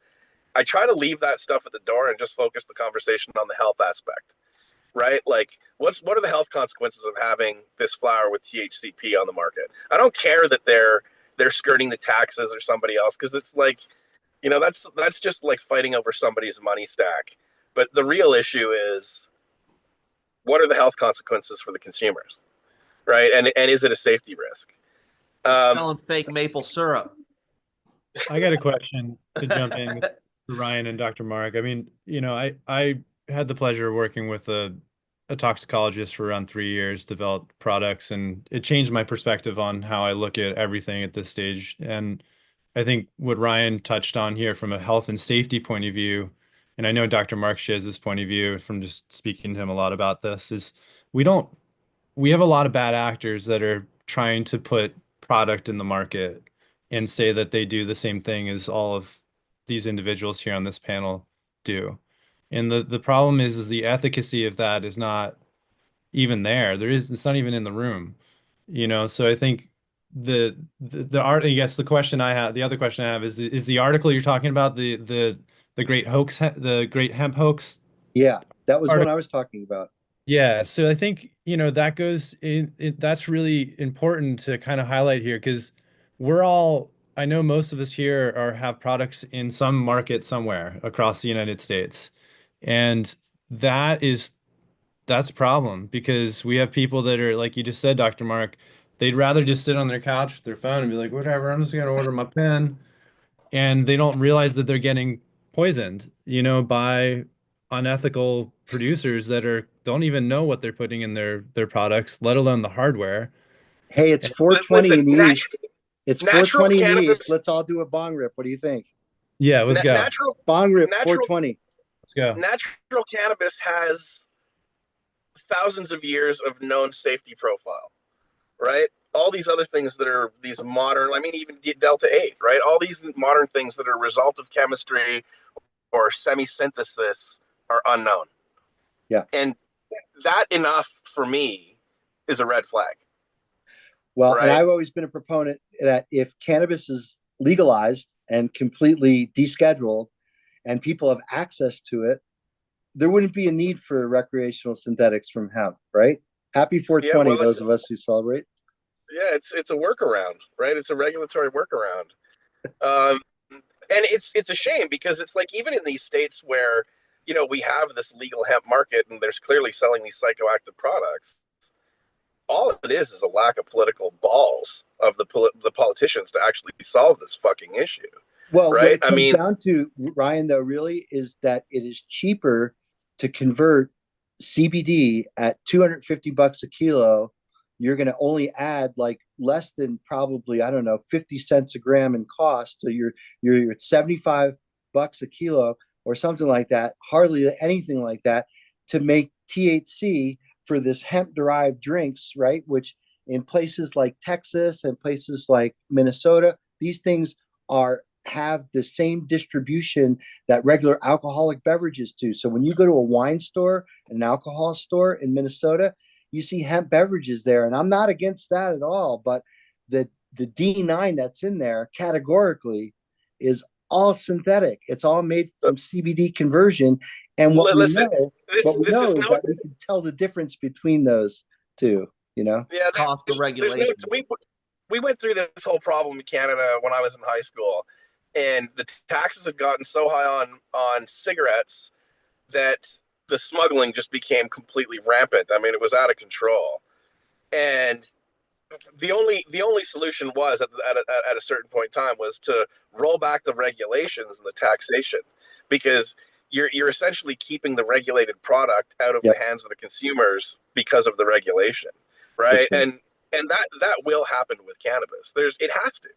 It absolutely has to, because the alternative is we have these licensed regulated producers that are, that are forced to be compliant with all these safety regulations, getting outcompeted by the unregulated market that has we're showing all these contaminated products. Yeah. Purely because of the regulatory burden and cost association with being in the regulatory system. Right. And it's like, at that point in time, it's a complete fucking failure. It's a complete fucking policy failure. Right. And so the policy creators need to put their big boy pants on and level the playing field and put the consumer first and clean up the entire marketplace, or at least create a situation where everybody's playing on the same level playing field.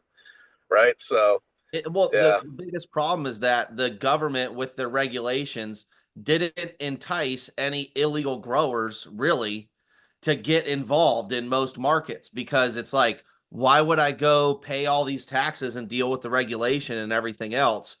And it's only like maybe recently in places, Oregon's always kind of been better with that, because there wasn't a mass production scale that, I mean, it happened, but it kind of boomed and bust so fast that it didn't happen like California, where you got these multi-thousand like grows that got built. And Colorado was full of huge grows that were operational initially, and just a lot of them are shut down now. And now people are coming in and picking up on some of these smaller licenses of growers that weren't successful, that didn't really know what they were doing, and are making successful small businesses out of it. I mean, I talked to my friends at the hydro stores, and they're like, I don't really have any big monster grow customers anymore. It's more mid to medium size, or small to medium sized owner operators is a lot of what's going on now, in some of the more mature state markets. Yeah. I was just going to finish up on the beverage thing. So for beverage, big beverage is getting in, right? InBev and these huge companies, billion-dollar companies. And for them, THC is just an ingredient.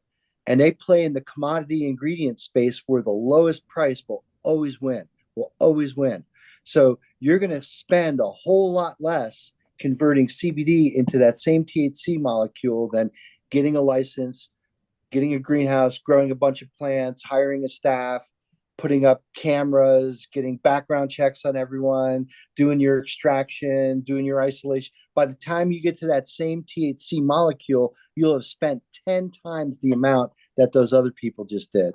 So it's a commodity play here, totally.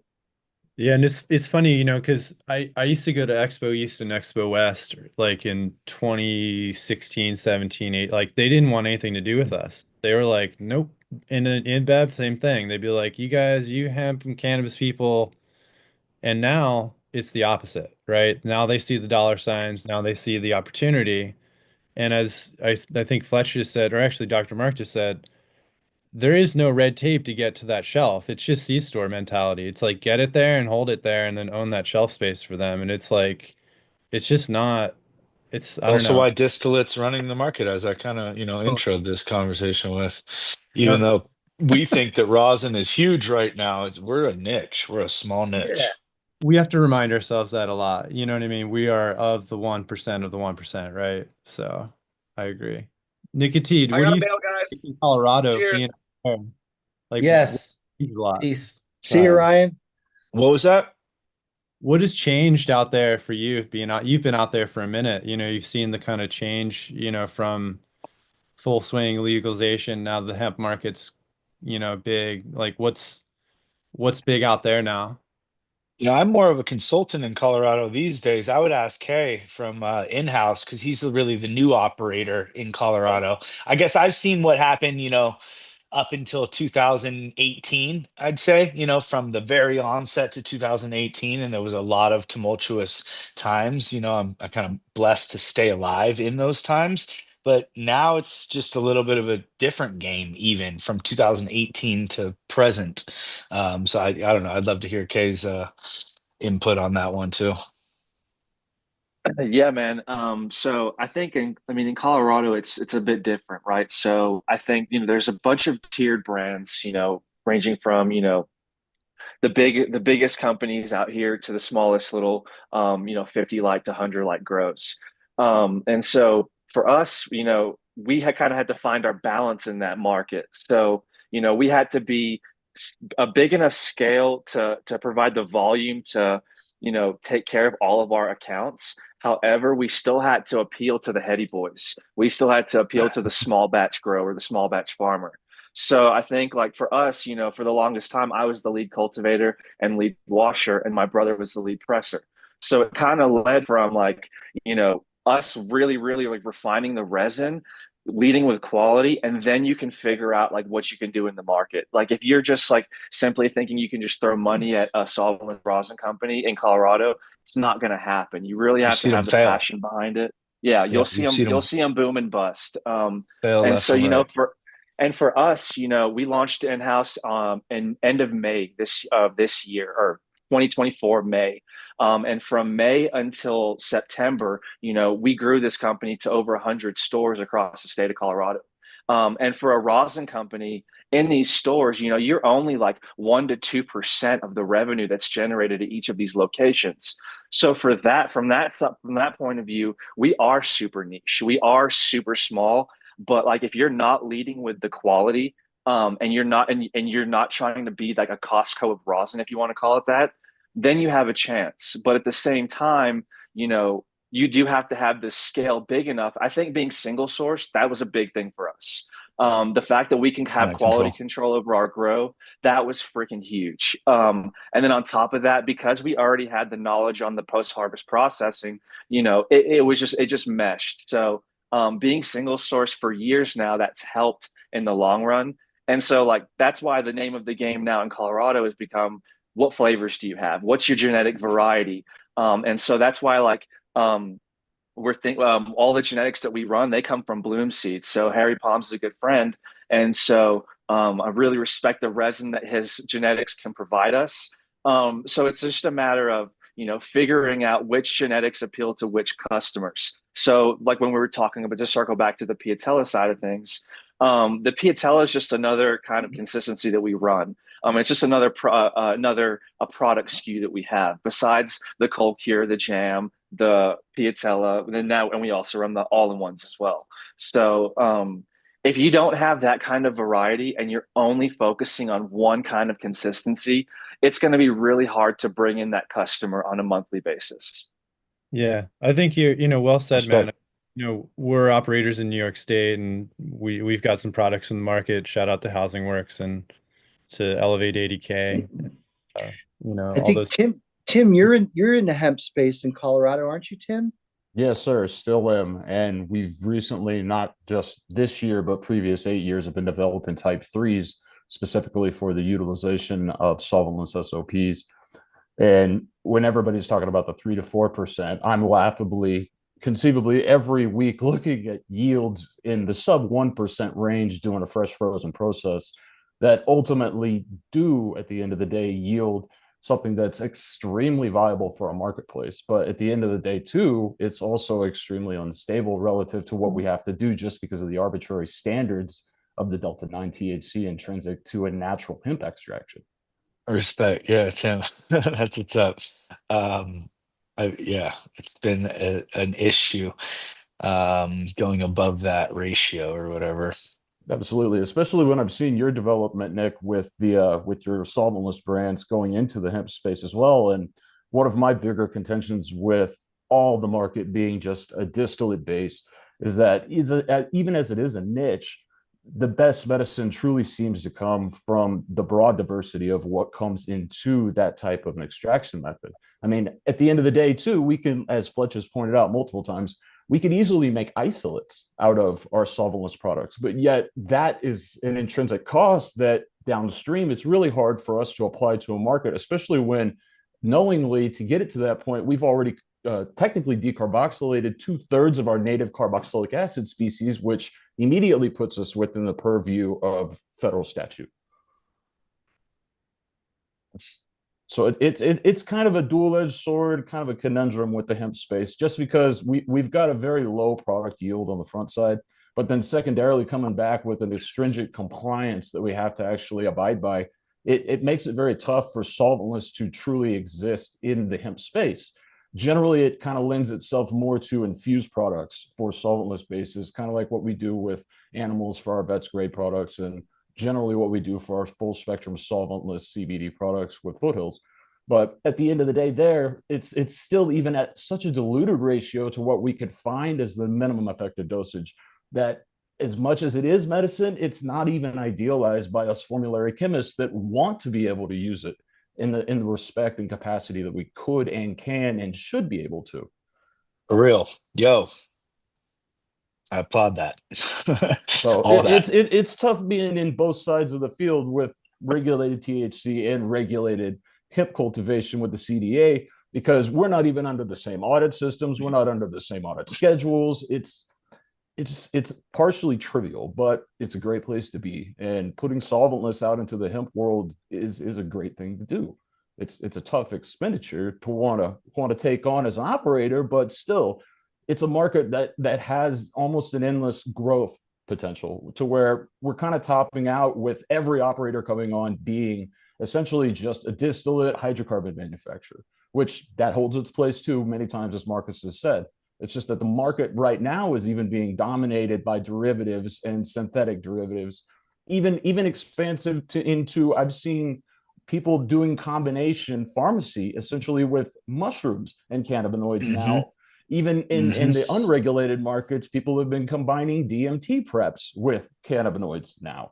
LSD isomers, all of it. Yeah, absolutely. I mean, to a chemist, these are just active ingredients. To everybody else, they just don't necessarily seem to be interwoven in an industrial fashion just yet. But the more regulated it becomes and the tighter that we'll get, and hopefully here in the next year with where that farm bill might develop, we might see a little bit of that prevalence of the synthetic isomers and such kind of going to the wayside.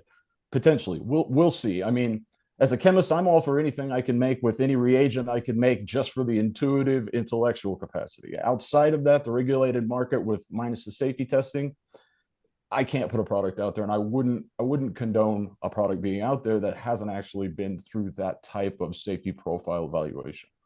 But there's much respect, Tim. Much respect. So Tim, what do you? So you make solventless hemp hash? Is that yes, absolutely. Unfortunately, due to the regulatory standards, it is a diluted form of solventless extract. You have to mechanically separate out all your heavy terpene and heavy volatile fractions so that you could technically reintroduce and dilute your overall psychoactives fractions for your delta 9 THC. Everything predominantly stays into the carboxylic acid form, but at the end of the formulary process, you get down to what needs to go to the market. It still has to abide by the total delta 9 THC weight by weight. So to even get there with a raw extract, you would either have to reintroduce non-native terpenes, of which not necessarily always the best idea. But then secondarily, if you do introduce the same terpenes that you previously mechanically separated, it's not as bad, but it's still something that a consumer, I would personally think, would want to be aware of. So the products you're making are mainly deconstructed products that you're controlling the formulaic work at the end result. With the That's what I'm- solventless SOP, Right. yes, absolutely.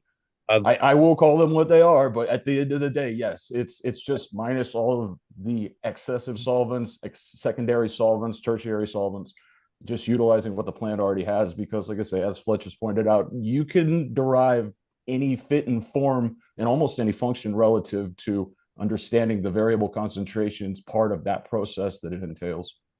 Sure. Yeah, the hemp world, you know, I've had a license in that world since 2012, and it's, you know, I know Mark, you've spent your career tinkering for a long time in that realm. Where do you think this goes, you know, from where we're at? You know, like it just seems so far down the rabbit hole. How do we pull that rabbit out? Realistically, there is no type 3 on an AOSCA certified seed list, unfortunately. Doesn't matter where you go, most regulations that come on board state to state to state seem to want to use either the previously established standard in Colorado, to where you could have up to 3 years prior showing that it is within a hemp program's compliance for field production. So really what it would look to would be more of the seed forms that I think Ryan would speak to the most, with where essentially you're doing the encapsulated seeds to where you could get a better genetic expression within a self populace, or even down the line to where you've, I don't want to say genetically modified, but you have gene excluded a populace through allelic separations. To do that, that would really intrinsically make it so that every type of variety that would come out and every expression that would come out would be more intrinsically tuned to the type of epithelial thicknesses on the trichomes that we really need to keep the vessels as vessels, instead of getting essentially the soup mess that I guarantee every one of you, anybody that's ever tried to make solventless out of hemp gets. And it's not even just the shit or the, I don't know, the amount of wax, that the shape of these trichomes are not circular. They're not round oftentimes. Absolutely. They are malformed intrinsic to what we're trying to separate as, with fixed micron forms in our sieves. Yes. So it makes it a little bit tough. So if we can at least get to that level to where we are able to do that type of genetic evaluation on these plants and do selective breeding relative to gene facilitated breeding, then we could really finalize a end product for the market that we could say consistently could go through an AOSCA certification. And then ultimately we would have a utility function for it, as opposed to just a broad-based extract. Because with solvents, as everybody knows that is a chemist, Dr. Mark involved, we can get a lot of different things as long as the specificity of that solvent is relative to the substances we're trying to extract. In the solventless SOP, we get everything that is there relative to the extrusion force, heat, and pressure applied to that system. So for us, we're getting essentially, within a native conformation sense, more native substances. But then as a precursor, we're looking at it as downstream, these have more utility for the diversity of what's really there. Excuse me. From a genetic and genomic point of view, I get it. From, you know, just a genomic marker point of view, I think that's where we have to get to a place with that. But I think the market demands something much faster than that process can provide us. You know, oh, absolutely, absolutely. The market uh, demands what they could have like received 3 days ago relative to a click on the internet, unfortunately. They've been asking for this product for over a decade now, really. Absolutely. And even in working with the type 3s that we've been able to develop, developing 8 type 3s specifically to be able to bring to market has taken in excess of 9 years. And that's just the only people that are actually, like, you know, operating in this realm are not doing it by regulatory, no, ways. absolutely. I guarantee you, a CDA auditor, if they knew that your moral majority product was coming from a THCA base, they would not license you. They would not license that plot. They just wouldn't do it. So it's really tough to get. But in Colorado, they're extremely questionable on what they're considering relative THCA as a precursor, because they've got a lot of laws that they've recently established relative to that, especially with the safe harbor base that we have. So we're allowed to have relative amounts of precursor now, but we still can't go past the USDA standard of 1% for it. It's kind of an odd thing to where they're at least allowing processors to remediate just a little bit, at least on the front side, but they will not allow us necessarily to put a final product out into the market under that standard. Got it. Even labs have actually recently started denying a lot of the consult people that we work with, to where they're saying that this is technically a type 1 plant. So being a type 1 plant, we legally can't test it because it doesn't fall under the industry compliance standard for the USDA. Well, wow. That was we're going deep here. We're almost at 5 hours, if you can imagine. Went a little past the amount of time I usually take these, but that was awesome. And I want to thank everyone for kind of coming out and sharing. Sorry that damn it, Bobby missed us. He was going to come on today and share. And I guess he had his wife hurt her foot or something. So we'll hope that she's better and hope that he's okay. We'll talk to him the next time. Definitely want to thank all of you guys for coming on, from John and Tim and Collin and Jenn and Aaron and Dr. Mark and Nick T and In-House and Wade Laughter. I'm definitely going to give you the option, Wade, if you want to close us out with a 30-second to a 5-minute, whatever you want. I always like to give you that opportunity. But first, before that, I also want to thank everyone for watching. We had almost 500 people watching live today, which was incredible. I want to thank Sean at Heritage Seed Bank. You guys can check them out at heritageseedbank.com. #Church15 will give you a 15% discount off of that. I want to thank the team at Low Temp Industries. Shout out to you guys. Obviously, that's lowtemp-plates.com. You can check them out. And a big thanks to Puffco for sponsoring as well. Those are the 3 sponsors today. Big shout out to Puffco, puffco.com, or at Puffco, Puffco on Instagram. I'll put all the links and all the things in the description of the video, and we will definitely see you next Sunday. Shout out to Skunkman Sam for being such a huge inspiration to me in my life over the last 25 years, totally inspiring me on such a huge level. It felt great to look up to someone of his caliber. If you're going to look up as high as you can possibly look up. And I feel like I chose pretty well with that. And I want to thank him for that and thank everyone else for just coming and sharing. And yeah, what a great Sunday morning to share with all of you. Wade, do you want to share with us? Do you want to take us out, brother? Yeah, I wanted to jump in and offer this. I was an indoor grower for 15 years, and then I grew outdoors for 10 or 12 years. And there's been an incredible amount of information shared about how to create the best quality cannabis so that you can create the best quality hash. And this panel is full of professionals. I don't consider myself really a professional in this work. I love it very much, but have never had to take on the responsibilities of a major company like many of you are doing. That being said, we started off with talking about taking care of yourself, your own needs. And I would like to point out that I think most everyone on this panel started off not really knowing what you were doing. And you learned. Maybe you learned by experience, maybe you learned by talking to people who knew what they were doing. But the real trick is to get started. Don't be shy. You learn from what you're doing, and you can make some really beautiful hash. But you have to do it. And I know Skunkman Sam would definitely encourage anyone and everyone. Grow if you can, make hash if you can, enjoy.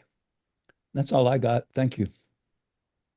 Thanks for coming, everybody. May that full melt bless your bowls sooner than later. We'll see you next time on Hash Church. Peace out. Bye, everyone. Thank you.